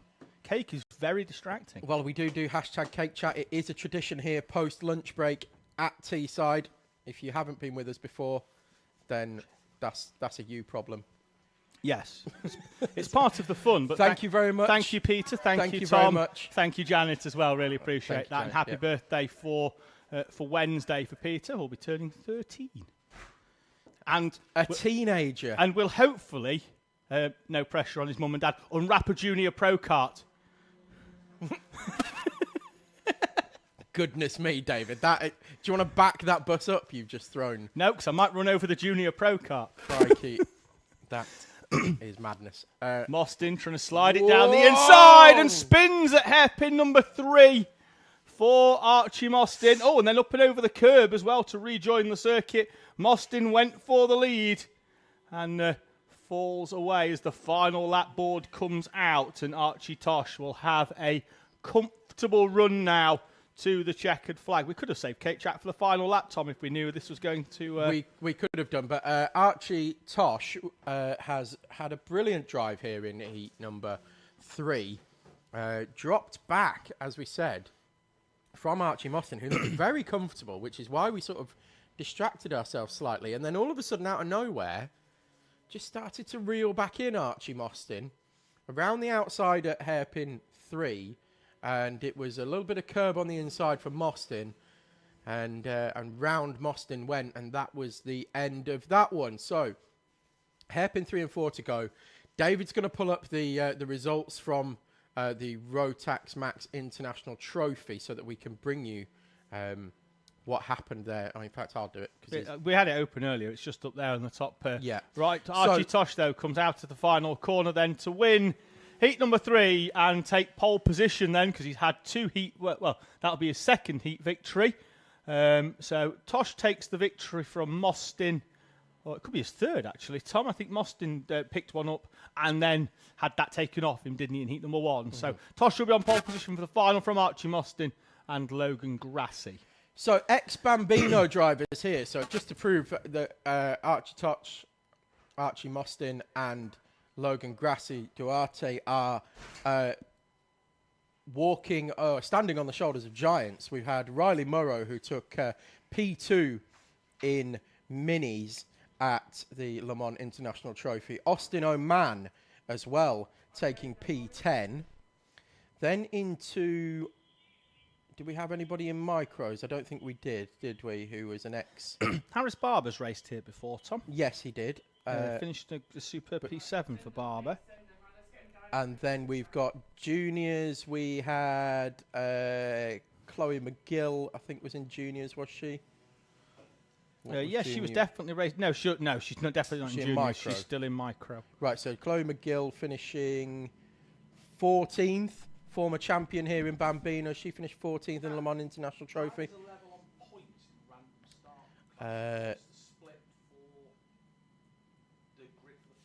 Juniors, doesn't look like anybody was in the juniors. Archie Lovett is a name that I know. I think he's been here for one round. And then in seniors, of course, Lewis Goff taking a podium. Second time in 2 years Lewis has been on the podium. He was on the podium in juniors last year and on the podium as well. And Lizzie Mencia taking P18 as well. We've even seen Jack Dex here for a few O-plate meetings, haven't we, in Pro Kart? And yeah, and he'll be doing the British 24 Hour in a couple of weeks' time as well. So nice segue there. Dex is taking part in that with a team, two teams, in fact. So Edward Rye then on pole position, and as I say, Jack Dex, who we've seen here before, and hopefully in the British 24, actually finished in the top 3 yesterday, and then picked up a front fairing penalty that dropped him outside. So. I went full send. Oh, okay. I think it was the final lap as well. He was off the podium, went full send through the right-hand horseshoe sort of section, and picked up a penalty for it, unfortunately. But without it, he wasn't going to be on the podium, so he had to make the move somewhere. Well, and we know what Jack's like. Exactly. He's going to make the move. Like Kevin McAllister, I'll give it a whirl. You give it a whirl, yeah. This marble cake's sensational, and he did. But yeah, unfortunately, as he said, picked up a front fairing penalty. But I'm hearing word on the grapevine is because he's missed his ticket to Bahrain, he's eyeing up a KZ and off to the Czech Republic potentially for a round over there. As you do. No confirmation of that, but that's the rumor that's going around, and out of Jack's mouth. So, not confirmed, but he did say that's what he's looking at. So I'm sure we'll have a few chats with him during the weekend in a couple of weeks' time. I said it a moment ago, but this marble cake is sensational. Is it banging? I'm just trying to rattle it down before I interrupt a second race with cake. Which would you, Tom? I'm going to fire down this piece of chocolate cake while you run us through the start of Honda Cadet. Oh, yeah. 3. Edward Rye leads us away then. Francesco Di Caro trying to get across in front of Daniel Ziad, and indeed he does from second place. Good start from Aaron Rigg. He's slotted in front of Sebastian McCarthy for P4. McCarthy down to 5. Aston Wilson now become Tommy Burgoyne now. Alfie Keeling as Jake Gibbon makes early moves down the inside of the number 42 of Jacob Jones at hairpin number 1. So Edward Rye is away at the front of this one at the moment. Di Caro is still there in close company though. And here goes Di Caro, I think, with a slight move down the inside as Rye slides wide. Rye tries to close the door. Francesco Di Caro kicking it open as wide. Who's that going all the way around the outside? It's Daniel Ziad, and he drops down to 5th place. And now I think we're going to see Edward Rye engage a push mode on Francesco Di Caro and try and work away with him. Having a quick look at that. That's a start and a half from the 163 of Oscar Wills up into 12th place from P15. Good start for the 163 as he moves himself up the order, currently in front of Jacob McDonald. Wide he goes though at hairpin number 1. McDonald down the inside. This is in that big train of karts just flashing through the camera to De Caro and Rye leading and pushing away from Aaron Rigg and Sebastian McCarthy. Daniel Ziad in P5 with then Aston Wilson still in that P6 that he's entertained for all of the day so far. But on this occasion, he's got some company this time and he's going to have some work to do to keep the 34 of Albie Cam behind him. Yes, indeed. So De Caro, Rye still very happy to work with De Caro as they come through the wiggles, although side by side, hairpin 1 and 2, Rye's going to try the switchback and get the power on early to get a run down the back straight. He's going to work with De Caro. He does. He doesn't pop out of the slipstream. Had a good run there as well. I thought he would have just drawn alongside De Caro on the inside. De Caro didn't feel the need to go defensive, and Rye quite happy at this stage in the race just to push him along. Now, we did see this in Heat 2 as well, that Rye was quite comfortable sitting in P3 for most of the race, and they just picked them off with 2 laps to go and take victory, Valentino Rossi style. Ziad up into 4th place, having got past Sebastian McCarthy on that previous lap. Aaron Rigg with a very similar pace to both De Caro and Rye in front, and the two at the front working together. No quicker than Aaron Rigg on his own in 3rd place. Need to be careful not to back themselves into Aaron Rigg here, particularly if you're Rye and you feel like you've got a bit more pace than De Caro. Even if you're working with, as the door opens itself up, as De Caro just slides wide at South Bank, and Rye didn't really have to work for that one. The opportunity presents itself, and Edward Rye slides through to take the lead. Indeed, it wasn't a big effort there from Rye to get through. Mistake from De Caro, but Aaron Rigg has climbed his way back through the order. Started the day in P10. Yeah, over the course of the previous 2.5 heats, has climbed his way through the order and currently sitting P3 and now trying to move on to the tail of Francesco De Caro. 0.3 quicker than Rye and De Caro on that previous lap, and it wasn't really an overtake that cost Rye a lot of time, nor De Caro. So Aaron Rigg with that 48.9 on the previous lap, the fastest driver on track. Well, De Caro's closed back up to Edward Rye using the slipstream down the back straight and through the South Bank corner. Aston Wilson's broke away from Albie Cam, and it's probably equidistant now between him and Sebastian McCarthy. I'm sure McCarthy will be a little bit disappointed with his current race positioning in relation to the lead, having set pole position and been in that front group. Likewise, Daniel Ziad as well in 4th. 3.5 minutes to go. Rye with a look over the shoulder. I don't know if he was expecting that De Caro had gone anywhere else, but tagged up to the back of him. But De Caro there. Rigg loses a bit of time on entry, but then I think gains it through these 2 corners and slides back up again onto the rear bumper-ish of the 2 in front. I know what's given Aaron Rigg the pace. He's got them teapot side pods on again, hasn't he? Yeah. 2 tenths. I don't think side pods are worth tenths, Tom. Suits and helmets, yes. Psychologically. Side pods, no. You can't see them. He can see them. He knows they're there. Rigg in that 3rd place. He's got some closing good pace. in on Edward Rye, I think. Could do with these 2 having a little scrap, couldn't he? De Caro had a bit of a nervous look over the shoulder there as well into South Bank. 2.5 minutes to go plus a lap. De Caro's going to have to work with Rye if they're going to hold off Aaron Rigg, who is starting to march towards them now, inch by inch. In fact, I'm fairly sure they'll have some lap traffic to contend with at some point before the checkered flag, Tom. Yes, potentially even this lap.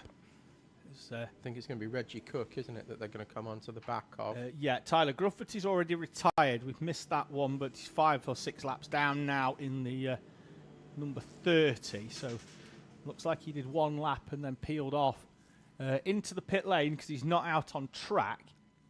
As the leaders now in a definite train of 3 because So they close right up as on the lap traffic, and they go all the way around the outside. Very well navigated by the leading trio there to not lose a huge amount of time at all. And likewise by Reggie Cook, who just stuck to his line. Which is well, to be fair, and we always say that. That's stay to the line. That was the message that was indicated during the driver briefing this morning. I don't know whether it's drizzling slightly. We've got a brolly up, so one brolly. I was just looking at. There looked like there was a few drops of rain on the window. Do need a little hatch here? I can just stick my hand out. And yeah, definitely raining. Is it? I don't know. I'm looking up on the bank for people. Yes, we're getting some yes, nods. it's raining. Everybody's nodding. And there's umbrellas together. going up. Right, so drivers are going to be on slicks as well. Out there, I doubt anybody's on wet tyres. No, that'd have been not that it'll really make a difference with 40 seconds plus a lap to go. Aaron Rigg, though, has closed in on Francesco Di Caro. They've dropped around about a second off their best times, Tom. Partly, I think, down to a little bit of psychology. It's definitely having an impact in terms of pace, though. Yeah, like I say, psychological rain, because the leading trio have nailed it into hairpin one, and it's like they're on rails again. You can tell the weather's inbound because the clerk of the course has taken his cap off, so he can feel it on his head. Oh, right, well. That's my logic behind it, anyway. That's different. Time is heading down towards zero, and indeed hits it now, so it will be the last lap. Board for Edward Rye and Francesco Di Caro. And Di Caro's big late break move from Di Caro. Not for an overtake, but closed right in on Edward Rye through hairpin 3.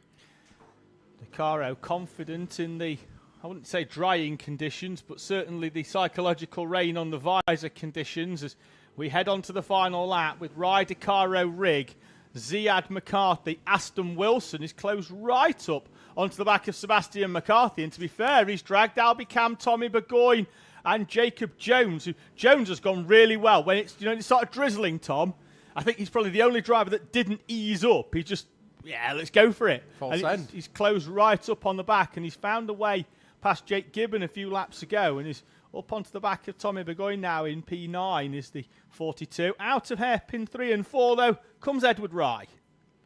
Comes Edward Rye to take victory here in heat number 3. And Di Caro, despite that confidence through hairpin 3 and 4 in terms of grip level, can't make any inroads into the positioning and will take P2. Aaron Rigg, a very well-driven P3, 3.5 seconds clear of Daniel Ziad in 4th. Sebastian McCarthy does hold on to P5 just from Aston Wilson and Albie Cam. Then Tommy Burgoyne and Jacob Jones were in that group as well. Then we have a bit of a gap back to Jake Gibbon, and likewise a similar gap to Alfie Keeling. Oliver Bullock, Harry Scrafton, Abel Hutton, Oscar Wills, Edward Charlton, Jacob McDonald, Andrew McCrossan, and Reggie Cook will be the last of your classified finishes, and Tyler Grufferty, your only retirement. And Edward Rye coming over the line with an arm up, saying, I'm coming into the pit lane, but it was a hand up almost as if I could feel the rain.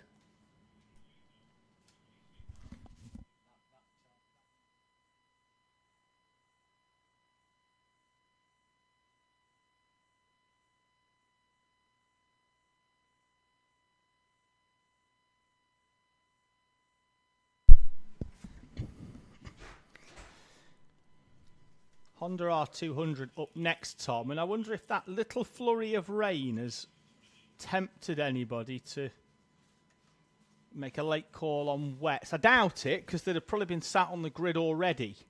But certainly now, I think our drivers that have an option of a wet tyre will be bringing them up to the dummy grid with them, just in case.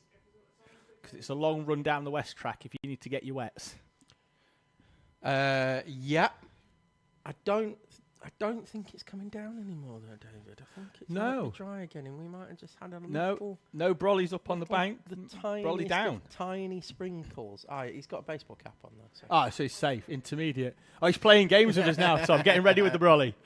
It's Peter Webster, full of cake, headed round hairpin 1 on the warm-up lap, and was very sideways. Yeah, if I lived in the Webster house, I'd be massive. I'd be like, I'll have a cake for breakfast, I'll have 2 cakes for dinner, and a cake for tea. I'm going to throw myself into this mix because I would say we would be bigger than we are now. Joey Swan leads us round then as the only into Rotax. Horspool and Berridge on the front row for R200s. Nichols and Webster row 2. Batchev and Allen row 3. Pennington and Harrow row 4.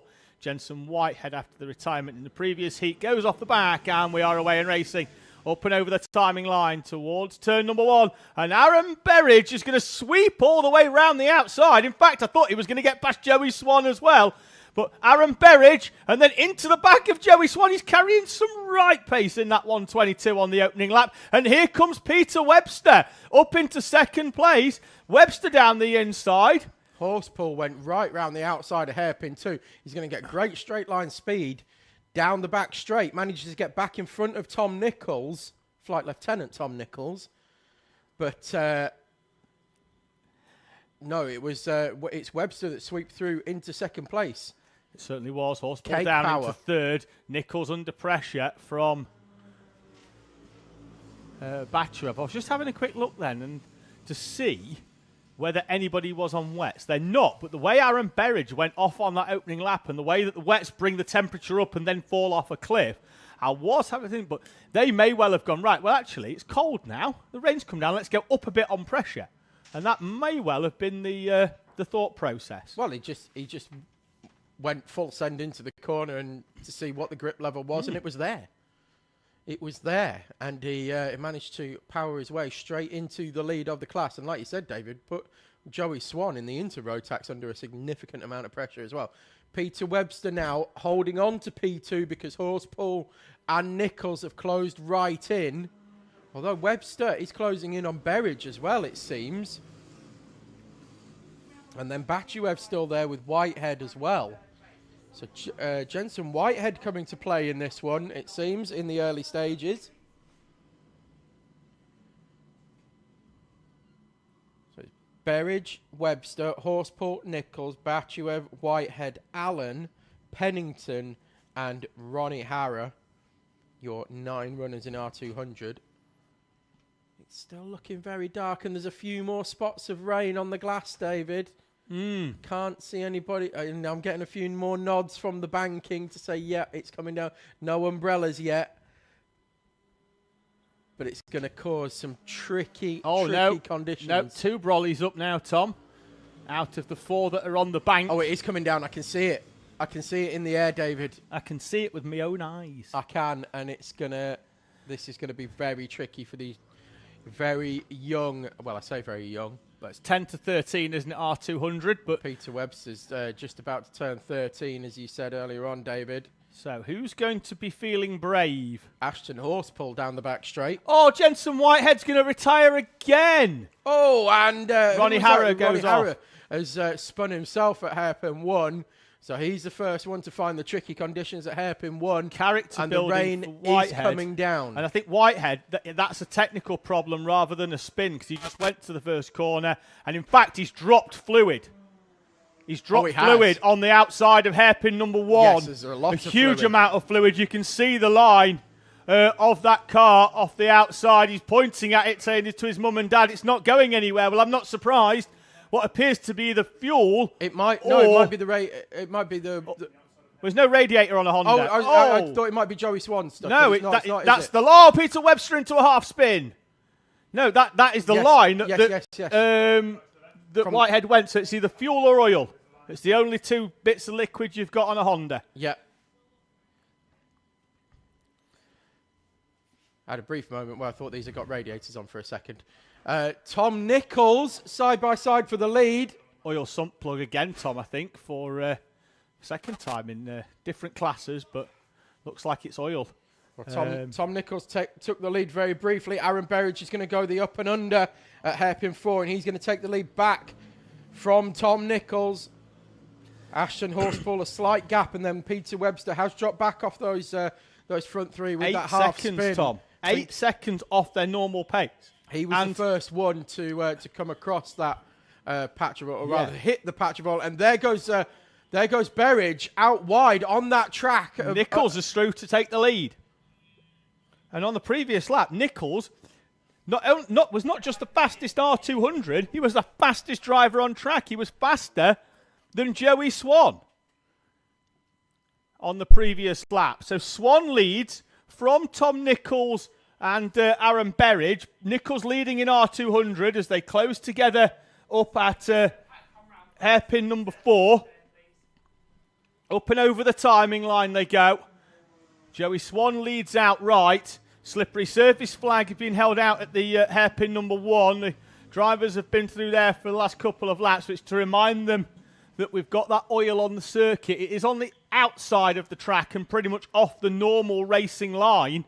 But they are sliding wide, and Nichols, and wide goes Horsepool. Out onto the rumble strip. The concrete saved him. It's where they're hitting their patch. If they stay off that patch, they're absolutely fine. Just stay on the inside. Peter Webster found a few laps ago. Ashton Horsepool has just done exactly the same thing. They've all had a go at it. He didn't have a half spin. But meanwhile, Nichols is leading this. Well, Nichols dropped a wheel onto it and nearly had a half spin, Tom. But such is the pace that Nichols and Berridge have got. They're catching Joey Swan. They were a lot quicker on the previous lap than Swan, although Nichols the only one in the 54s the previous lap round, although Berridge this time has reeled him in and does a 54.3. They're pretty similar to actually Joey Swan that time round. Well, the benefit that Joey Swan's got is if he doesn't feel like he's getting the experience or enjoying it out there, he's in a class of 1. Yeah, he can just park it. They just need to stay off that. Oh, and Horsepool and Horsepool and Webster going wide. They're taking the wet line on the outside, but there's fluid on the circuit off the normal racing line on the wet line that they'd go at, side by side for the 3rd place in R200. See in the background there, Peter Webster and Ashton Horsepool. Webster chopping across and holding on. The line through along the track where Jensen Whitehead has dropped that fluid is the exact line that they're taking with the right-hand tyres into up and under. hairpin 1. Great move from Aaron Berridge with an up and under out of that hairpin number 4. It's quick in 4, Tom, if you can hook it into the inside. Similar to what Falkus was doing in Senior Pro Kart Heat 2. Yes, if they can rail that inside on the concrete, and I think likewise if you can get there at hairpin 1 as well. In fact, Berridge and Nichols both tried that and couldn't find the grip there. Ashton Horsepool again out onto the concrete on the outside of hairpin 1. We've got yellow flags there as well, and they're actually closing in now fully onto the back of Joey Swan. And it looks like Ronnie Harrer is about to go a lap down and does. But Berridge and Nichols fighting this one out. Slick tyres. Damp conditions, differing lines through hairpin 4, but they are closing right in now on Joey Swan. 15 seconds on the clock, 2 laps to go as Swan understeers wide in the D chicane. That's going to allow Berridge to close up. And the difference here, Tom, is going to be the difference in power output. I think the Hondas are quick around the corners, but Swan should be quicker down the straight, but not on the exit because the Hondas can effectively feather themselves in because they're less powerful. So down the straight, once they get the power down here, Swan is going to disappear. There's the perfect example of what David's describing. So Swan will be able to drag race away, but he's just not got the same amount of grip that the Hondas have got through the corners. And Swan, I don't think he's going to want to get involved in a fight with these with this pair. Through goes Berridge down the inside, and I think he's going to put a cart between him and Nichols as the final lap board comes out. Indeed, he does. And then understeers wide in the D. And then Tom Nichols trying to find a way past Joey Swan has done so, but it was a scrappy one. As Nichols and Swan, as round the outside of Ronnie Harrer goes Harry Pennington over the timing line. So anything Nichols can do as this rain, it almost seems to stop and then flurry again. It's very hit and miss, but it is still coming down out there. We can see it on the camera lens. When we look at the camera that's on the national loop, we can see the rain still coming down. But last lap, half a lap to go for Aaron Berridge. Looks like he should be able to hold on from Tom Nichols. They take a similar line through hairpin 3. Nichols thinks about straight lining it between 3 and 4. Gets a tighter line. And Berridge goes wide coming out of hairpin 4. But he's going to have enough of a lead to hold on and take victory for Aaron Berridge in heat number 3. From Tom Nichols and then Peter Webster and Luca Bachuev, Ashton Horsepool, JJ Allen, Harry Pennington and Ronnie Harrer. And then Jensen Whitehead, our only retiree in the Honda R200 class. Joey Swan coming across the line in P3 on the road, but is in the class of 1 in that into Rotax. So for the first time, an R200 wins Inters outright, with Aaron Berridge and Tom Nichols finding that way past Joey Swan in the trying conditions, let's say, of heat number 1. It started. Again, it's coming down and then going back, and then coming down and going back. We've got the quad going back out again, this time for Jensen Whitehead for the second time. Yeah, there was definitely oil on circuit. So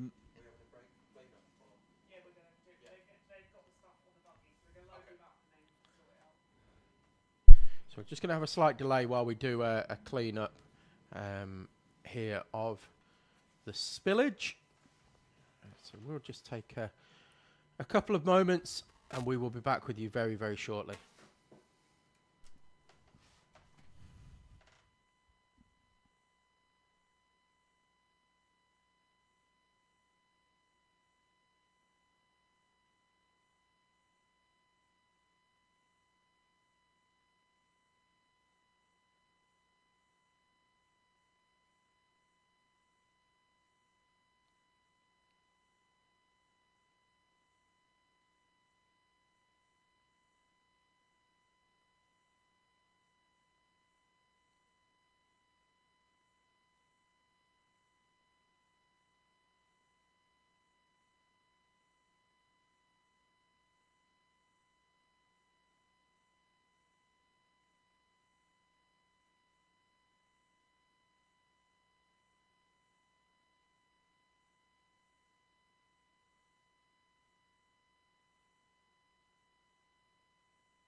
I just thought we'd bring you some shots of the clean-up operation that's still ongoing here. Good effort by the track marshals. And the rain is still hammering down. I'm pretty sure everybody will be on wets by the time we get the next heat rolling out. And in fact, they're rolling out as we speak.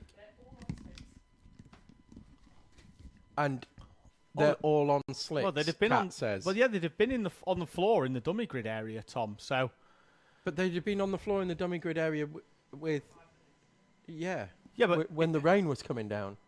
Well, who knows? Obviously not. Right. Now I'm aware of that buzzing noise you were telling about in it off air. But now, Yeah, now you've made me aware of it. I'm more aware of it. It comes through on the stream as well, so we apologise for that. There's a bit of a high-pitched noise that we can't seem to get to the bottom of. We've had it for a few rounds, and it's just in the background. So, A, we apologise to all dogs, and B, we apologise to you, but it is something that we are looking into, and we will try and fix it.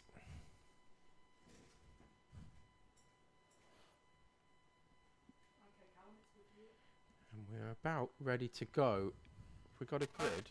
We've done a grid. We haven't done a grid, have we? No, we were preoccupied with the clean-up, but Jaden Stonehouse will lead us through with Holly Swan alongside. Then it's going to be Evelyn Bye and Gruffity. Stonehouse does not get down well. He's put plugs oiled up from pole position. He's going to drop all the way down the order. And then Jacob Carnes hits him into the first corner, trying to squeeze through a gap that was more cadet size than it was junior Rotax.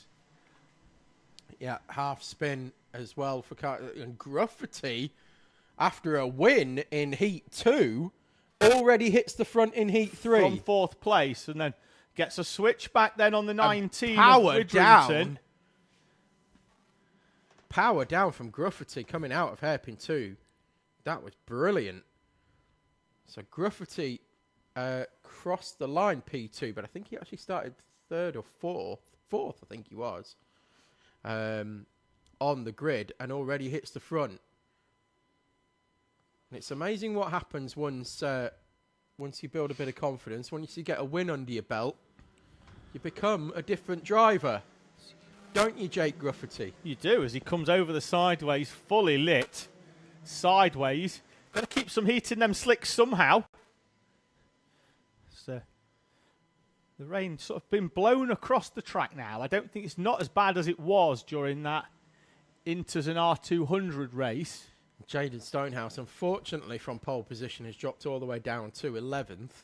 Yeah, I think his plug oiled up, Tom, on the opening line. Just didn't get the power down when, and we see Oliver O'Donovan driving round the outside there of Layla Berryman.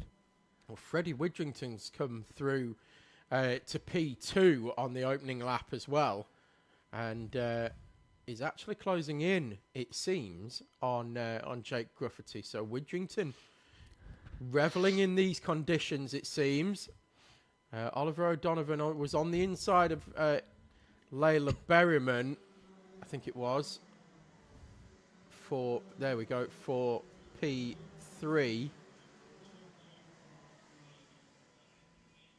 Oh, O'Donovan with a switch back down the inside there of Jack Moss, and Moss just using the outside line to drive round him. Good showing so far by the 12 of Jack Moss in what is very tricky conditions for our junior Rotax runners. Jacob Carnes coming back through the field after a messy opening lap.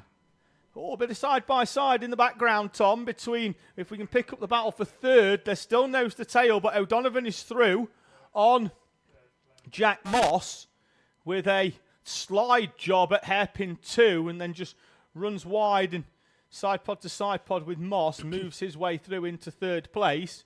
Moss holding there, then it's Carnes behind. Widrington's well waved yellow. Don't know why, didn't see anybody spin. Nope, looks like someone must have been halfway round, I think, and the marshal see if was anybody like, drops down the order. I don't think anybody's gone down. Or Layla Berryman maybe. Yeah, dropped a couple. Oh, yeah, in fact, Berryman's, yes, yeah, a long way back. Oh, here she is coming through now, but didn't see where she spun, but she did do a 5 107. places. Yes, so some 7 seconds off. So Oliver O'Donovan now making seems to be making his way away from Jack Moss in P3. Jacob Carnes, after his adventures on the opening lap for half spin and contact with Jaden Stonehouse, he's already up to P5 and closing in on Jack Moss as well. Gruffity leads with a gap of, well, I was about to say leads with a gap of 1.3 seconds, Tom, but as you can see on the camera there, Freddie Widrington has not only chipped, but taken a sledgehammer to that lead 0.7 of a second now. The gap 0.6 quicker by Widrington on that previous lap. And driver of the 19 taking chunks out of the driver of the 17. And one of the key tells as to how quick a driver is the commitment as they come through the double right-hander over the start-finish line. The right-hander of the final corner, which we call the kink? Dogleg? Dogleg. It's kink, then dogleg, isn't it? And then into the D chicane. In these conditions, you take that as one flowing right-hander. And the key indicator as to how quick a driver's going is the commitment through there. And the leaders fully committed, as Freddie Widrington was not fully committed to a move for the lead. No, tried to go down the inside. There's a segue for you. We try there. We've got Carnes down the inside of Jack Moss. Jack Moss trying to hit a switch back and comes back Oliver around the outside. O'Donovan. Is he fully committed, Tom? He is fully committed, like straight jacket committed. When you say a good tell of how quick a driver's going, I was going to go, it's their lap time, isn't it? No, he's Oliver O'Donovan was a full four-wheel drift over the start-finish line. Let's see if we can get back onto the leading duo, because I get the feeling Freddie Widrington's going to try and line something up down the far end of the circuit as Jacob Carnes tries a switch back on Jack Moss, and Moss drives all the way around the outside of him. Carnes was trying to get across in front of Jack Moss there and didn't.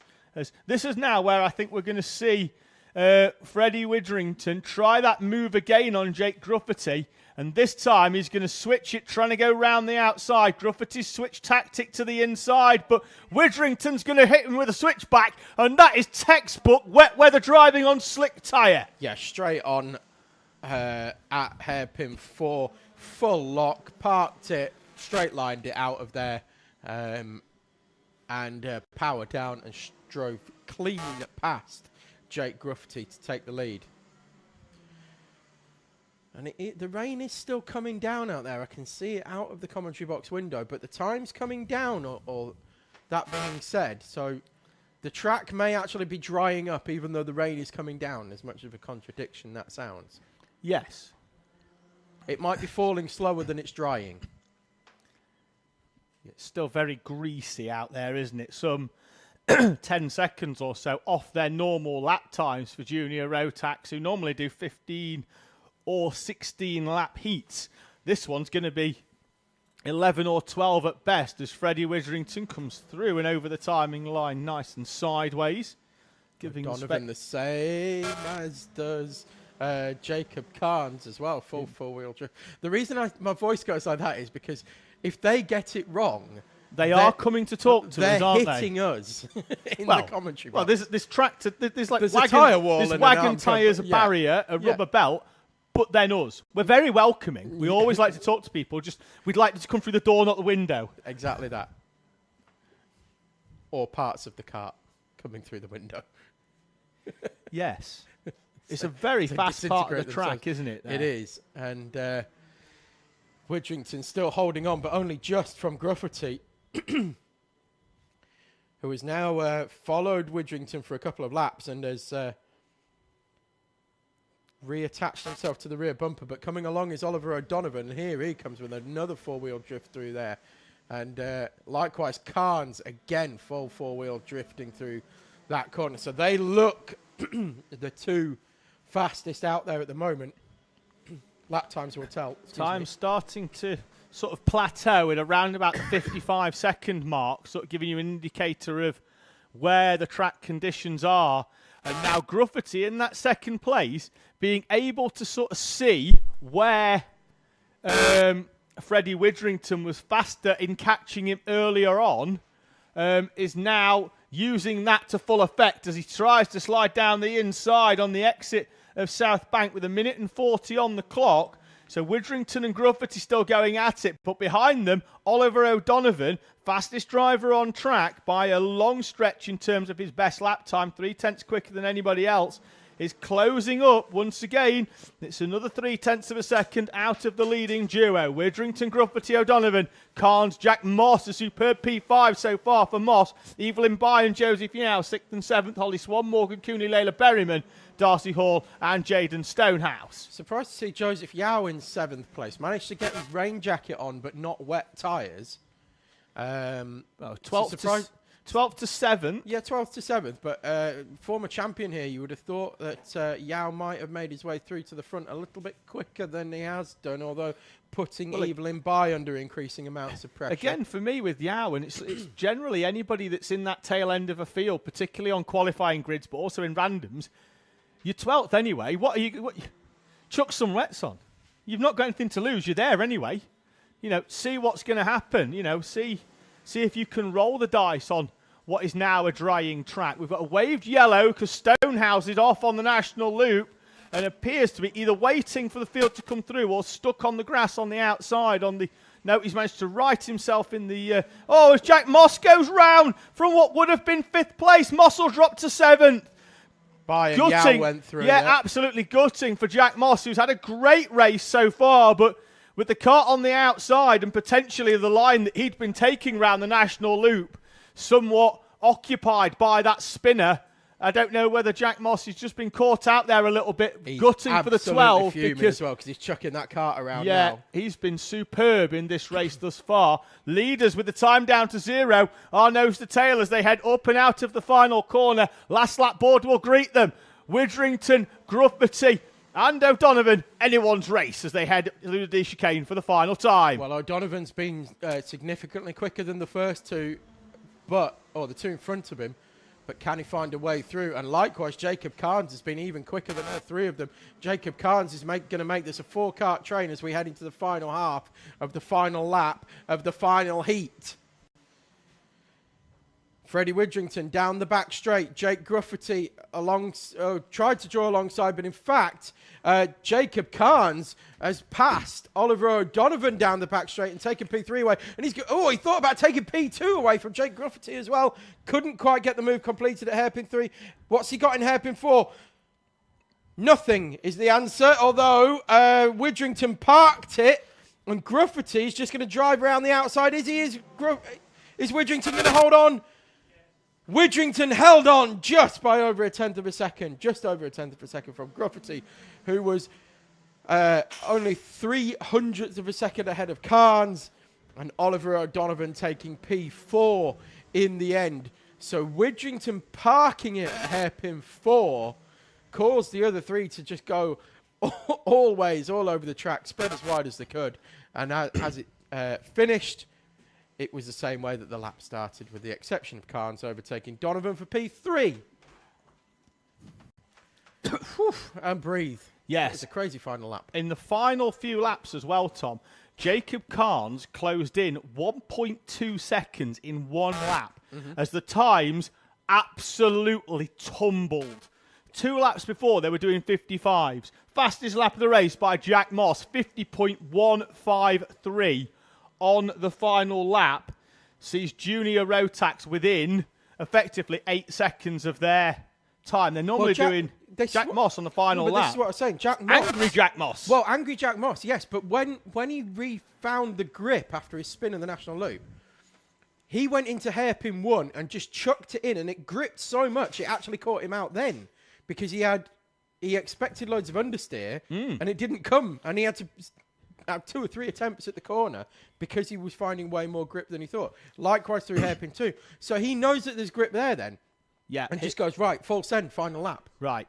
On to Junior Pro Kart, who had the race earlier on that started drizzling, basically hammering it down, basically. And they've all had time to put their rain jackets on, or most of them has, that's for sure. Any on wets? All of them, I believe, with the exception of 1. And we always like a dice roll. And I think that's a dice roll in the right direction now. In fact, 2 maybe. I think 2.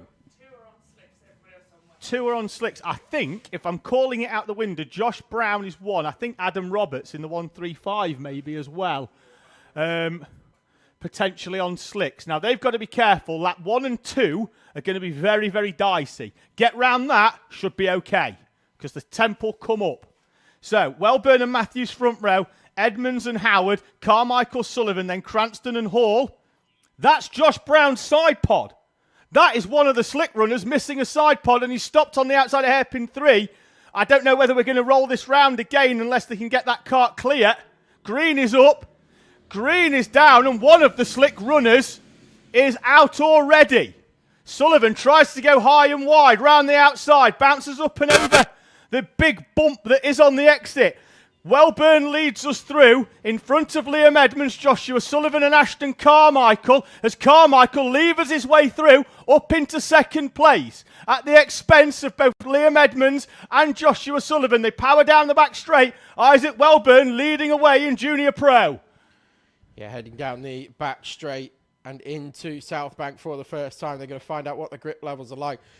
There is going to be plenty of grip out there for these wet shod runners, But how much grip? Oh, Oliver Watson round at hairpin 3. Not that much grip, it turns out.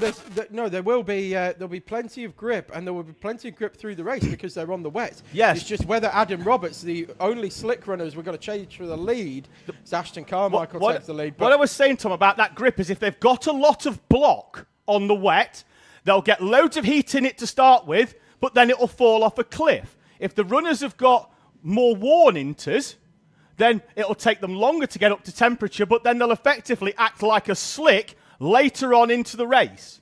So that's what I was saying about a lack of grip. It very much depends on how much rubber they've got. A thicker block, the block moves around more, generates heat, but then by generating heat, you go over that level of perfect adhesion.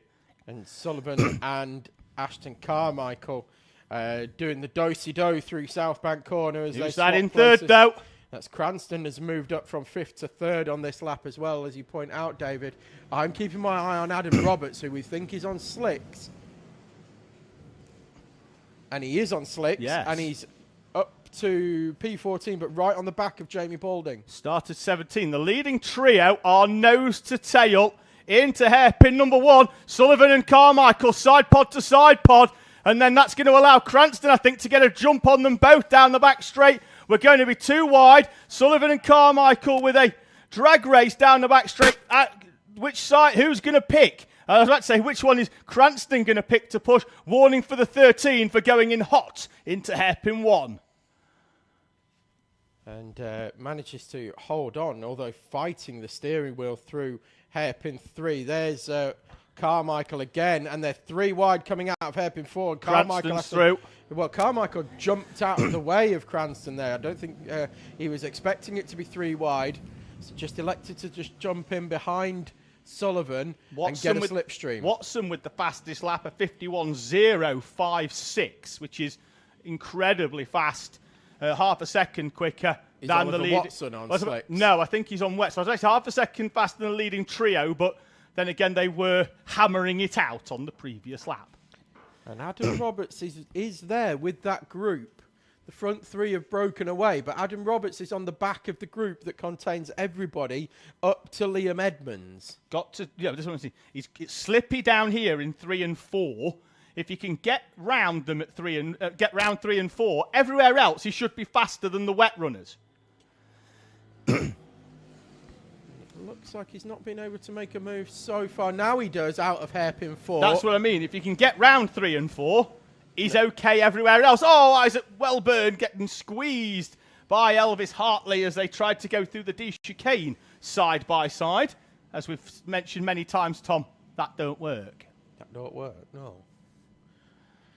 So Sullivan and Cranston now breaking away from Ashton Carmichael at the front of this one. Carmichael dropped off 3/4 of a second that lap. Sullivan and Cranston, we've seen this throughout the season so far. These two at the front, fighting it out for victories. It's Edmonds and Howard. And then Olivia Hall as well. They are all there. Nose to tail. There they are on screen. Fastest lap of the race by Sullivan as both him and Cranston dip into the 49s. Oh, Isaac Welburn has dropped down.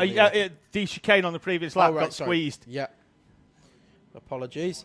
Sullivan fastest lap, as he said, David as well. And him and Cranston were Roberts nearly a second. 13. They were a second quicker than Carmichael again. Could this be Carmichael on a deeper block? And this is the thing. It's in a class, Tom, where there's not a lot of second-hand wets going round. You wait until the end of the year, and you've pretty much got to run what you've got. If you've got a decent set of wets, you're basically shredding them at the moment. So you've basically got to try and find a bit of water to try and cool them down. So if Carmichael's on decent wets and they're basically just shredding up, then that's basically inviting everybody else back into the mix. Is that Adam Roberts on the back of that train? Yes, it is. It is, yeah. Still on them slick tyres. Set a personal best on the previous lap, did Adam Roberts. And up to P13. Yeah, he's been there the last couple of laps, but like I say, personal best. So he's going to start. He's only going to get faster. Yes. As the track dries, he's only going to get faster. Whereas the wet runners will only go slower. He's just got to try and work his way through, Tom. He's got to get round the slippy section. As Sullivan and Cranston looked like they were going to try and have a swap at the lead. What have we got left? 4 minutes. Still plenty of time for Adam Roberts to try and get through. Well, it's what we call another form of motorsports, the delta between the wet and the dry. Sullivan sets the fastest lap, and then immediately, every single lap, Cranston takes it away from him. 0.230, the gap over the line. What? They're pretty much driving dry lines round hairpin 1 and 2. Their commitment into hairpin 1. I mean, they are 0.3 quicker than anybody else, and at one point were a full second quicker. There's a reason, Tom, why these two have won so many races between them this year. Cranston, your current championship leader, arrives this weekend with a 10-point lead when you apply the 2 drop rounds that we're going to at the end of the season, or at least before that, as we take 7 from 9 rounds raced. 0.2 is still the gap between the two of them. I don't imagine it'll be much further when the checkered flag drops. If anything, yeah. Howard in 3rd place. Liam Edmonds up into 4th. Ashton Carmichael now falling backwards, Tom, into the clutches of our field at the moment. As Sullivan went wide up hairpin 1, and look at this train coming through. That's Oliver Watson down the inside of Ted Hall. And then Grace Matthews. New helmet for Grace Matthews, noticed this weekend there in the 26. She's going to try and get down the inside of Ted Hall. This is the fight for P8. Got Ted Hall bouncing up and down in the seat as he heads down the back straight. Not sure what that was all about. Psychological, Tom, makes him go faster.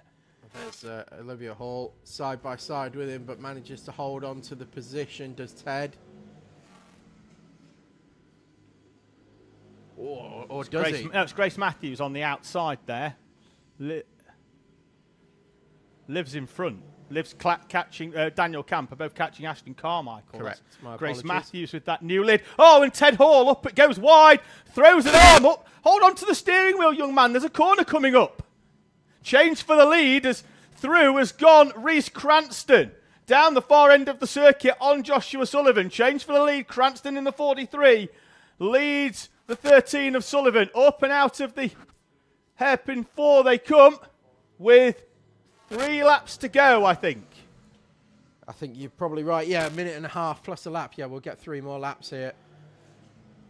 So now what has Sullivan got left in terms of tyres and ability to hold on to the back of Reese Cranston?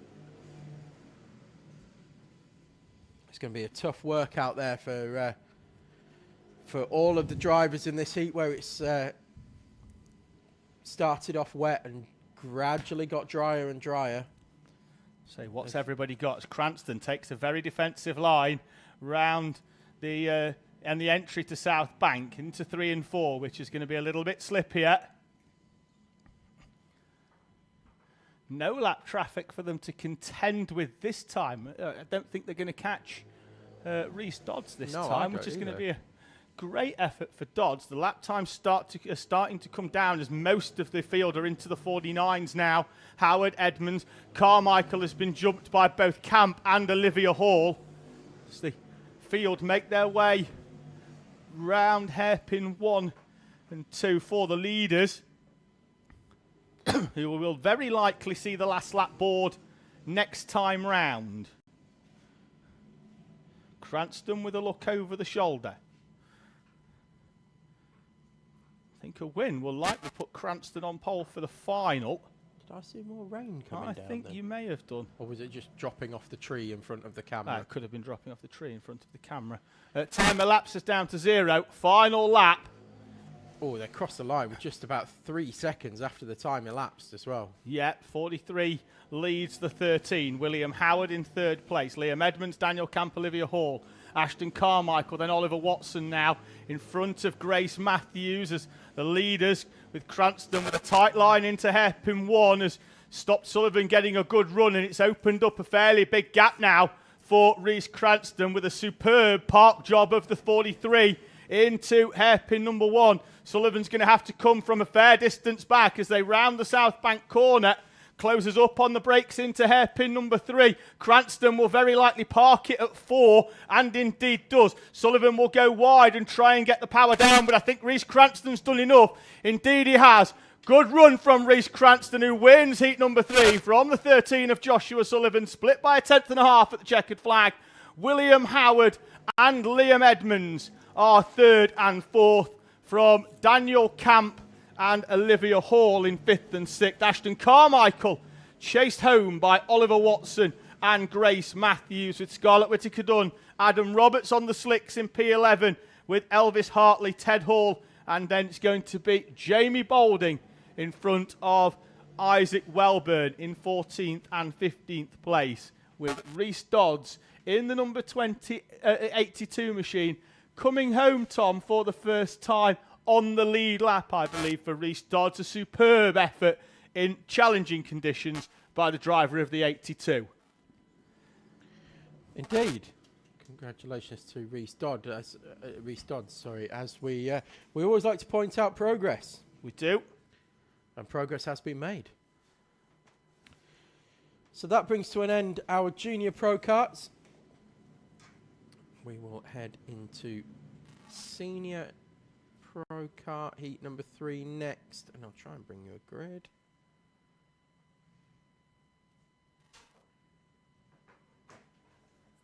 For pro kart heat 3.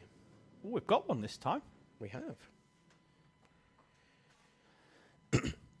So Mark Hilditch is going to go off pole position in the novice class as well, with Zach Dawson alongside in the clubman class, and it's Ike Needham, the first of our pro class runners, in P3. It's Riley Matthews in 4th with Rossi Costello 5th. Matthew Hauschby goes off P6 with Josh Falkus in 7th, and Addison Smith 8th. Freddie Cowley will be 9th with Maximus Shields, who isn't here, so won't be going from P10, but Alana Howard will go from P10 with Marty Gilfillan in 11th. Oliver Hill will be 12th, and Danny Bean 13th. Zachary Hudson will go from 14th with George Ludwell 15th, Sam Neri 16th, Joseph Williamson 17th, and Tom Hewland 18th. Yeah, no Marty Gilfillan, although she was at the track on Friday, but doesn't appear to be... I didn't think we'd mentioned Marty while I was reading through the grid. Well, if she's here, she's gone very much under the radar. Yes.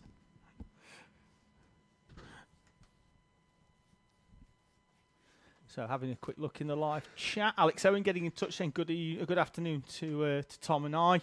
And Max Shields still watching from over in the States. So it's going to be an interesting one, this. I don't know whether that came in before juniors or before seniors. He needs to be on the grid here because his name's on there.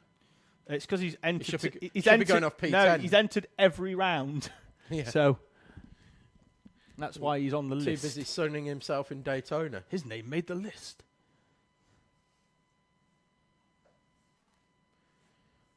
So here we go. As they come to the line. Green flag is down and we're away and racing, and it looks like a fairly clean start as they fan out across the track through the national loop. Are they all going to get themselves into an order through the wiggles for the first time? Yes, they do. A little bit of airborne action for, I think that was Joseph Williamson.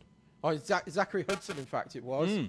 Then all clean through hairpin 1 and 3, 4 wide down the back straight. Riley Matthews eased out onto the rumble strip. So Matthews from 3rd place, or 4th on the grid, who ran as high as 3rd, will come out of this opening lap down in a roundabout P14.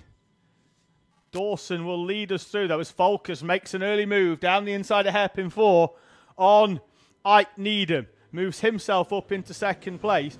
And I'd be really interested to see, Tom, at the end of the next lap, where they've fully taken the D chicane, how close they are to slick times, because I think they're going to be within 2 or 3 tenths. Yeah, 2 or 3 seconds at the very least. Seconds? I think they're going to be on full slick times.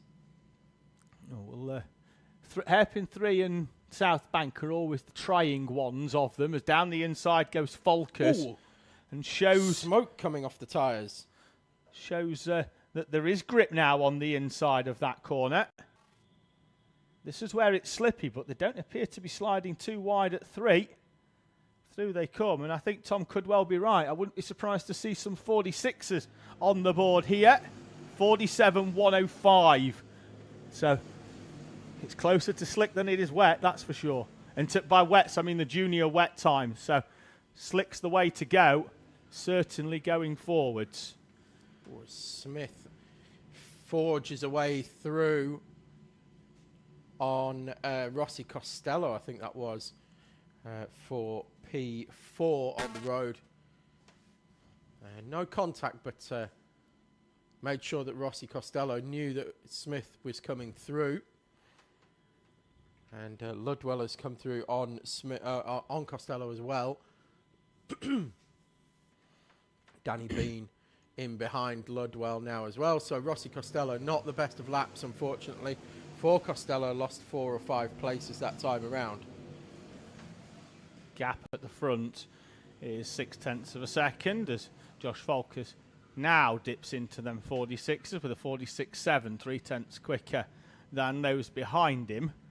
So Falkers, Needham and Dawson, your top 3. Smith in 4th place, who was unbelievably quick, Tom, in the wet race previous and could well have put his stamp on the victory had he managed to navigate hairpin 1 on lap 1. Yes, not the best way of going about that one, as we said. But we did say that he got incredible pace. He did.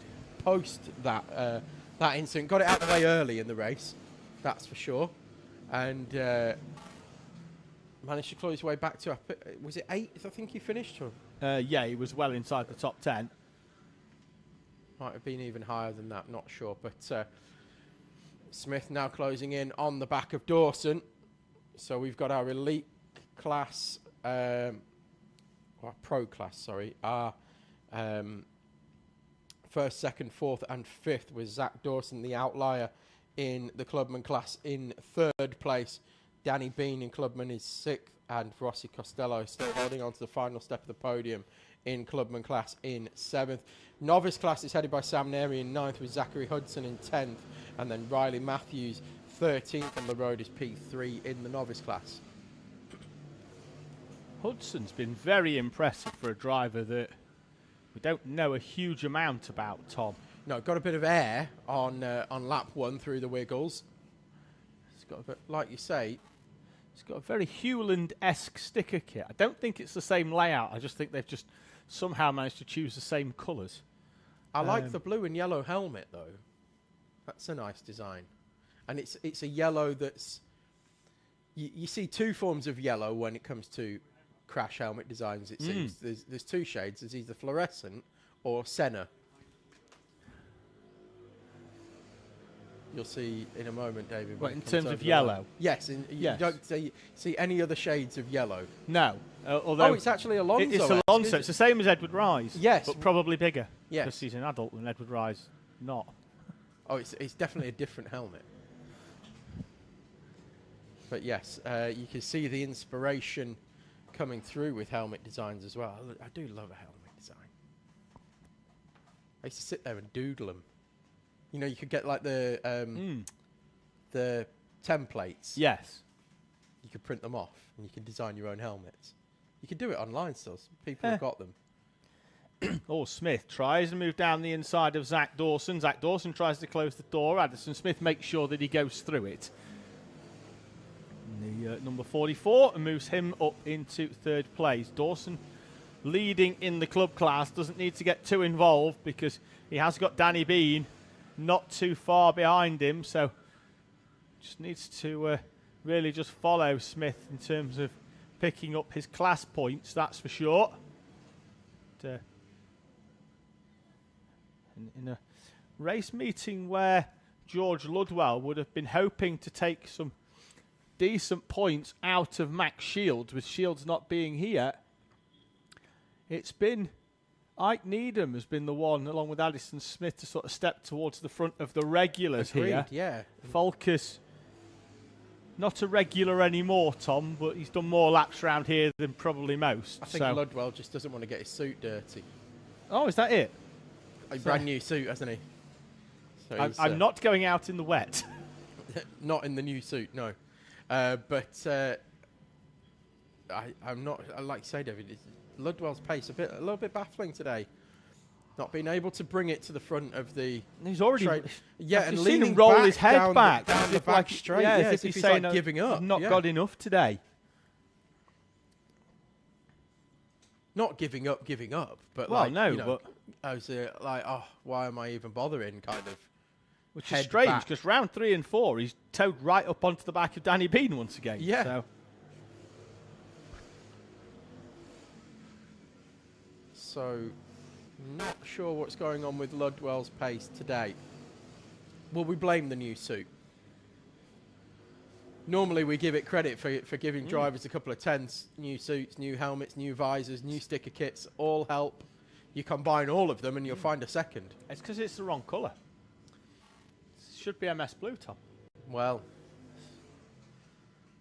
I was saying earlier on that I like it because it's different. Not saying I don't like it. I'm saying he's picked the wrong colour for 10th.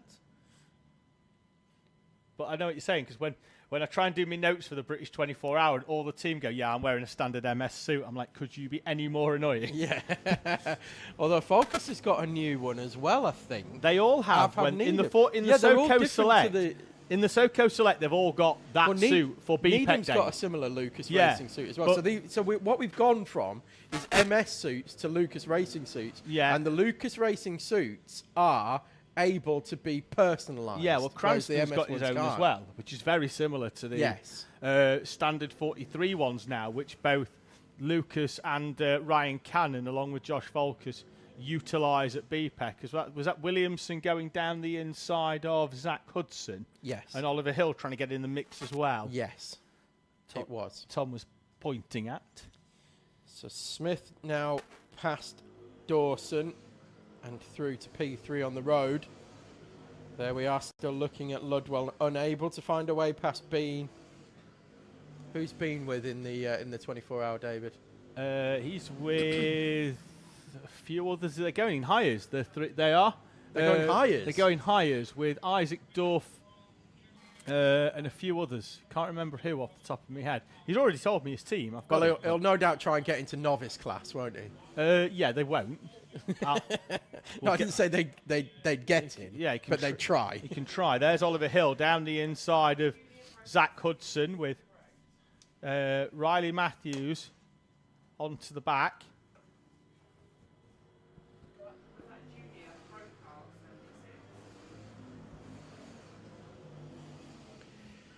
So Focus moving away at the front of this one. 1.8 seconds clear now. It seems to have settled down a bit with Smith now taking third place, although Zach Dawson is able to go with Addison Smith at the moment. Ludwell still unable to find a way past Bean for fifth.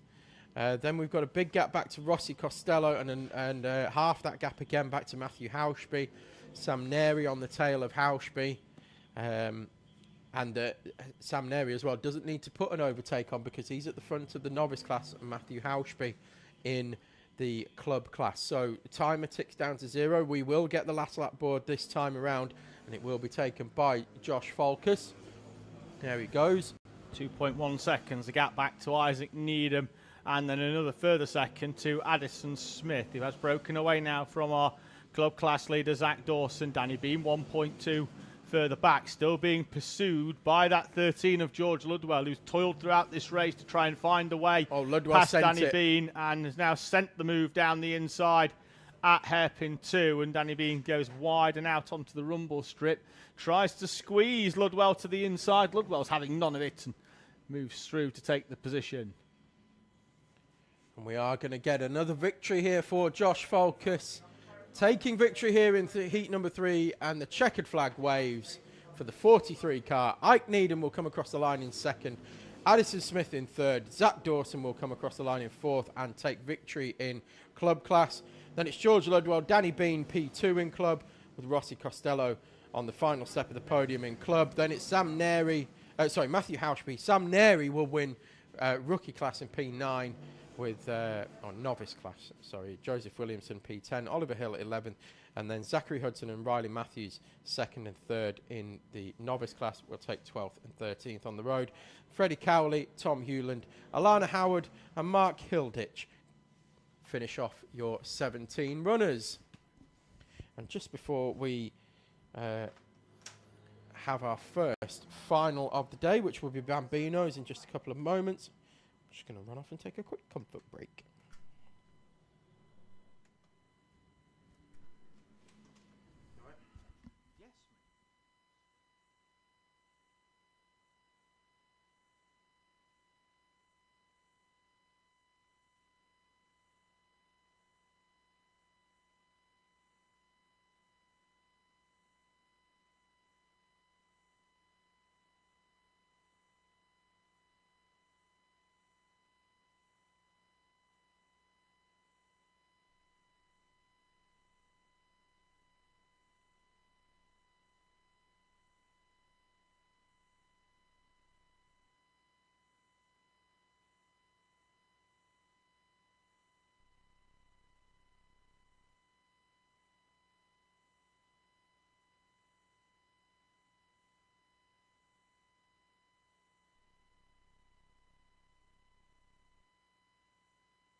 The first final of the day then is upon us as Coma Bambino make their way round for 10 minutes plus 1 lap of action. Maximum points puts Archie Tosh on his debut here at Teesside on pole position in the number 23. Logan Grassi will be alongside him because of Archie Mostyn's removal from the standings in heat number 1. Means he doesn't claim any points for that race. So Tosh on the pole, Grassi alongside Mostyn in 3rd place as our Bambinos make their way round to be greeted by their helpers.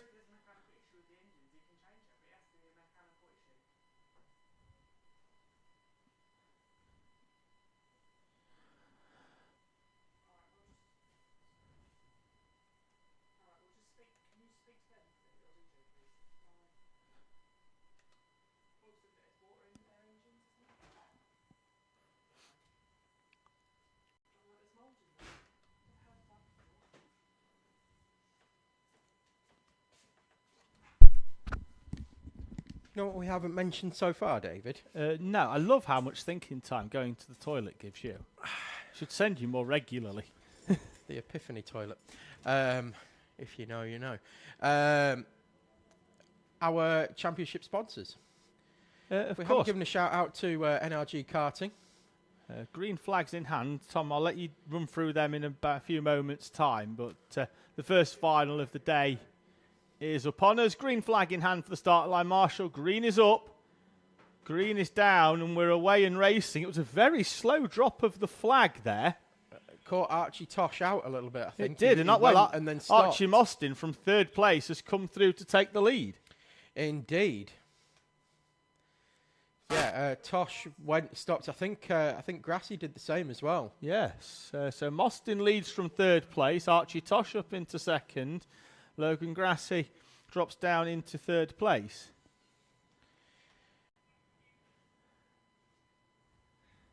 Yeah, I was just going to mention our championship sponsors, NRG Karting as well. Of course, the kart shop at the track as well now.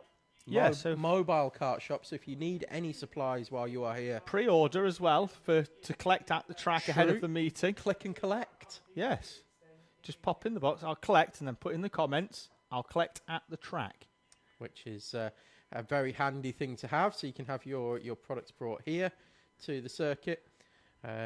And many spares for karts are available at the track. Also, new sponsors for the championship, Optim Oil. We used Optim Oil at the Le Mans 24-hour. Ah. They were effectively our chain lube sponsor. Our lubricant supplier. Yes. I don't know whether they do oil in the engine, but they definitely did oil on the chain. And tell me what this means, David. Maximising uptime and productivity. What's uptime? I imagine the opposite of downtime. Yes, of course it is. It means that I think it makes your chain go faster. Okay, by going up. Yeah, less breakdowns. Less breakdowns. Good, Kat. Thank you for that. Medics UK as well, of course, here at the circuit providing medical services. Infotech, ARC Plant Repairs, Metro Plum, HRS Racing Engines, Garage 29 Graphics, and of course MS Kart, who have been with us forever and a day. New logo as well for Teesside Karting in the top right hand corner, Tom. So yes, it's part of the rebrand, which was there for, which is part of the new website, which you can go and evaluate and submit feedback on. Check me out and my corporateness. Have you evaluated? I've sold out like they do in Wayne's World 2. You've provided feedback. Have I provided feedback? Yeah. Yes, I said it seems to work very well for me so far. I like it when drivers sell out full NASCAR style. Oh yeah. When they're like, I want to thank my car, my M&M's Camry Toyota or something. I want to thank Caterpillar for all their support over the years. Yeah, exactly.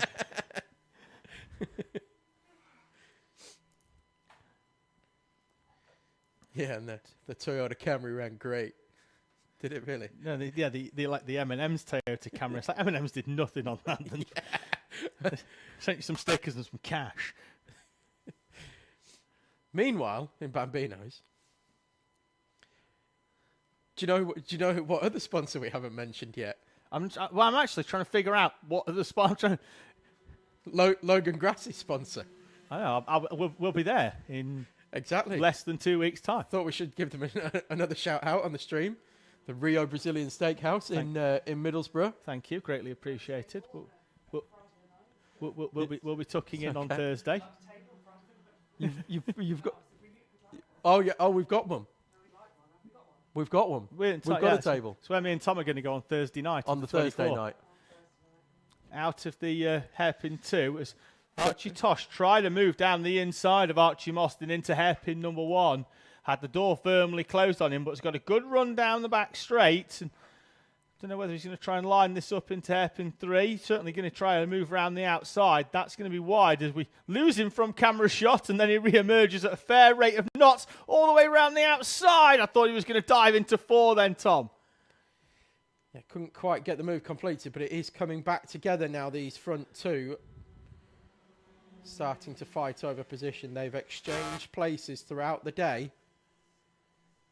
But no, just thought we'd give them a bit of a shout out since we're going on the Thursday. If you want to meet your heroes of commentary, of course, you are welcome to come to Rio Brazilian Steakhouse on the Thursday before the 24-hour. That's where David and I will be. Crofty and Brundle coming? No, but me and you. But we are, yeah, and we're available for autograph signing as well. Should you really be that sad?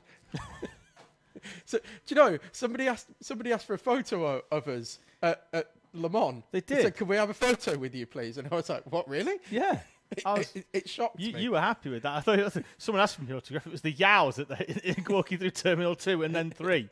You haven't told that story no, we yet. haven't We'll told save that that for story the yet. end of this race. There is the move that I think Archie Tosh was considering on the previous lap, and that is an absolute textbook Bambino-style overtake by Archie Tosh to take the lead with 3 minutes to go. And that's the one that Tom advised he did in Heat 2. And yes, and he did in Heat 3, and he's done again now in the final. And he has done it in the final when it counts. Now we're going to see what Archie Mostyn has got in reply. Certainly not being dropped at the moment by Tosh. Well, he's only been in lead half a lap. Well, yeah, but he's not just give driving. him He's not time driving to away. What I'm saying is, give him time to break away. Tosh wasn't half throttling it behind Mostyn, No. trying to find a way through. Mostyn is still right there as they drift over to the right-hand side in that traditional Bambino style, tighter entry into South Bank corner. Tosh has been learning that line all the way through the day, and Mostyn's right there still. Could return the favour on Tosh. Well, he won't necessarily know the move that Tosh did on him, which was go really, really wide and just carry all the speed. But 2 minutes for Archie Mostyn to try and figure out a way back past Archie Tosh for the lead. If Bambino here at round number 6. What sort of lap times are we doing, David? 59.2s. Oof, it's the fastest all day. Fastest of the day. It's post-rain, isn't it, Tom? Which means the air is a little bit thinner. Which means they've both gone round. They've both spin. Who's going to recover? Archie Tosh has got his hands off. His hands are on the wheel, and I think is he stuck as the engine stalled for Archie Tosh on the outside. Marshall goes running. He's going to try and give him a pull start. The 23 is back going, but the battle for the lead over. So what? Did they come together? It looked like they came together, but it was it a meeting of lines? I'm not sure. Well, they went round together. David's just watching it back on the stream live, and we're gonna. Oh, it was. But I'm trying to figure out there. Yeah, there was definite contact in the rear. I was just trying to figure out where the line was, but yeah, Archie Tosh goes round, and the engine stalls, which ruins his opportunity of rejoining the circuit. It's unusual to see an engine stall as well like that. Yes. Because they're clutched motors, so which is why we can do standing starts and things here. So, in fact, we don't have any that are direct drive, thinking about it. Everything's got a clutch on it nowadays. But, yeah, unusual to see an engine stall like that. But Archie Tosh, 13.3 seconds behind now. And Logan Grassi only another 1.4 behind. So that has brought to an end any fights in Bambino that we were looking forward to and enjoying as they were. Final lap board will go out this time around for Archie Mostyn. With a very comfortable lead now of probably nearly 30 seconds or so, I'd guess. No, not that much, but no, it will feel like it for Archie Tosh. It was 13.3. What is it as they come over the line this time? 13.4. So only a tenth between them that time, but the gap looked like it had got a bit bigger. Yeah, it'll feel like 30 seconds for Archie Tosh, unfortunately, given how close he's come. He's been superb throughout the day. On debut as well, we should remind you as well that Archie Tosh is first meeting here at Teesside. So he makes his Archie Mostyn makes his way up and round hairpin number 3 for what will be the final time into hairpin 4. He goes and out of the final corner and up to the checkered flag comes the number 17 of Archie Mostyn as he peels straight off into the pit lane.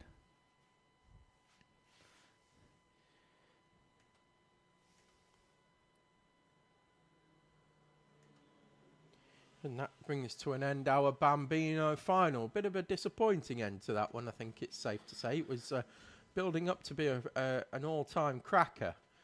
But Archie Mostyn taking the victory from Archie Tosh, and then Logan Grassi coming home in P3.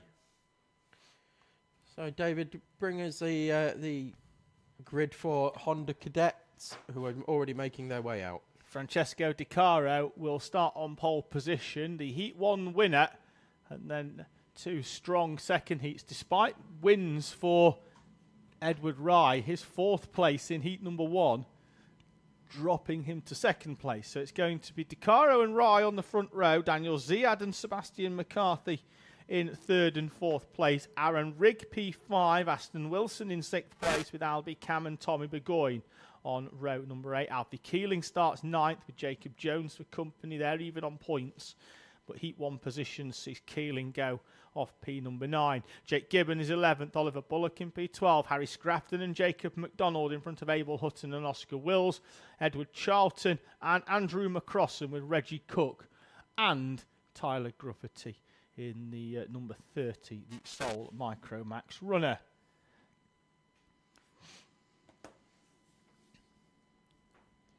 Gridding up now.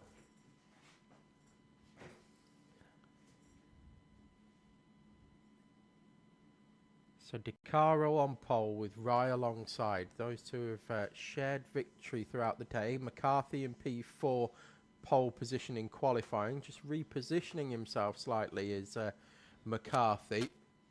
Just trying to point a little bit to the right. Aaron Rigg P5. Daniel Ziad P3 I forgot to mention, but Aaron Rigg P5 as well. And just gets a little bit of a shove back for... to put him back on the line. Does McCarthy. I think that was Burgoyne getting a little move back as well. Everybody just making sure, Clark of the course, just making sure everybody's in position properly, that we're all ready to go. Looks like we should be ready here as Callum is making his way towards the front of the grid. Green flag in hand. We're about to go for Honda Cadet final here at round 6 T-Side Owner Driver Sprint Series.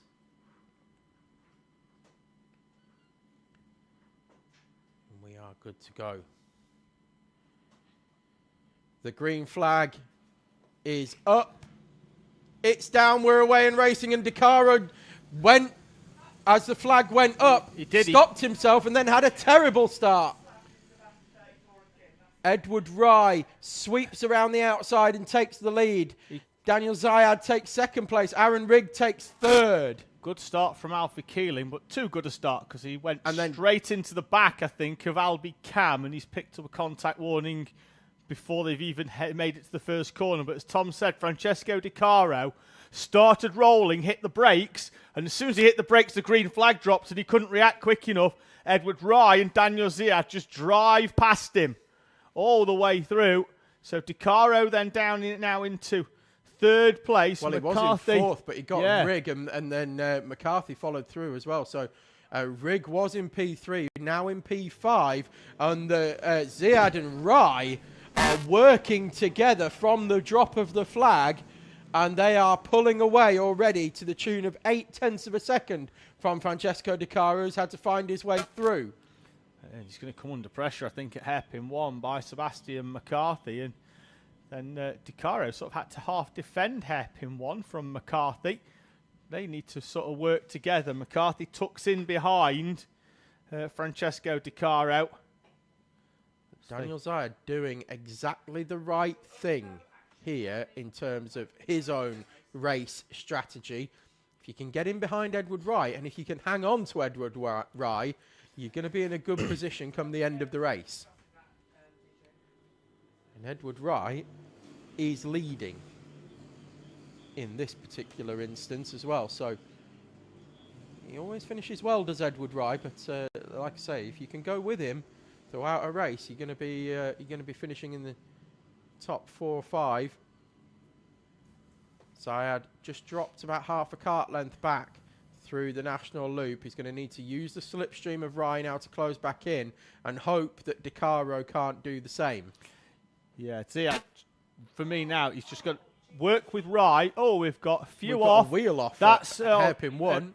That's Reggie Cook, whose debut weekend will come to a premature end with a wheel off that kart.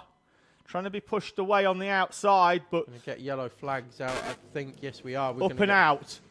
We get the driver out of that. We could keep this going with just a wave yellow flag because the fielder coming round, and indeed no overtaking at hairpin 1 with that waved yellow, which is removed just as the leaders come through. So everybody else behind will have an opportunity to battle it out. Great work from the marshals there. Yeah, superb. Contact warning for the 20 of Jacob McDonald.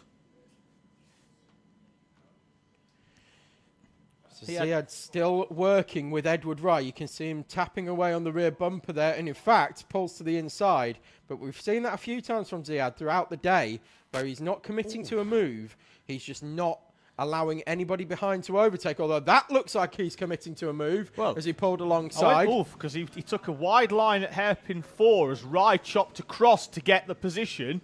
And then I thought they were going to make contact together, because I don't think Rye knew that Ziad was going to be there on the run up towards hairpin 4. I thought I saw rain on the camera there, but it doesn't look like it. Everybody up on the banking seems fairly dry at the moment. It's a mild panic attack. Not convinced that time. Daniel Ziad with a big let's go forward to Francesco Di Caro. Well, they can't go any further forward than Edward Rye's rear bumper, and he's currently attached to it. There he goes, down the inside at hairpin 3. It was a half move. Edward Rye, though, does give him room. He's going to have the inside for hairpin 4. I thought Di Caro might have a move on the inside. Now he's going to get the switchback as Ziad. He's round the outside. On the entry into the D chicane, he's going to have the inside contact side by side. Contact. I said yes, because that is the type of move where you look at it and you think, if you've done it, it's a superb move. And if you're on the receiving end, you're like, man, I'm not buying that. But that, for me, is a decent move by Daniel Ziad. Tommy was... I think it was brave of Edward Rye to hang it round the outside of the left-hander through the D chicane, but hang on to it he did, although it cost him a position. Di Caro now moves through into second place. Ziad with his elbows out. Di Caro then up, as you say. Contact warning for Di Caro now in second place. So, don't know what was that when they came back on the track? It might for have been Francesco Di Caro, but certainly it was Ziad and Rye in the mix. But Ziad now at the front, 5 minutes and 1 lap to go. And with Di Caro coming through as well, he's dragged with him Aaron Rigg and Sebastian we've McCarthy. got a driver off and out of the car on the far side. We may be stopping this, Tom. We are red flag. Red flag. Yeah. So with 5 minutes to go, we'll be regridded. We'll go back a lap. I think we've got 2 carts off there. We have got 2 carts off on the the far side of the track. We do. Well, it's Gruffety and McDonald. So track is red flagged. Its track is still very much live. We have got trained medics and marshals, and they will assess the situation and deal with it.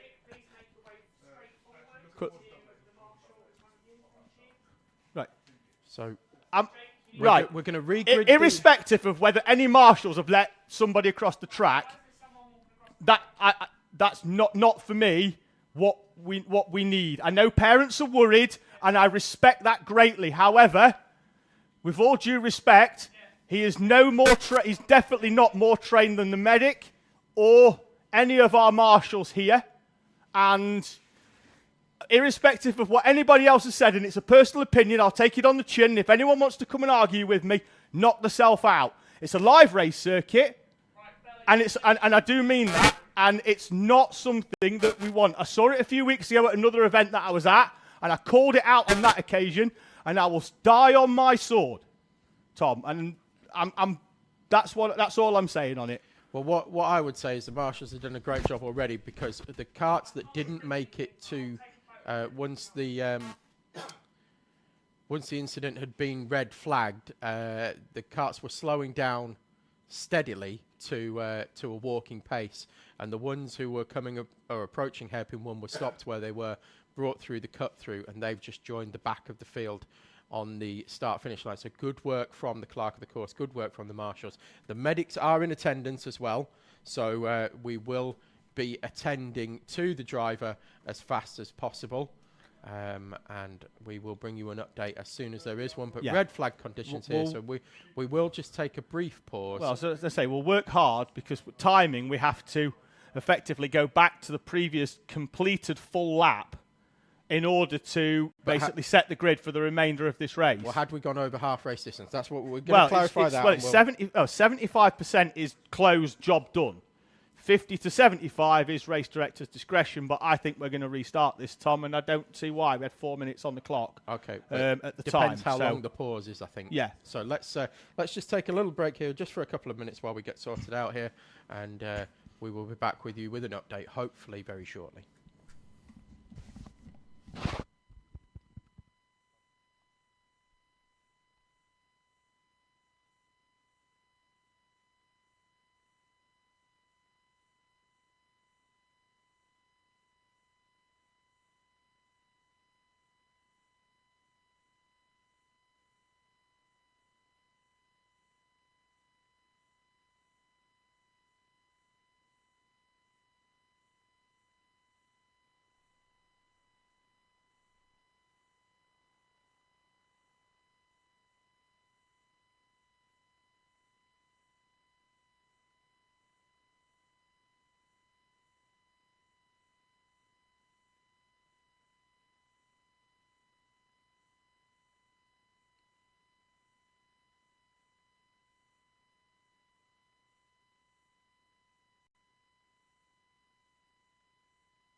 Okay, a couple of things to point out. We are going to get this race back underway. That's point number one. Point number two, Jacob McDonald was the driver injured and requiring medical assistance. I believe has just got up and walked into the medical car on his own. Got a nice cheer for that from the bank as well. Yes, I did get a big cheer and a round of applause from the banking. The third point I would like to make out is the maturity of our Honda Cadet drivers certainly outweigh some of the adults that we've got here as well, because they, under red flag conditions, A, slowed themselves down, B, didn't crash into each other under red flag conditions, C, nobody slammed on the brakes, and D, they are all in the order that they crossed the start-finish line in. Yeah. And that was not... Our marshals did not need to rejig anybody. They lined themselves up exactly where they need to be. Yeah, so this will be restarted by effectively a Battenberg I want flag. to shout out to the maturity and of the drivers. And they followed the instructions of the marshals, which exactly during the start of the race day, the instruction was from Nigel, our clerk of the course, was if we have a red flag, and hopefully we don't, then slow down and follow the instructions of the marshals. Which and is they why some did of them that. went all the way round hairpin 3 and 4 and back to the grid that way, and others will use the cut through at hairpin 1 so to bring them back onto the circuit. We should have roughly about 4 minutes on the clock. We've still got to get marshals back to posts, so there will be a further delay as drivers make their way to marshals post. It's also going to allow us to for Reggie Cook to go to marshal post 1 rather than being stood on the outside in the mud on the outside of hairpin 1. And fairness to Reggie as well, he stood there and waited. He hasn't just made his way to marshal post 1. Again, so followed instructions. What this will be now, it'll effectively be a Battenberg flag, Tom, for a lap as the field roll their way round. Edward Fry's just giving us a wave. Good lad. So Daniel Ziad just confirming what the start procedure is going to be. And there may well be one or two that haven't, whose engine may have stopped. So we're just waiting Well, we've got a problem, have we, for the 42 of Jacob Jones? Oh, Bella's got his... There we go. That's what we like. Keep him in the race. Get a fuel cap on that car. It looks like it's come off mid-race, but they've found a spare. It's potentially a little bit lighter now as well. But, yeah, Daniel Ziad may need a little bit of confirmation as to what the restart procedure is. I'm not sure whether Nigel's told him yet that it's going to be a rolling up lap. So it'll be effectively a lap under Battenberg. Like a pace lap, and then, and then we will go. Which will be part... Single file restart as well. Yeah, which should be part... Well, we've mentioned before, will be part of the race. There'll be around about 4.5-ish minutes, which was, I think, was when the flag came out.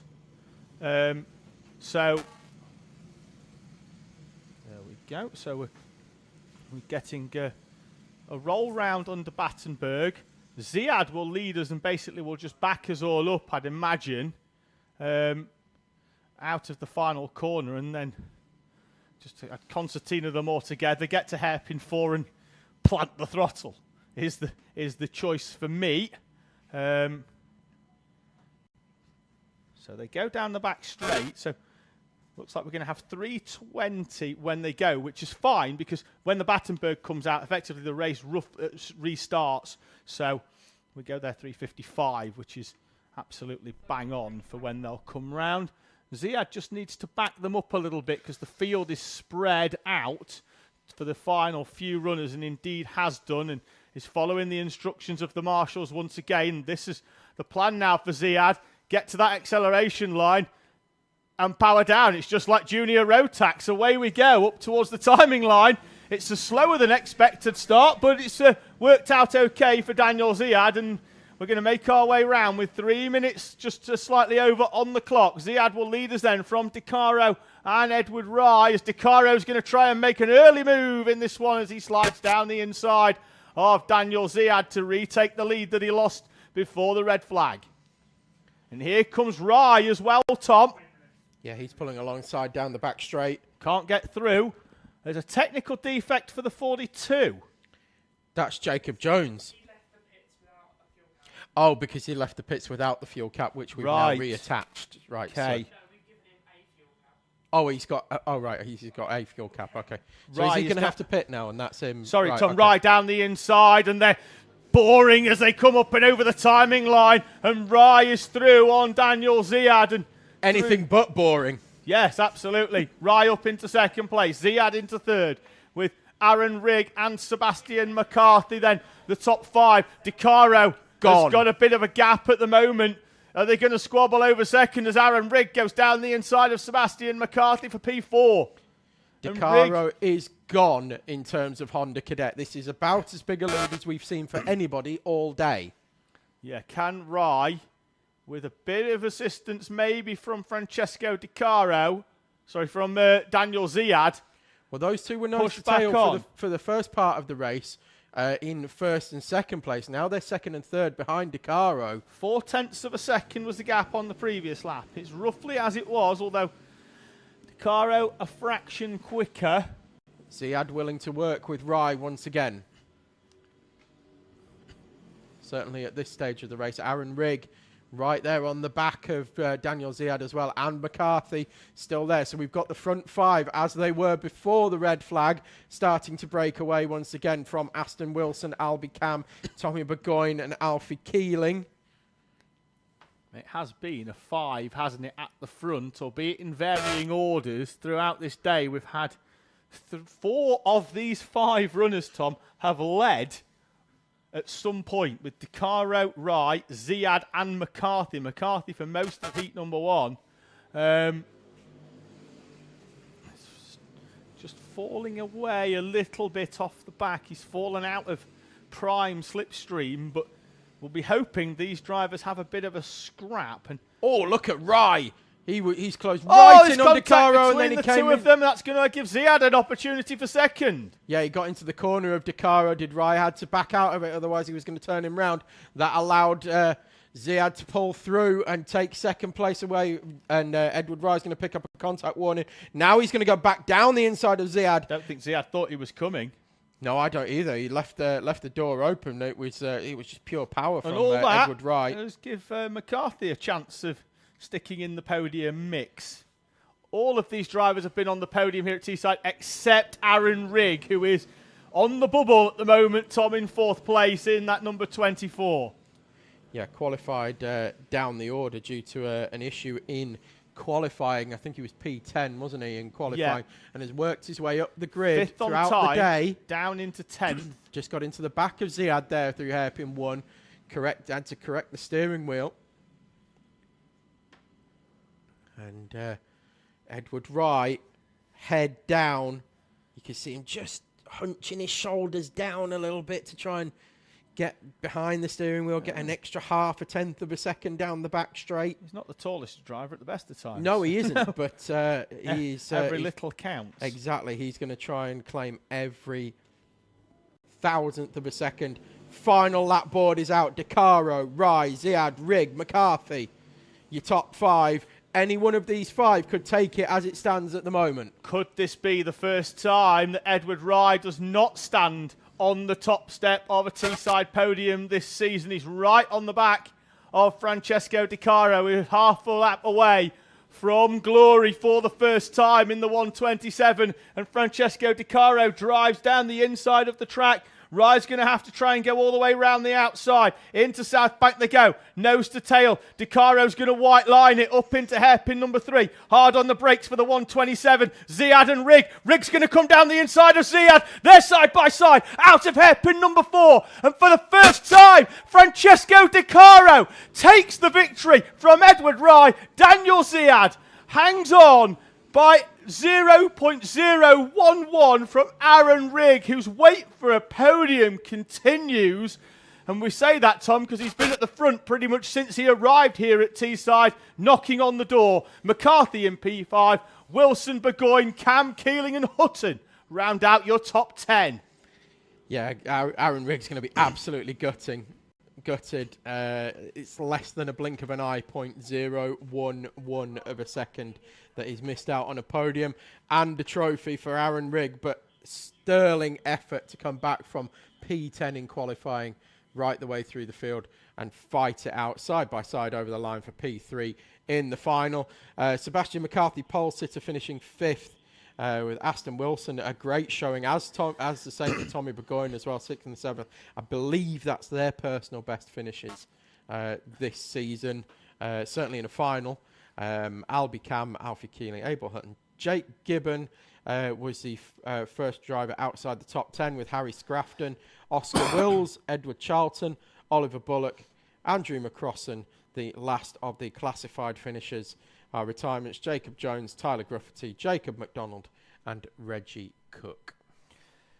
Yeah, gutting really for Rigg there, because I think if it wasn't for DeCaro parking the kart and Rye then being there, I think Aaron Rigg might have got the run out the final corner, but balked by the other two, giving Ziad the opportunity to drive all the way around the outside.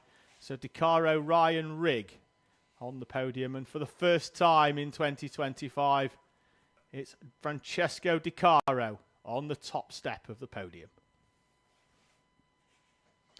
And that brings to an end Honda Cadets.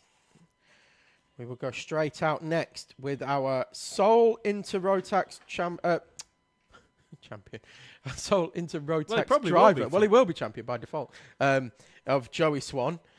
Followed by the Honda R200s. And they do not go off random grid for the final. They go off points based on your 3 random grid heats. So Ashton Horsepool is going to take pole position. Tom Nichols will be alongside.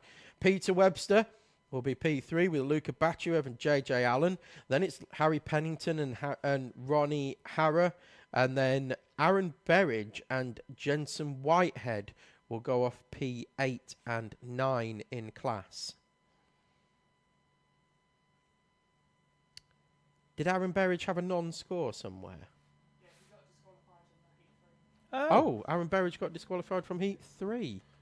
David's going to investigate. I'm not expecting to... I wondered why he was so far down the order. It just says failure of scrutineering. It doesn't say why.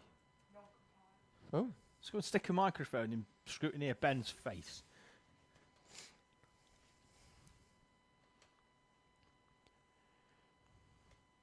So stick with us here. We have 4 more races to go here. Today at Teesside, we've got the Honda R200s coming up next. Then we have our Rotax Rotax final. It's junior Rotax only this time.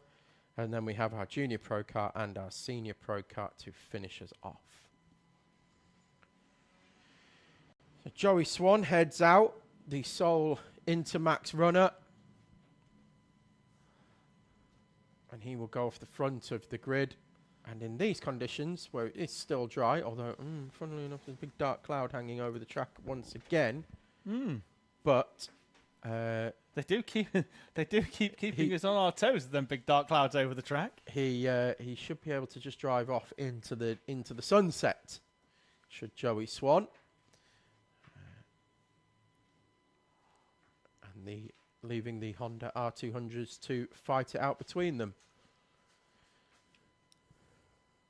Up towards the start line we go then. 10 minutes and 1 lap for our interclasses. Swan, the only one on the front row with a few kart lengths back then as Ashton Horsepool leads us up. It's been a good start from Peter Webster. He's going to try and slide down the inside of Tom Nichols, and indeed does. He's up into second place. Nichols, and then Luka Bachuev finding every curb on the left-hand side of the track to fly, literally, past JJ Allen. Well, it's normally Tom Nichols that we see flying, isn't it? Flight Lieutenant Nichols was deposed by the fiscal wizard Peter Webster for the final step of the podium so far. Well, overall. Sorry, second place on the road, yes. Horsepool, Webster and Nichols. Already getting caught out by Joey Swan. Yeah, if he can go a bit further away, because we forgot about him earlier in the year, didn't we? Completely. Which indeed he's done now. So the top 3 breaking away a little bit. Bachuev under pressure from the 21 of Jensen Whitehead, who so far has had 2 troublesome heats in heats 2 and number 3 that he's failed to see the checkered flag. But the leading trio... Likewise, Bachuev has had a difficult day. Qualified on pole. Yeah, Berridge down the inside of Whitehead, who's made his way past both J.J. Allen and Harry Pennington. Now, I think Berridge and Bachuev have just got to try and tuck in and work together here, because I think that's what we're going to see this top 3 do. Yes, I would agree with that. Try and push away and then just squabble over who gets what size trophy. But Berridge is going to eye up Bachuev pretty quickly here and see whether he can work with him, because Bachuev hasn't really had the pace, as we've been saying, throughout the day. No, the championship leader hasn't quite had the edge that he's had at certain times this season. Horsepool for me, Tom, not only here, but pretty much everywhere. Him and Berridge are, for me, the top 2. And I don't mean the top 2 here. I mean the top 2 in all of R200. That's for me. I think they're the 2. They're the 2 that you look at. Berridge? No, Horsepool and Berridge. Horsepool and Berridge. Yeah, just because Bachuev does, especially when driving at other circuits. But you just look at the timing and you know it's going to be Horsepool and Berridge.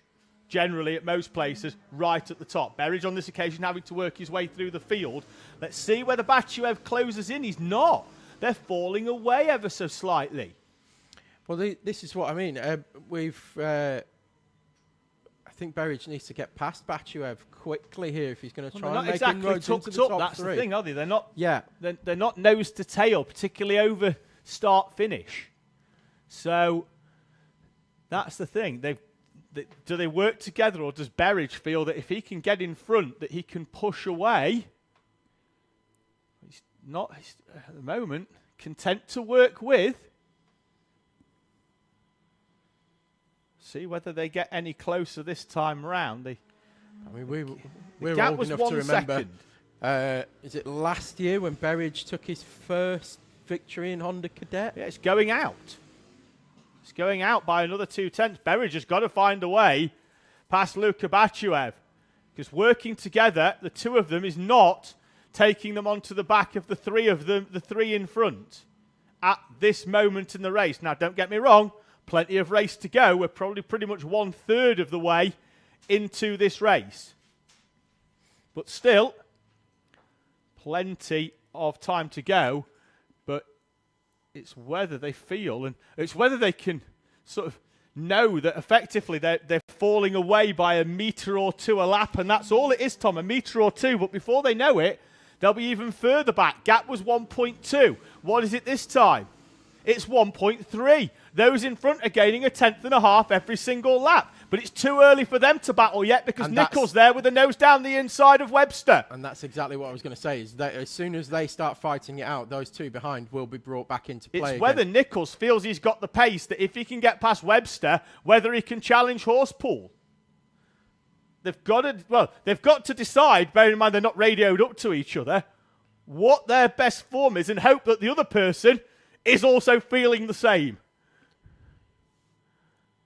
And the nervous one here, Tom, will be Peter Webster because he is yet to stand on a T-side podium. Well, Webster looked mighty through hairpin 3, but then through hairpin 4, Horsepool was able to just drag a couple of kart lengths back out again. But Webster with lots of grip through hairpin 3. Berry just through on Bachuev.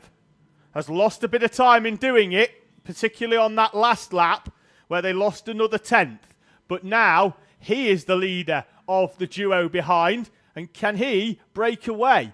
Has he played the wrong game trying to push away? Well, my bigger question is, can championship leader Luka Bachuev go with Berridge? That's the biggest question. He's leading the championship at the minute. It's not going to do him any favours by finishing 5th here today. Half race distance, roughly, when you add that one lap on. Gap was 1.5, and this is what we're looking at. It's pretty much... a warning, not a contact warning, but a warning has gone out for JJ Allen in P7 now. Just overtook Jensen Whitehead. Maybe that had something to do with it. Peter Webster goes really wide at hairpin 1. Allows Tom Nichols to go through. That's allowed Aaron Berridge onto the tail as well. Aaron Berridge is going to get a good run out of hairpin 2. He pulls alongside Webster on the inside. And Aaron Berridge moves through to 4th and demotes Peter Webster once again off the podium here at T-side. Heartbreak for Peter Webster. Bachuev's now looking at P4 as well and makes a move on the inside of Peter. Has Webster got a problem? Well, he just dropped a wheel off the Optimum Racing line, Tom. If we watch back here, you'll see it. Obviously not on the screen, but in the com box. He's just gone wide there, I think, and just carried too much speed and then caught the dust on the outside. But it took him then more than half a lap to and gain now his speed he's back. fallen back now behind the 20, behind the 2 of Luka Bachuev now. But is that a problem, or is that in terms of being able to sort of mentally reset yourself after a disappointment? Is it, in terms of basically going, right, got to get it out of my mind, got to get back on, there's a race to go here. If you spend a lap or so digesting it, then you lose a bit of time. But what won't help that? He's off! He's off and he's in the wall! On the outside! It's a steering issue for Peter Webster. They turned right and he went straight on. Red flag immediately. Marshall's attending. Peter Webster in the wall hard through the dog leg. As the track went right, Peter went straight on. I think that's a snapped... steering column, yeah. Either a steering column, stub axle or track rod. Either way... It was, but that would explain what happened at hairpin 1 as well. It would. And then why it took so long to find the speed again. There was clearly an issue there that Peter Marshall's was nursing. Immediately to the scene, Tom. Within 5 seconds, we had Marshall's with Peter Webster. Drivers being stopped at the dogleg section of the track as well. So and at hairpin 1, so they will. They will reposition them before the start, before the restart of this one. We've got just over 2 minutes plus a lap to go. No, 2 minutes and 3 seconds left. Medics entering the circuit as we speak. Marshall's making their way down. We've got a trained paramedic already with Peter before the event medic arrives. Now, what we'll do, as always, is take plenty of time to assess the driver prior to moving them out of the cart. So Peter's still in the cart at the moment, but we will take time to assess the well-being of the driver prior to moving the driver of the 25. And we will just take a brief pause here while we while the situation gets sorted out.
Just a quick update that this race will not be restarted. This will be, we will go to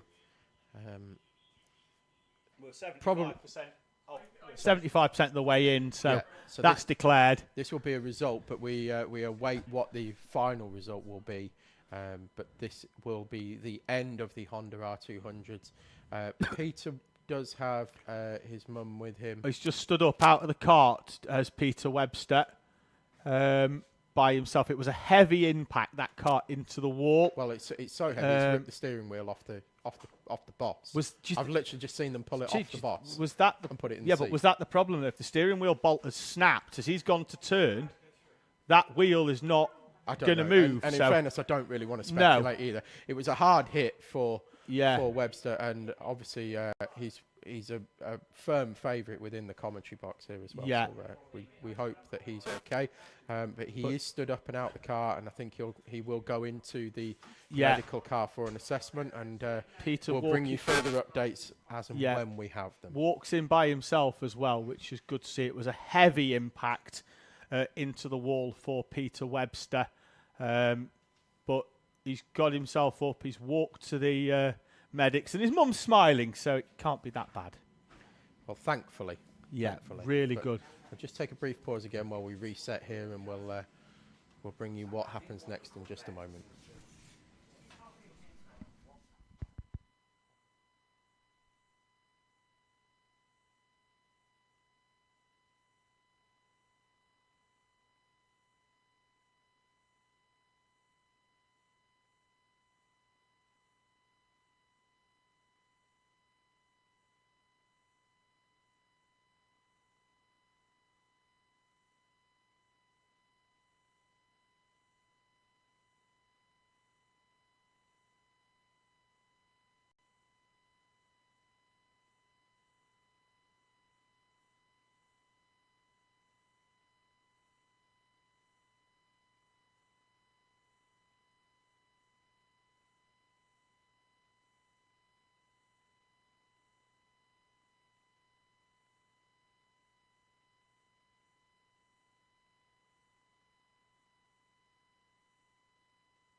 Just a couple of minutes until we will get going again with our junior Rotax final.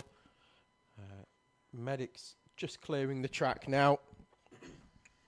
Peter Webster in the back of the medic car, but seems to be okay. We'll get a further update, I'm sure, as the day goes on, but seems to be okay at the moment, and managed to make his way into the car under his own steam. Of course, we take all full assessments and take our time to make sure that the driver is able to do that, and it's not just adrenaline that just goes, no, I'm fine, I'll get out, I'll get out, and then it hurts. Yeah, that's a problem.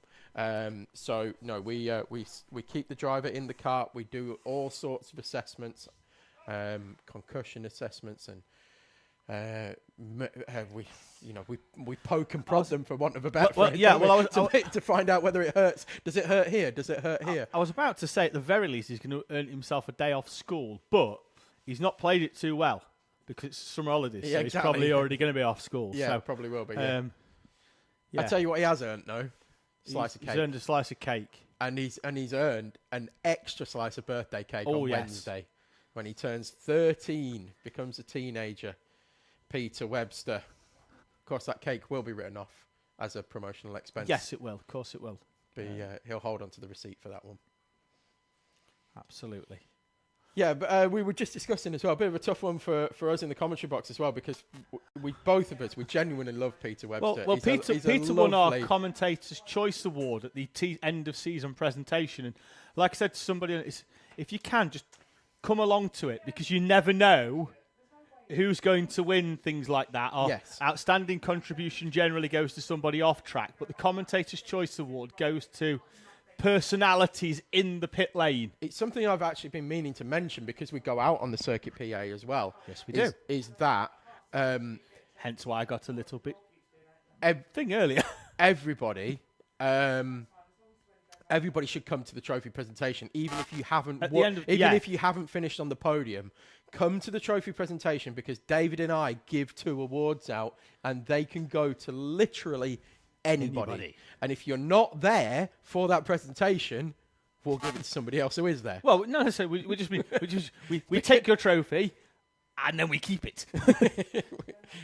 and we give it to somebody else who is there. But who was like second choice or third choice or whatever. But yeah, come along to the trophy presentation at the end of the day. It is important. And it's more important that you, not that you are there to pick up a trophy, or that you're there because you think you're going to get a Commentator's Choice Award. It's more important that you're there to salute and clap and applaud and cheer your fellow competitors. The best way I like to say it is that today you're not on the podium, but one day you will be. And when you are, you'll want as many people there to congratulate you. So always make sure you go to a trophy presentation, no matter what circuit you're at. Thank you, David, for finding the words that I couldn't at that time. Which is unusual, because normally I fill in for you. That's pretty much how it normally works. And how's it work? Well, I normally do the outline and Tom paints it. It's the best way to describe how our commentary works normally. So, and you do very well at keeping it in the lines. Is it like comic books where you get the artist and then the tracer? Yeah. Am I the tracer? Well, the tracer.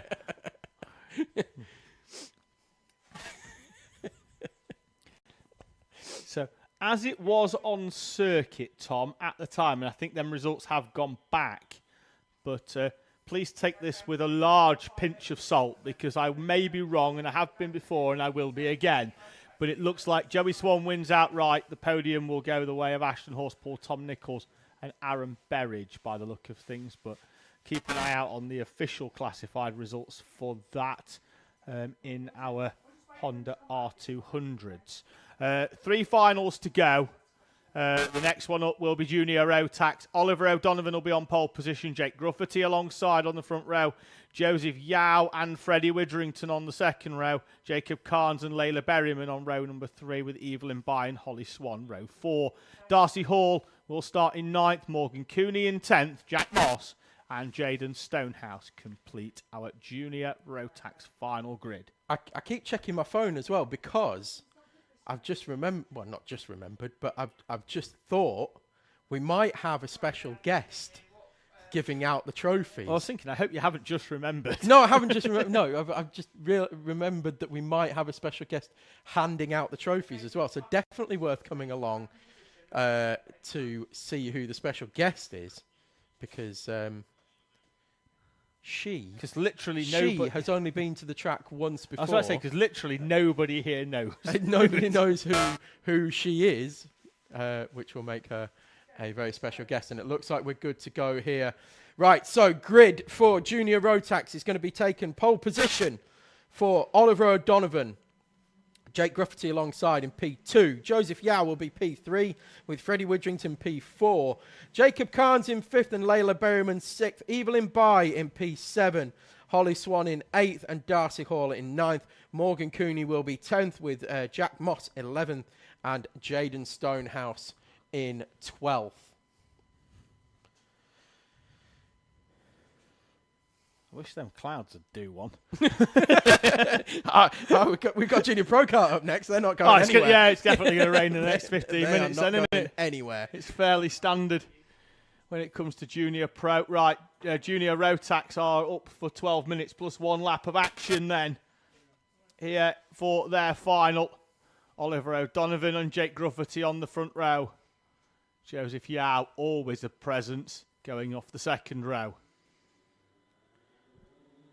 We're away and racing the first time. Oliver O'Donovan leads us away, but Jake Gruffity is already alongside and sweeping round the outside. Jake Gruffity takes the lead. We've got 3-4 round. No, we haven't. We've got 2 Layla round Berryman at and the Evelyn National Bai. Loop.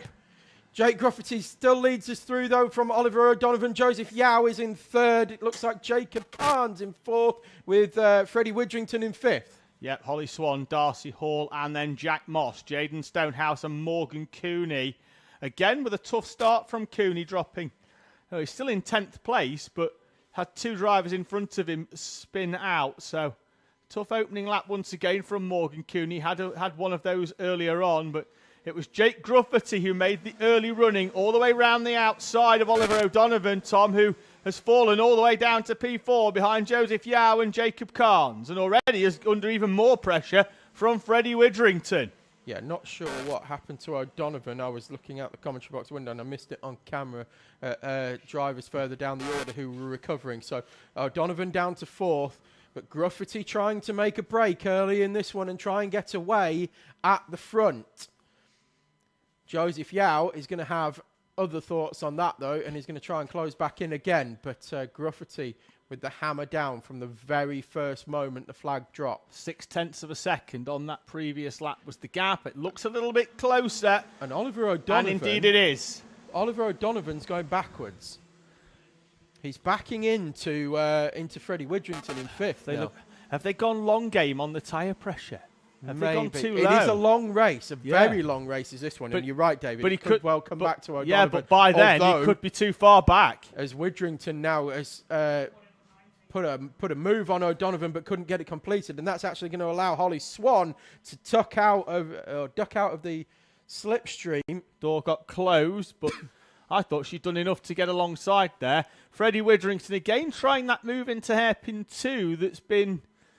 It's not worked as often as he'd have hoped, Tom. He's tried it a lot during this race, and it's not quite gone for him. But the leading trio have come together more than they have. And then we've got another train of 3 with O'Donovan still holding on to that 4th place, but we'll need them tyres to kick into life very, very quickly, or he's just going to be too far back to do anything about Gruffity, Yao and Carnes in front unless they start scrapping early doors. Or all 3 of them have gone really high on tyre pressures and O'Donovan has gone very low. We shall see as the race continues. We've got a warning has gone out for contact for Freddie Widrington in the 19.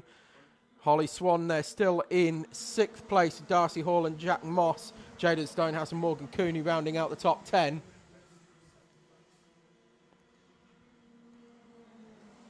To be Gruffity has started to gap Yao a little bit on this lap. I was looking at Darcy Hall in 7th place, who is closing in on those in front and just Tom does a windy motion like a fishing reel. Yeah, so fishing in the back of Holly Swan's cart. Oh, I think just off the back of this, we need to. I think that battle, the battle for 4th down to 7th, which is going to be where it's at because Carnes is trying. Widrington is trying half move after half move on Oliver O'Donovan. Clearly thinks he's got the pace at the moment, does Widrington, but can't find a way through. Yeah, there go your leaders, and this is the fight that we're talking about. 4th, 5th, 6th, 7th, 8th, 9th, 10th, in that order. Tom there, in counting that in order. I meant that that quickly. Witherington goes down the inside of Oliver O'Donovan at hairpin 2, and then O'Donovan gets on the power again. It was another sort of half move down the inside by Freddie Witherington that allows Oliver O'Donovan to get the power down. O'Donovan moved across the track as well, and then moved back to take the racing line. So defended, but then opened the corner up again. Unless one of the three at the front have a problem, it looks like the podium is set. Gruffuty's starting to open up a bit of a gap, although Khan set the fastest lap on the previous lap.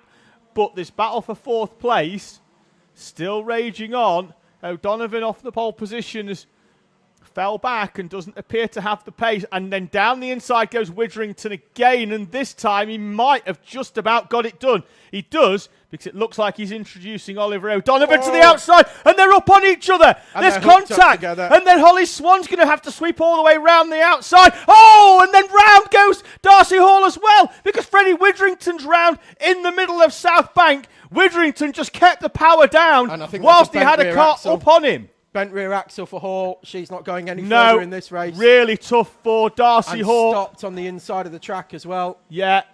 We may have to... Head in hands for Darcy Hall. She's getting up and out the cart. We're the only cart a couple is of corners away. The cart's on the racing line. She needs to just get up and out, because we've got a cart on the racing line on the inside. Waved yellows. They've got to go round the outside there. I would just get up out the cart, leave the cart, and just preserve myself. But no. Pushed off to the grass on the inside. Race continues with Holly Swan now in 4th place after all the drama. Jack Moss, Jaden Stonehouse, Morgan Cooney, Oliver O'Donovan still circulating, albeit down in 8th place with Layla Berryman and Evelyn Byers.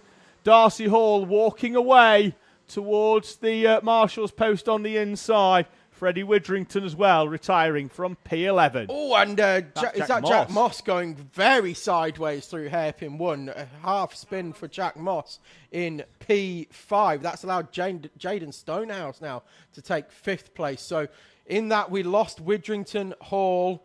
Witherington lost the rear, lost it, spun halfway around 180 degrees, and then was collected by Darcy Hall. Holly Swan was caught up in that one as well, had to move around the outside, and it was,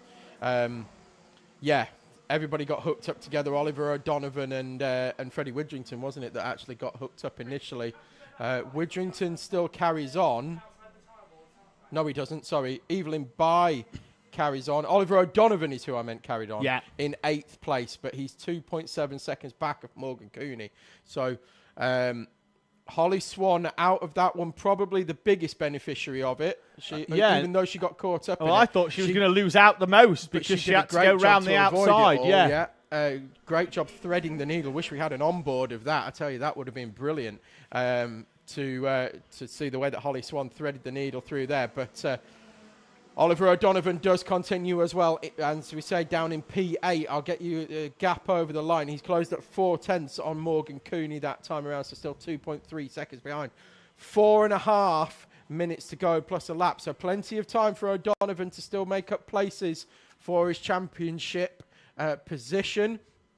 Jake Gruffuty, meanwhile, still leads this one from Joseph Yao and Jacob Carnes, and Jake Gruffuty has looked like he belongs there all day. Since he took that first victory in a heat here at Teesside, Jake Gruffuty has looked immense.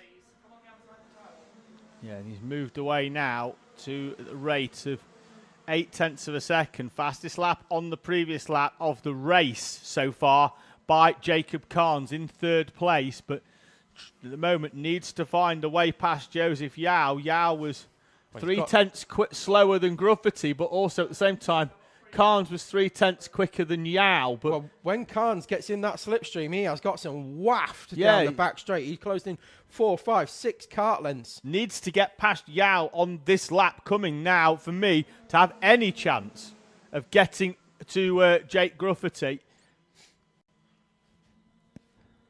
Round the D chicane, round the national loop. Yeah, if he's got the pace, but at the moment being backed up by Joseph Yao, and the gap is out to nearly a second. Struggle for a few laps to get past Joseph Yao, but what we're going to see now is the exit of hairpin 2, and then he just closes in, uses the slipstream on Yao, and is he going to duck to the inside into South Bank? Yes, he is, and there gets the move completed. That was well rehearsed for Jacob Carnes. Can he hold off Joseph Yao? Yes, he needed that as well, because if Yao came back at him, then the chances of catching Jake Grufferty are completely out of the window. So he's got to have a lap now of just trying to break away, because the gap's gone out to 1.5 seconds, because Grufferty's put in the fastest lap of the race on the same lap that Jacob Carnes was losing time, having to overtake and then defend Joseph Yao. Still possibly 4 laps to go here.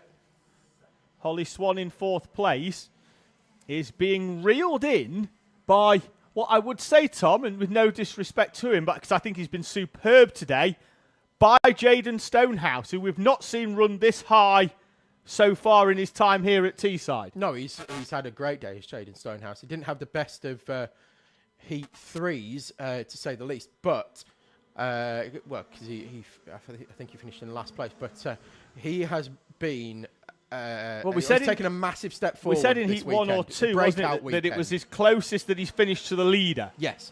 It's been a breakout weekend, I think it's safe to say, for Jaden Stonehouse. So it's why we've kept pointing it out throughout the day that he's having a very good day, is Jaden Stonehouse. So far, still 1 minute and 40 plus a lap to go. Yao is back past Carnes. It's been on the screen, but we've been talking about Stonehouse. I'm not quite 100% sure as to how it's happened. Well, Tom. Oliver O'Donovan is up to P7 as well, so he's only 2 seconds behind Morgan Cooney now. We've got black flag for Layla Berryman. It's a safety issue. It is a safety issue. The ponytail's hanging out the back of a helmet, and that's why Layla Berryman is going to receive the black flag. So Berryman peels off into the pit lane, and clear for us. The unfortunate downside of being a female driver, Tom, is the hair issue. And well, normally, it's plaited and it's tied up, but the thing is that it's hanging out and it's long, and that's the problem. So they plaited it to try and shorten it as much as possible, but it's come out from the back of the race suit where it normally gets tucked into. Yeah, and it can get caught around the rear axle and in the chain and things like that. And that generally doesn't have the best of outcomes, does it? So, no. Sadly, the black flag is the best outcome for Layla Berryman on this occasion, and I think we all understand why that is the case. 20 seconds plus a lap to go. Jacob Carnes heading onto the back straight behind Joseph Yao one more time. He's going to try and use that slipstream again. Yao ducks to the inside, defends the line. Jacob Carnes with a huge amount of overspeed through South Bank has to take 4 different lines to try and find a way past Joseph Yao. None of them working. Final lap board is out and is taken by Jake Grufferty with a 3-second lead for Jake Grufferty. Joseph Yao comes over the line in P2 with Jacob Carnes 3rd. Holly Swan 8 seconds behind, but is in 4th, and Jaden Stonehouse in 5th. Morgan Cooney right behind Oliver O'Donovan 2 seconds behind that. Oh, and Yao's had a problem. Yao's got a problem. He's got a mechanical. He had it in hairpin 1. Jacob Carnes has pulled through into P2. He's trying to nurse it. He's trying to get back and hold on to position. He's only just been overtaken by Holly Swan. Such was the gap. Jake Grufferty takes victory in Junior Rotax for the first time in a final. Congratulations to Jake Grufferty. Coming across the line in P2 is Jacob Carnes. Holly Swan will take 3rd place in Junior Rotax. Jaden Stonehouse, you've got to be in it to win it. P4. I don't want to speak on your behalf, Tom, but I would strongly recommend he go to the presentation later. Jaden Stonehouse? Yeah. Yes, I would recommend that he goes to the presentation as well. Morgan Cooney comes over the line in P5 with Oliver O'Donovan 6th. Joseph Yao limped it home to P7 with Layla Berryman 8th. 3 laps down because of the black flag, so she retired, as did Jack Moss, Evelyn Bye, Freddie Widrington and Darcy Hall. Did we miss Jack Moss retiring? I think we did. Yes, we did. All of the carnage. Yeah. His cart's over there, Tom. Over there. Yes. Oh, on the yes. Near Trade Parts Northeast Limited. Should sign. Yeah, exactly. He's done great. Not actual Trade Parts Northeast Limited. No, but what he's done there is although he is almost in A66 MOT centre. Yes.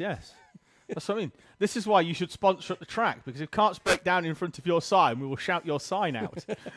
I did say as well, I was covering a race a few weeks back, and somebody in the live chat, their name was their name, bracket their business name, and I went, that's an absolutely brilliant ploy, because every time I read you out, I'll be giving you free advertising to your business. Well, I've said it about team names for endurance racing as well. Oh, we joked about that at Le Mans, didn't we? There was Prism. And I was like, I would have, my team name would be Prism, then my phone number, then my website. Well, but they were just Prism Racing, weren't they? Prism Racing. As if we didn't know what they were there to do. Yes. Team Prism. Yeah, well, it should. My thought was it should have been Prism Interior Design, because that's what they do. So you call it Prism Interior Design, the race team. Prism Racing doesn't give anything any advertising. So you're not really let me put it another way. If I was Peter Webster, I'd be saying you can't write that off as a promotional expense, because all you've done is put your company name on there, not actually any promotion. It's not a marketing expense. But then that's why I'm not the fiscal wizard. No. Wow, that sounds horrendous. It's because he's missing half his exhaust. Yes. Explains why that. Who was that? That's Jack Moss. His cart's sounding like a bag of nails. That explains that retirement. Evelyn, by getting a complimentary push. There's not enough quads to go round in this junior Rotax final, Tom. I'll tell you what, though, Nigel Moore would have had that in the pit lane by now. Yes, he would. To be fair, he was trying to fix carts on track at Le Mans. He was, taking spares down with him.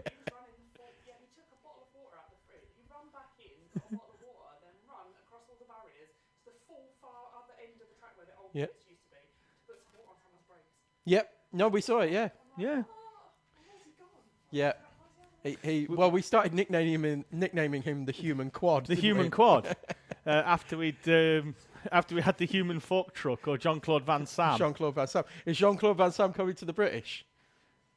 Where he's not here this weekend. Where did we dig him up from? Sam. Big Sam. Big unit. The unit. Love Island. Mondays and Tuesdays. But we race on Saturdays and Sundays. What do you mean only works Mondays and Tuesdays? Track's closed most Mondays. No, we're actually open. Oh, the mechanics. Okay. He just does the spanners. Well, we nicknamed him the Human Forklift. If you are interested in looking up Jean-Claude Van Sam, then check out the Le Mans 24-hour live stream from last week. Yeah, all his mechanic friends call him Love Island. Yeah, the lad is a unit. That's what I mean. We were calling him the Human Fork He looks like he could bench press houses. Okay, wait there, Tom. Oh, hang on a minute. We've got an update. Oh, Peter's here. Speaking of Peter. Peter, come on in. Let me hand you the headset so David can have a chat with you. But while we're awaiting our next final, which will be Junior Pro Karts. Bear with me a second. Peter. Oh. How are you feeling, Peter? Bit battered, but... Yeah, that's a nice way of putting it. You did try and flatten that tyre wall, didn't you? Andrew McCrossan with the goods. Superb. Oh, we've got like all the Hondas in. All the Hondas. Let's see if we've got this camera working in the commentary box. We've just got full of Honda drivers. Is it going to work? Yes, it is. There it is. All the Honda drivers. Everybody trying to get on camera. And Layla Berryman. Hello. Who used to be a Honda driver but isn't anymore. Right. I'm going to hide behind David. Tom's going to hide behind me, which is easy because I'm quite large. The tummy area. You can see yourself. Hello. You're waving at the screen. Quality. The camera's over it. Yeah, the camera's there. Here he is. Good. First of all, congratulations on your win. Right. He just went, yeah, right. Cheers. Well done. Let me see, Peter, so you feeling okay? Yeah. Not really the ideal finish, but we can always fix the kart and go next time. Well, as long as you're okay, that's what matters. Now, I don't want to be rude to any of you, but I am going to need Tom back. Yeah, that's because I can see here karts on track. Yeah, Peter's but Thank you very much. Peter is made of steel. There we are. Picture in picture. Right. Cheers, Andrew. Thank you very much. Appreciate the confectionery. They're going to struggle to get out the door because all of you pull the door. All of you pull it. Glad you're feeling better. Right, David, run us through a grid. Rhys Cranston and Joshua Sullivan share the points, but it's Cranston on pole, Sullivan alongside. Liam Edmonds and Ashton Carmichael, row 2. Daniel Camp and Elvis Hartley, row 3, with Ted Hall and Adam Roberts on row number 4 in front of Scarlett Whittaker Dunn and Isaac Welburn. Boulding, Dodds, Howard, Watson, Matthews, Hall and Brown are your runners for this final.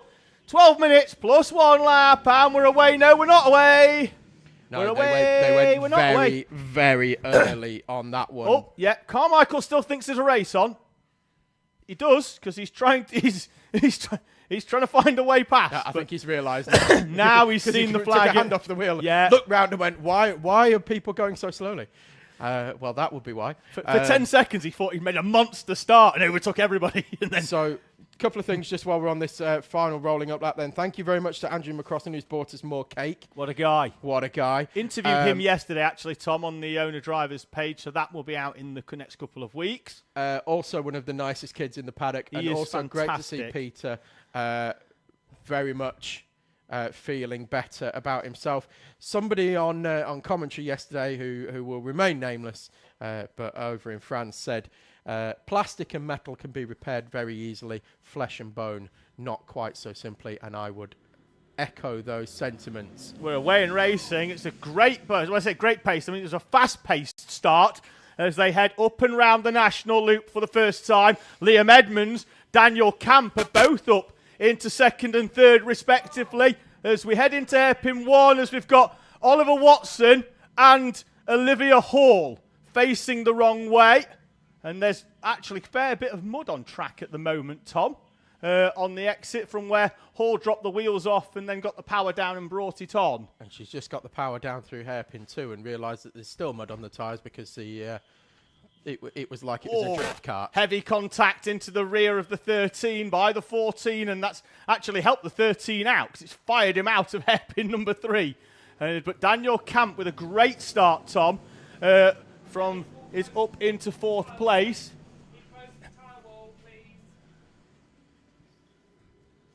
Cranston's got a bit of a gap at the front. Sullivan in 2nd place is going to try and go down the inside of Liam Edmonds at hairpin number 1 and gets the move done. So the top 2 in the championship are now the top 2 on circuit. Cranston leading from Sullivan and Liam Edmonds. They've got a big gap back then to Daniel Camp and Ted Hall. Ted Hall's going to try and go down the inside. Keep an eye out to see who comes out in 4th place. It's Teddy Hall in the number 95. Yeah, great showing from Ted Hall so far. Carmichael's through as well, Tom, after his debut, or not debut, but his debut visit to the Teesside podium for the first time at the previous round. Cranston still leads half a second clear of Sullivan, but Liam Edmonds is still going with Sullivan for P2. Not able to break away so far. And actually, Edmonds looks to be using Sullivan to close in the pair of them on Rhys Cranston. It was 4/10 over the line. It doesn't look like that much now. Into hairpin 3 they go. There's a train of carts behind 4 deep back to William Howard. And it's Elvis Hartley on the back of that. Yeah, gap was 4/10 of a second. It's down to 3/10 of a second. Told you it was closing in. Sullivan and Edmonds both quicker on that previous lap than Rhys Cranston. I can see that with my eyes, I can.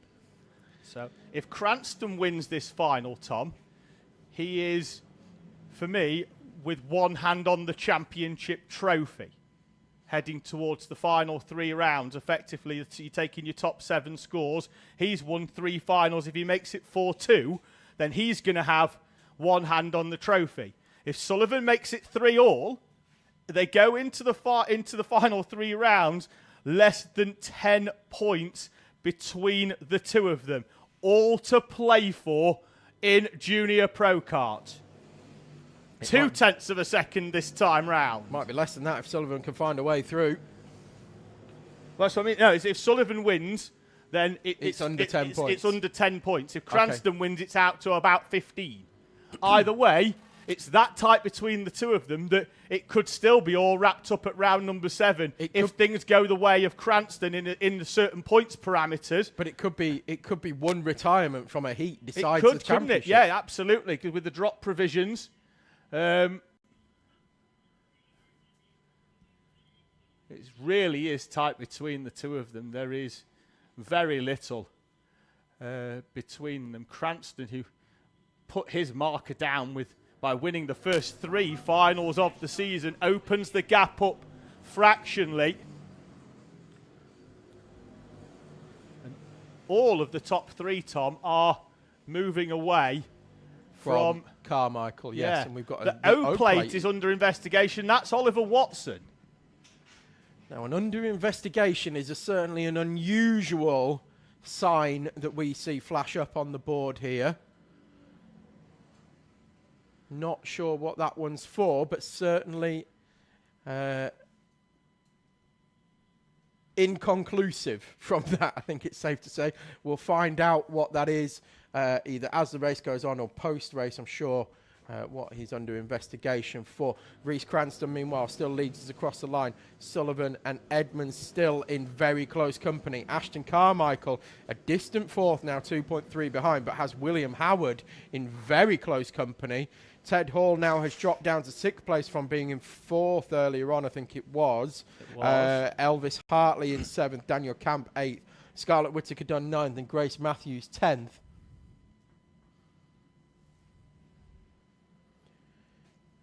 Looks like Liam Edmonds is now slowly dropping off the back of the front 2. The gap was half a second over the line, and I'm saying that's a bit more than half a second now. Well, it certainly was into South Bank. I just need to check. Might not be over the line, actually. I don't know whether Edmonds has had a T-side podium so far this year, Tom.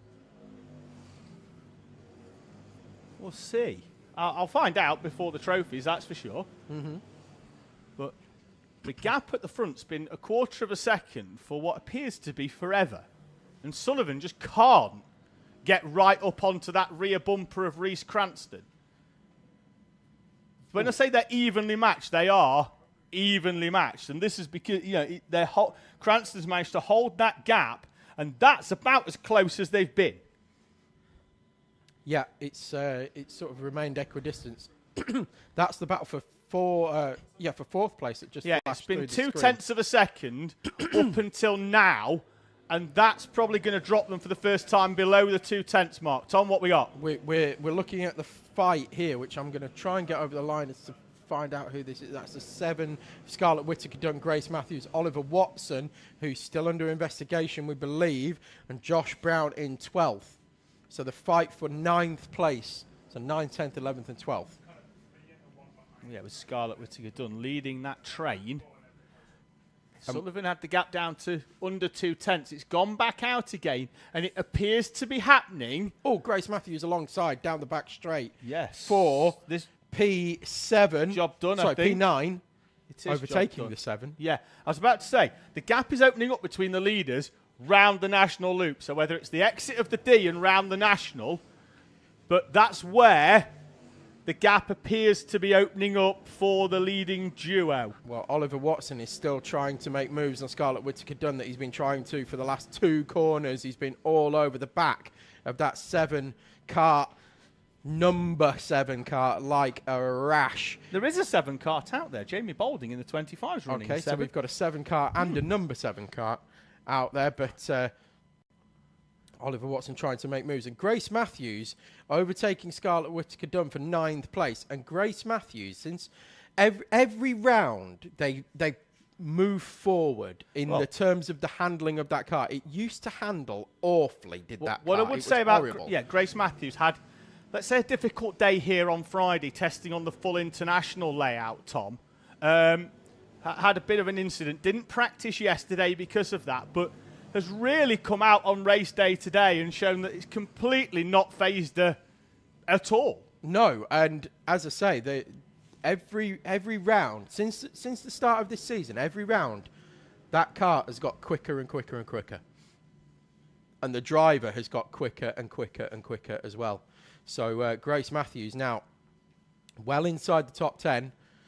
Scarlett Whittaker-Dunn has dropped down now behind Oliver Watson on the opening part of this lap, and right there as well is Josh Brown in the mix.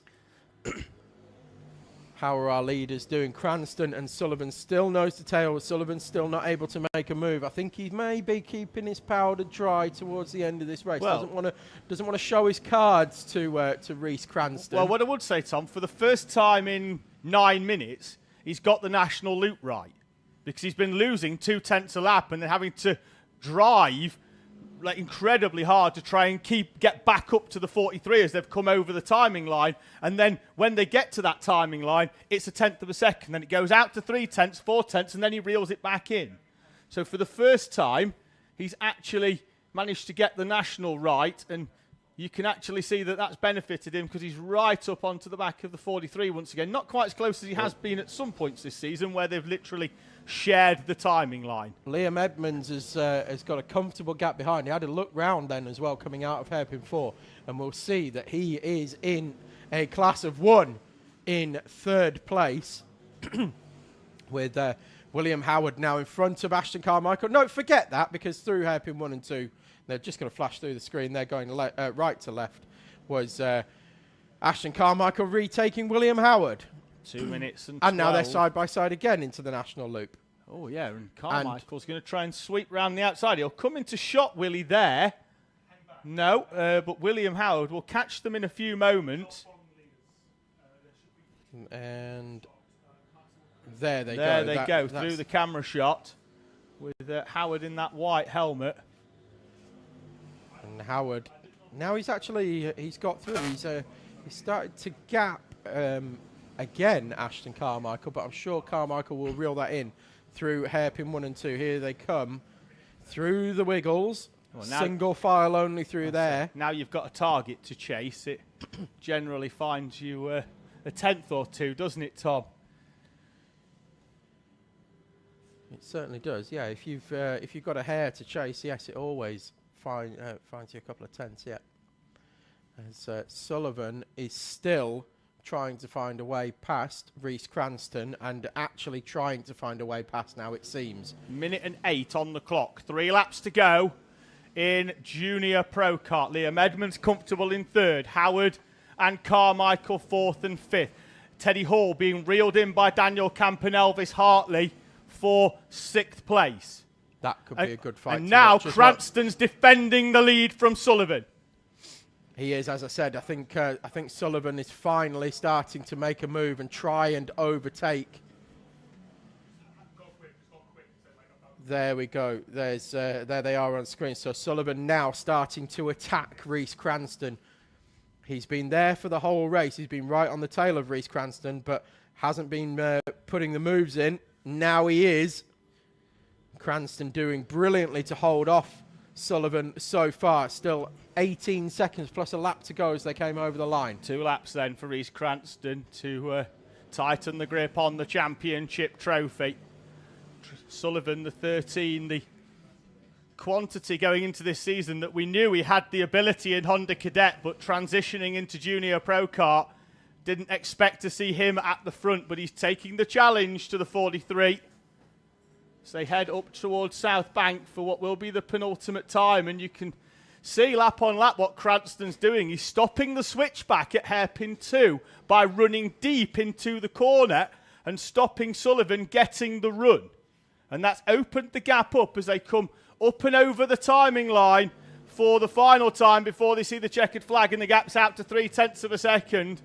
Reece Cranston may well have done enough on that previous lap, but Willie, does he think Sullivan's right behind him? Will he defend? Sullivan closes up into hairpin number 1.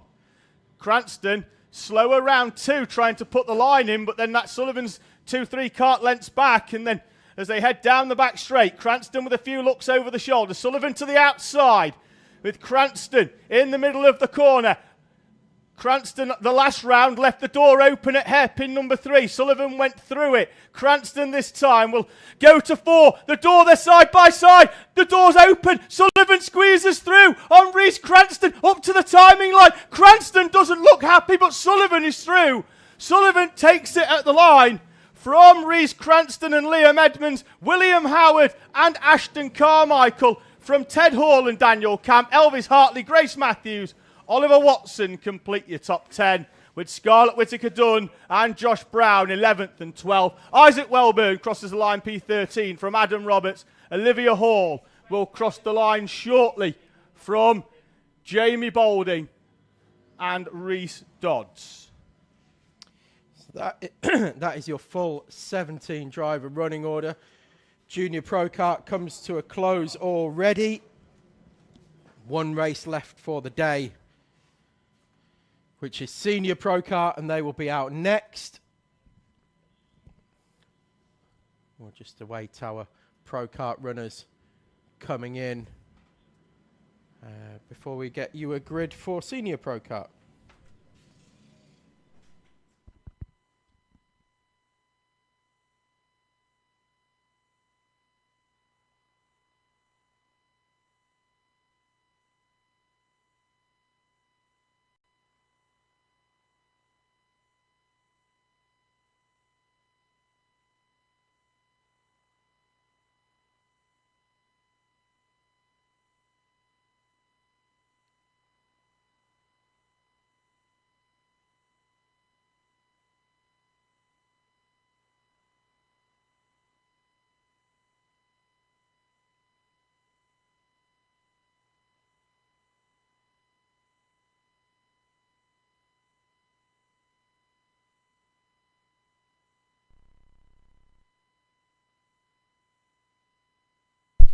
We'll bring you the grid for Senior Pro Kart for the final as they are about to make their way out onto the rolling lap.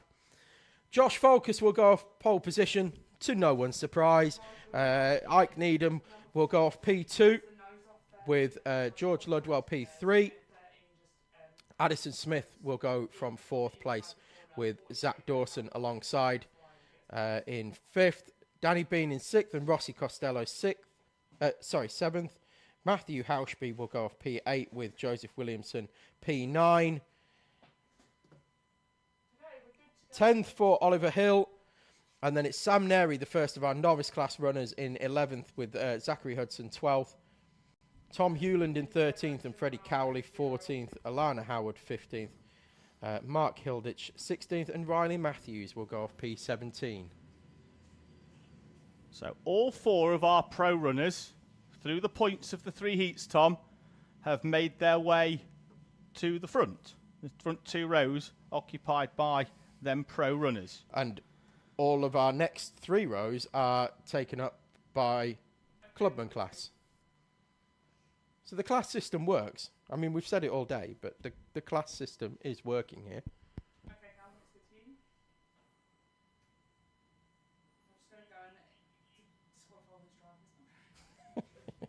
Cat's disqualifying half of the Junior Pro Kart field.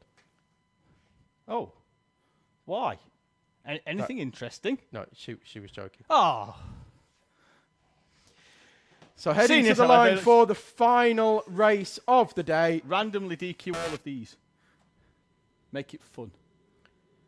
And Josh Falkus leads us over the line, and we are actually going to go round again because he went too early.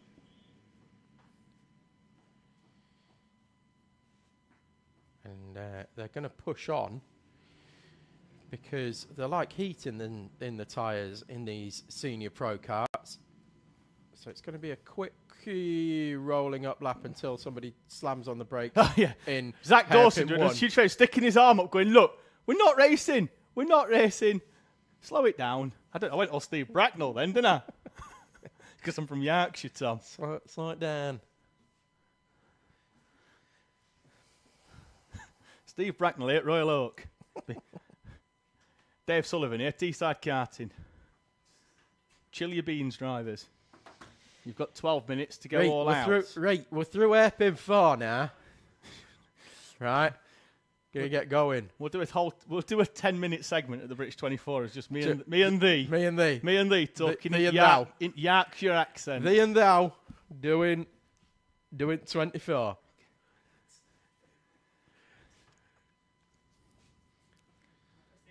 Right, here we go. Loads better this time. Lots better this time. Green flag is down and away, and we're racing here for the final of the day. Josh Falkus takes us through, and Ike Needham tried to go right round the outside, and that actually allowed Ludwell and Smith through. So Needham down to 4th from P2. Zach Dawson right there as well, as is Danny Bean. Then we have, I think it's Matthew Hauschby, followed by... Can't see at the moment as they're heading down the back straight, but Falkus is still leading. So all of our pro runners are in the top 4 places. And again, there was a drop of water there on the camera lens that dropped in front of the lens off a tree in front. It's not raining at the moment. Falkus leads us over the line then from George Ludwell, Addison Smith and Ike Needham, Zach Dawson, Danny Bean, Matthew Hauschby and Oliver Hill. Rossi Costello and Joseph Williamson in P10. Do you know what? I'm going to call it early. I reckon this will be the calmest final we've had today. Well, generally when they're in normally this is the most bedlam one. But generally when they're in ranking order, that is the case, Tom. They're in order of performance. That's throughout 3 heats. That's the thing, isn't it? We'll just ignore him and he'll go away and calm down.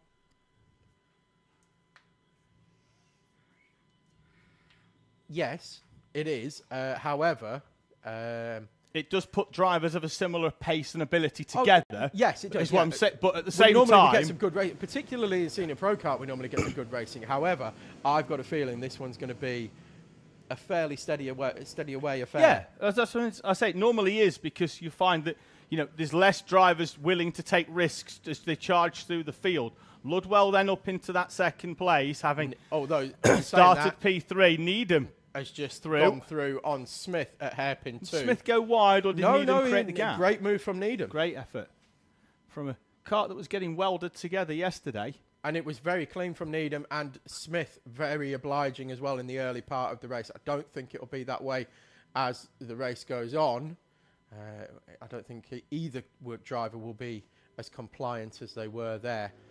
But Needham through on Smith. Falkus with a new fastest lap of the race of a 46.3.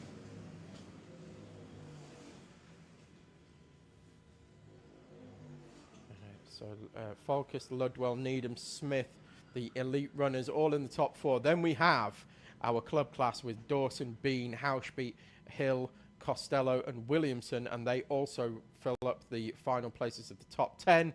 Then our novice class of Sam Neri, Hudson, Riley Matthews, and then Tom Hewland in the clubman class of P14, Freddie Cowley and Alana Howard. This battle 16 runners. This battle for 2nd place. Ludwell defended a little bit there, because I think he carried too much speed into 3 and then realised that he might be open to attack. And what I was saying about this final potentially not being that exciting on the cards, I didn't think just because of the way that the drivers were positioned. Like you say, David, we hadn't had any outliers or anything like that. It's all been fairly steady today. With the exception of Josh Falkus, this could be the battle for the lead, and it could be really exciting as it happens. Yes. Falkus is disappearing off down the road. Ludwell's backing up here, Tom. He's not got a huge amount of pace. And then Needham's then gone wide because of the line at Ludwell, and that's just opened the door for Addison Smith to come through.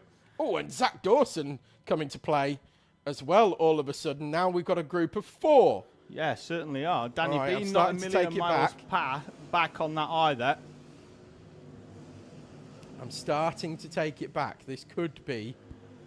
Oh, and back through goes Needham on Smith. Yes, at the national loop. And Dawson doesn't need to try and get too embroiled in this, but needs to be mindful that they don't back him into Danny Bean for the class lead. Exactly, just push them along. Hauschby in 3rd place in the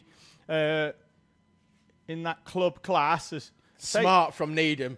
Pulled out of the slipstream just as Ludwell looked around and made Ludwell go defensive, and then Needham just actually took the normal racing line. Ludwell then set them offline, and that's allowed Smith through. Needham was just following Ludwell's line or trying to sweep round the outside, and that opened the door for Addison Smith to come through down the inside. And that's from hero to zero for Ike Needham, because that was a brilliant tactical move into South Bank corner and then made all the wrong decisions through hairpin 3 and 4. Smith up and onto the curb. Is that too harsh? No, happy with that. Smith up and on the curb, but that's because he tried to get a switch back, and that's put Isaac Needham on the outside of him as they'll run side by side. Needham's going to try and stick it out here. Will Zach Dawson pop the nose down the inside?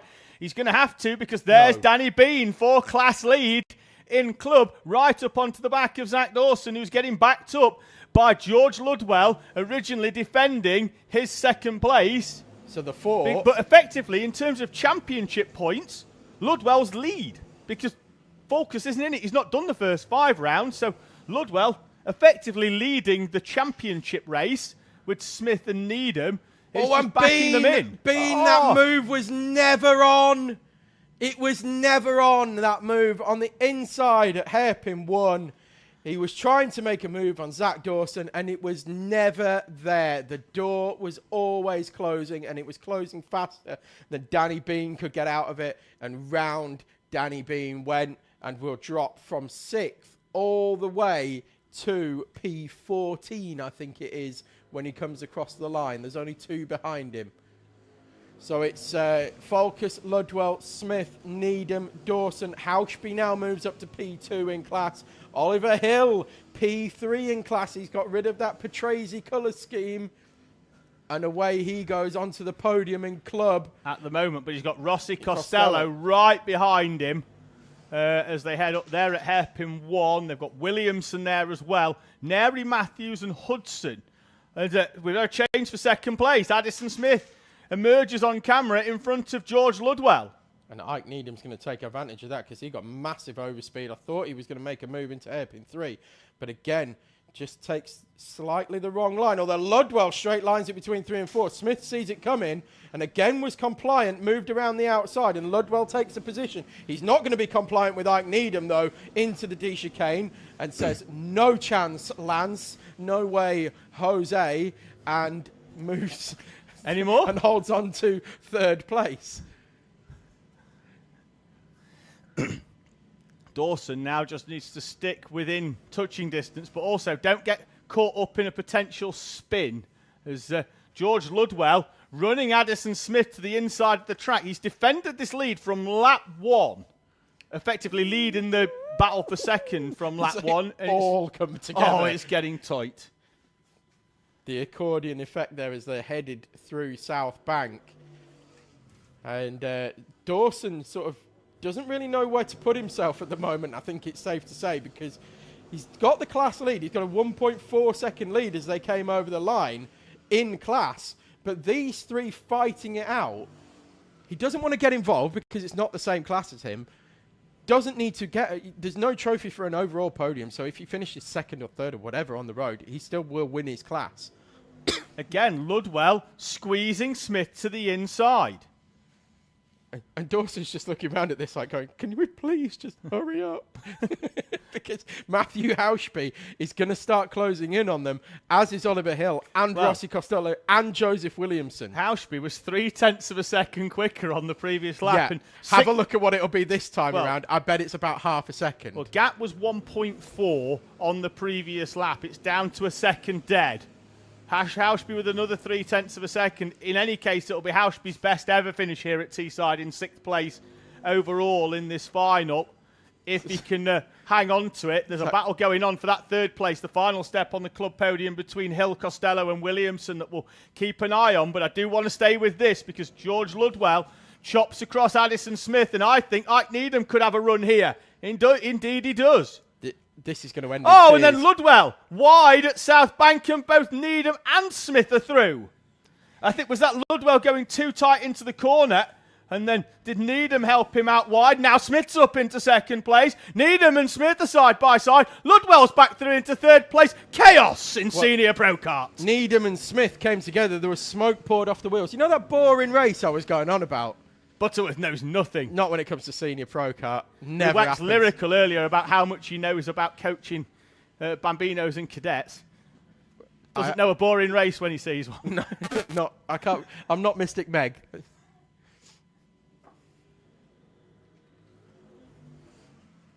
Smith wide at South Bank and really opening that door up.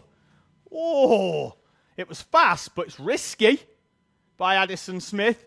Just one nose down the inside and you're facing the wrong way. I don't think you'd want to go that wide again. And there's Hauschby on the back. And now we're 5 deep for second place. Josh Focus is still in the race, by the way, Tom. Is he? He's 7 seconds down the road. Oh, there he is, coming towards us. He's having a boring race. He's miles in front. There's the boring race you were talking about. That's exactly what we were talking about, yeah. So Focus has disappeared off into the distance at the front of this Smith's got a one. gap now for second place as Ludwell is defending Ike Needham. And Dawson is coming under pressure now from Matthew Hauschby. Oh, Ludwell. Oh, Dawson. Oh, that's naughty by Ludwell. Naughty, and I'm calling it now. Down the back straight, he just saw Ike Needham and just drove straight across, and that's why Dawson's through. Well, he's compromised them all because look at the gap now to Smith. Smith is now gone. So either Ludwell's nursing a problem and thinks that's the only way he's going to hold on to a podium place, or he's just completely compromised everybody behind Addison Smith and allowed Addison Smith to now take second place. Again, I may well be wrong, and if I am, I'll hold my hands up and own it, but it did not look, it looked like that Ludwell, who'd been moving over to the inside to defend every other lap, saw that Needham was on the outside this time and just eased over and squeezed him, and it would appear that the powers that be generally agree. And they're nose to tail still down the back straight. As we've got a warning for George Ludwell in the 13. Needham went up the back of Ludwell there. And Hauschby's through, and is that Needham out? I think it is. He's falling all the way down the order. He's behind now Rossi Costello and Joseph Williamson. And they're fighting it out. Change for third place in club as well as through. And Needham's out. Needham is out of the race. Not sure what has caused that, but he went up and over the back of George Ludwell, who's going to look round and see Matthew Hauschby behind him. Zach Dawson has taken full advantage of that, but meanwhile they are still scrapping it out for the final step of the podium. Williamson, Hill, Costello, all changing positions through hairpin 1 and 2. 2 laps to go, so a lap and a half. They will get the final lap board this time around. There it goes, and Josh Focus has already taken it. He's in a different county. He's that far in front. Addison Smith will come across the line now in P2. Zach Dawson in P3, but leading club class. George Ludwell holds on to 4th place and 3rd in club class. Matthew Hauschby 5th and Joseph Williamson 6th are 2nd and 3rd in club.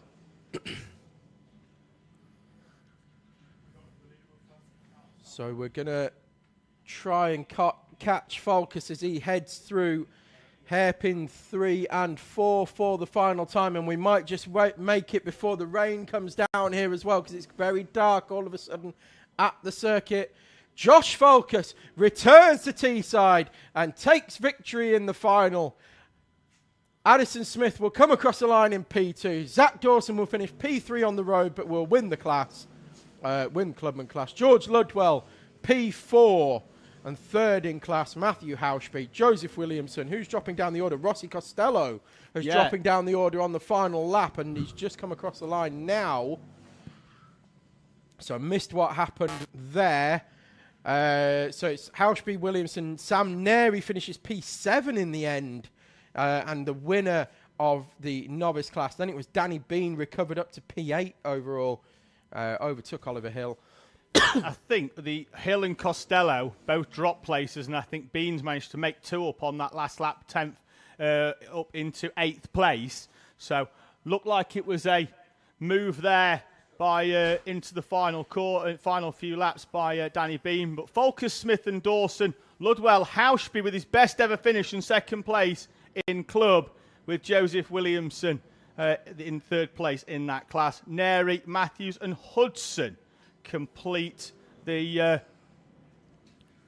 our novice class podium as round number 6 comes to a close here at Teesside Autodrome. Thank you for joining us. TSK Motorsport Media will be back next weekend for the NBS Bike Series. the Endurance Bike Series. And then we will be back, Tom and I, joined by Ross McIntyre and Ewan O'Leary on commentary for uninterrupted coverage of the 2025 running of the British 24-hour race. We've got over 20 owner drivers, over 65 hire carts and hire teams, Tom. 500 plus drivers join us for the 2025 running of the British 24-hour. I think we're up to 21 owners. So the more the merrier as well, as always. Get your entries in. There's only a couple of weeks to go and there are still places available. So... They've only had since November to enter. Yeah, I know, but you know what some of them are like. But yes, really, really looking forward to that one. And it brings to a close a great day's racing. Thankfully, it seems that all drivers who were involved in incidents earlier on... Oh, we're possibly doing the presentation in the cafe as well, I'm told now. So this is a public service announcement as well. It might rain again. That it might rain and the presentation might be in the cafe. However...